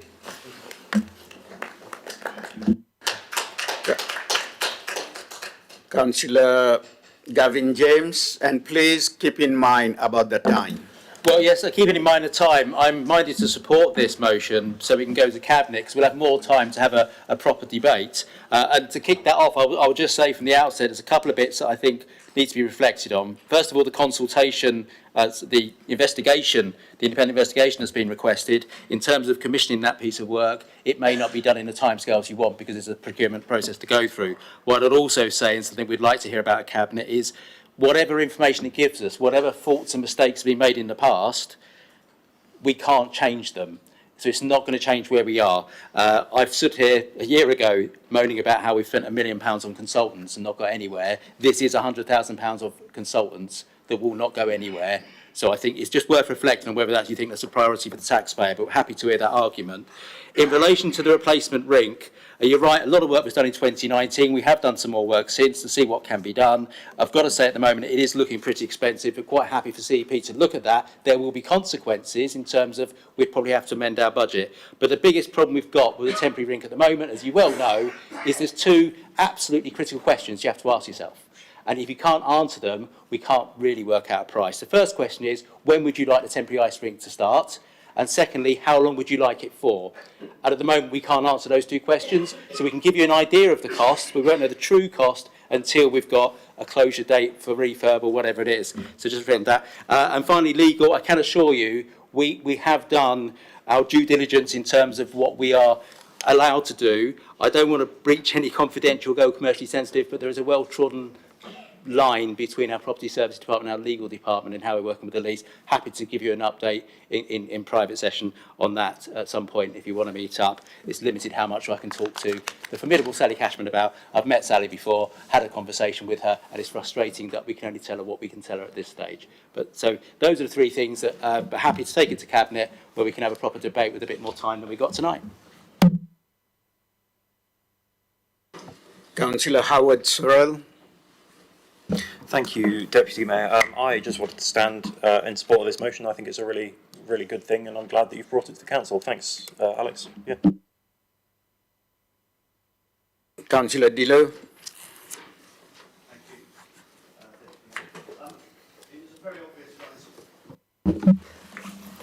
It was very obvious when I spoke to Cabinet recently, along with fellow councillors, ICE coaches and ICE forum members, that something needs to be done to ensure that the ice rink is properly maintained. This motion, overall, in my opinion, is a good motion. I don't see it as a political motion. I actually see it as an opportunity to finally get some definitive answers, to find out how we got where we are today, why the lease was originally sold, why there is an option in the lease to vary the usage of the building, and to ensure that any mistakes that were made are not made again. The motion also importantly asks the council to decide going forward what it can do to ensure the building has been maintained by those that are legally responsible under the conditions of the lease. So I, for one, will be supporting this motion. Thank you. Councillor Vo. Thank you very much, Deputy Mayor. I'm going to agree with Councillor James this evening. It's all sorts tonight, haven't we? I mean, I think there's an awful lot of good stuff in this motion. Bringing parties together, trying to get people to work together to resolve this, absolutely. It's horrific how long this has gone on for. And it, you know, any solutions, any way of getting a solution would be fantastic. What worries me here is the commitment that I read in here that the council will provide a temporary ice rink. I think the commitment to that is massive.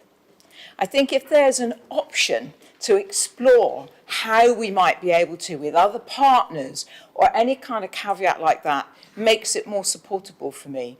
But to have a sort of blank check to say that whatever it costs for however long, I think is not tenable for me, I'm afraid, even though there is a lot to like about this motion. Thank you.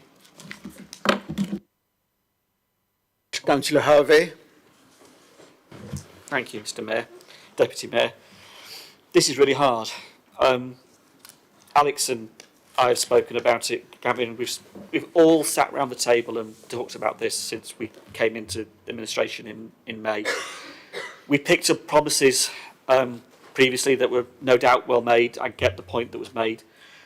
there's been debate on this for years. I mean, it was never part of New River Retail's proposals. The ice route was long gone back then. We can debate this in terms of the history and go over the history as much as you want to. None of that's going to change the actual fact of what we need, which is we want to listen to the arguments because people want ice in Basingstoke. Those people that came along and shared their stories with us at Cabinet had every reason to want to see ice in Basingstoke, and we've got to respect that. It's also true that the football club want help and support, and the hockey club want help and support, and the rugby club want help and support. And this council constantly gets requests for support from lots of different sports around the town and the borough. And it's right that we support them where we can, and we do all we can. And nobody is ignoring this. Nobody in this administration, or I think in this council, is ignoring this. There is a lot of history, and there's some people speaking tonight who did not stand up and speak when their administration was in power, and yet they've got concerns. And I respect that because you're showing you've got concerns. But those questions weren't asked then. They didn't stand up and say those things then. So look, if we're all going to move forward on this, we've got to have some reality. There's going to be some actual evidence and a report drawn up that gets into the actual nitty-gritty of how much this is going to be, and we understand the implications of that because they are huge. There's a reality to how we can try to keep ice in Basingstoke with a variety of potential options on the table, none of which we want to close the door to. But it's probably the most complex thing I've ever come across in all the years I've been on this council trying to deal with, and colleagues have. It is hugely complex. But the reality is there's no lack of will or determination. There is actually just finding the solution that's going to work.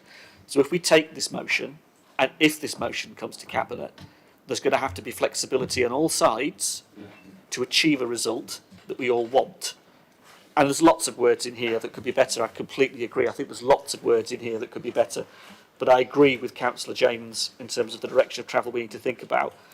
If we spent the money that we were going to spend on the inquiry on the ice users, that might be a better use of the money, actually, that we spend it on them and actually supported them right here, right now in what their needs are, rather than spending it on a set of consultants to come up with an inquiry, when actually our scrutiny committee could probably do that for us. And the scrutiny committee should fulfil its function first, perhaps, to go through a full scrutiny of it and therein come out with recommendations. And if that isn't satisfying people, then yes, go to an independent inquiry if that's what you want to do at the end of the day. But we actually haven't fulfilled and satisfied the actual processes we have in this council. So there's lots of things to talk about. There's lots of things to engage here constructively and positively with this motion. So if this goes somewhere, that's the sort of expectation I have in my mind to try to actually move the thing on, Alex, which is what you want at the end of the day. You want this thing to move on to a solution. Councillor Mines-Brown. Thank you very much, Mr Deputy Mayor. I just wanted to point out, I think we've got a conversation with an amendment, which means certainly we'd be happy to support it. With the amendment, as Councillor Vox started to articulate, I think there's also something, just to Councillor Harvey's point of view, about putting our effort where it's really helpful. One of the points that I sort of have a problem, because we've been around the circle a lot, is there was a really productive CP meeting when there was a really strong report that said this is everything that's happened over the years, blow by blow, and I wouldn't want to put our efforts into that when it already exists. But hopefully we've also come up with some wordings for an amendment so that everybody will be able to support it. Councillor Vox, would you put your amendment, please? Thank you.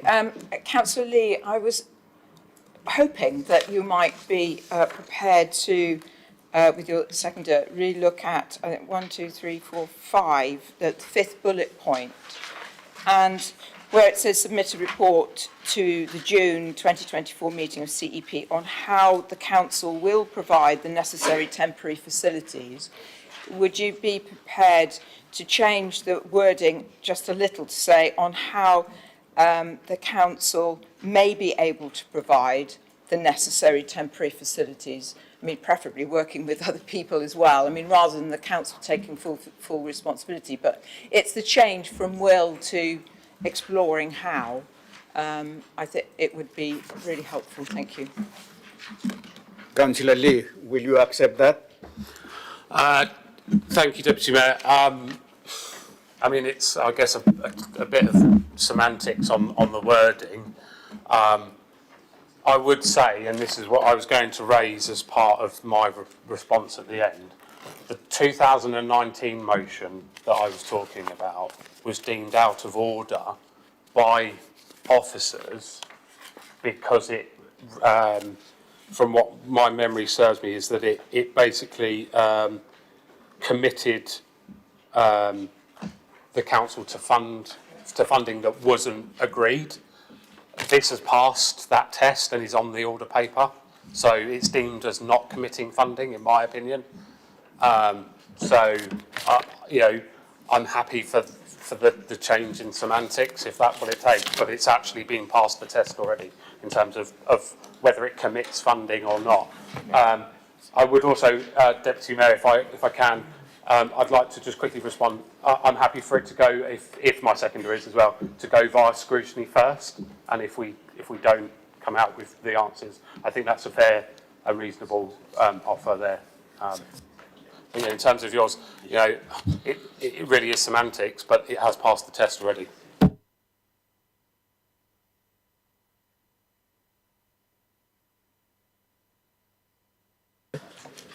Councillor Lee, just to clarify, you agree the amendment? Yep. Yeah. Yep. Yes. So, hold on. So secondly, you're clarifying that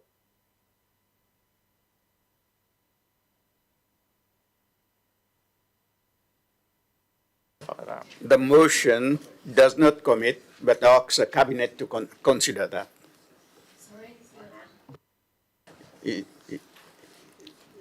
Councillor Lee, is that? So from my understanding, it will just change on how the council may provide than will provide. Changing will for may. Is that seconded?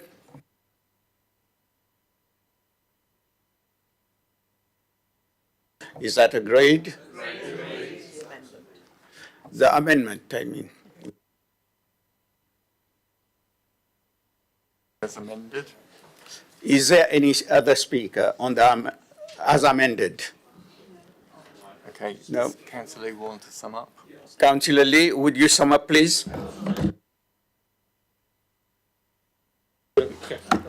Sorry, can we just clarify where we are in terms of the scrutiny committee in the process as opposed to going straight to an independent, because I don't think that's been covered by the agreement we've just made. It will go to the cabinet first for them to decide, okay? Councillor Lee, would you sum up, please? Thank you, Deputy Mayor. I mean, I was just going to respond in terms of some of the points that were raised. Obviously, as I said, the motion had already passed the scrutiny of getting onto the order paper for it to be, whether it was will or not, after the 2019 one. I just think it's interesting how the tune has changed over time. I get it, you're in power now, you know, you're in administration and you have to take things differently. But in 2019, it was an unequivocal commitment to providing ice in Basingstoke. Unequivocal. They were your words. That was on your motion, and that included the temporary ice rink. And I get it. It's all about now. You know, you can't provide X for Y and X, Y, Z. In terms of the investigation, you know, yes, it may not change how we've got to where we are. Right? I get that. I work in the tech industry. We always do a retrospective if we've deployed some code that has brought a website down, right? Because we don't want to make the same mistakes again. That's the whole point of this retrospective action, is that there is going to be somewhere where we are going to end up in this position again, and we can avoid it from happening by making sure that we've got the processes in place. You know, I get that it commits to funding, however, we need to stop those from happening again. And that's plain and simple. As for how long and when will it start, well, Standard Securities, according to their contract, they only had to keep the ice rink for 10 years. They could pull out tomorrow. Okay? How long? How long does it take to build an ice rink? And in terms of the scale of it, from my understanding of the last look at the temporary solution, you know, it was over-scoped. You know, there was a look of how we can provide ice for the bison. We don't need that. We just need a facility where kids can train and the figure skaters can carry on doing the small business. It could be half the size of what it is now, and it would still be suitable.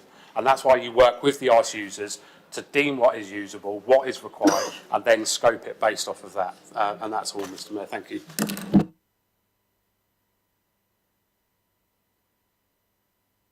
We are now voting on the motion as amended. And it will be electronic. And it will be electronic.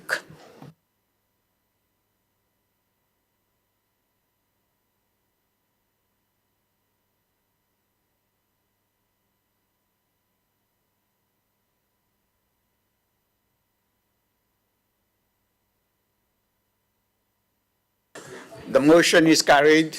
Right, you're now proposing to adjourn the meeting, and the remaining questions will be Yeah. Quiet, please. The motion is carried. Now we are adjourning the meeting, and the rest of the items that we got here will go for the next council meeting. Does everyone agree? Is that agreed? Well done.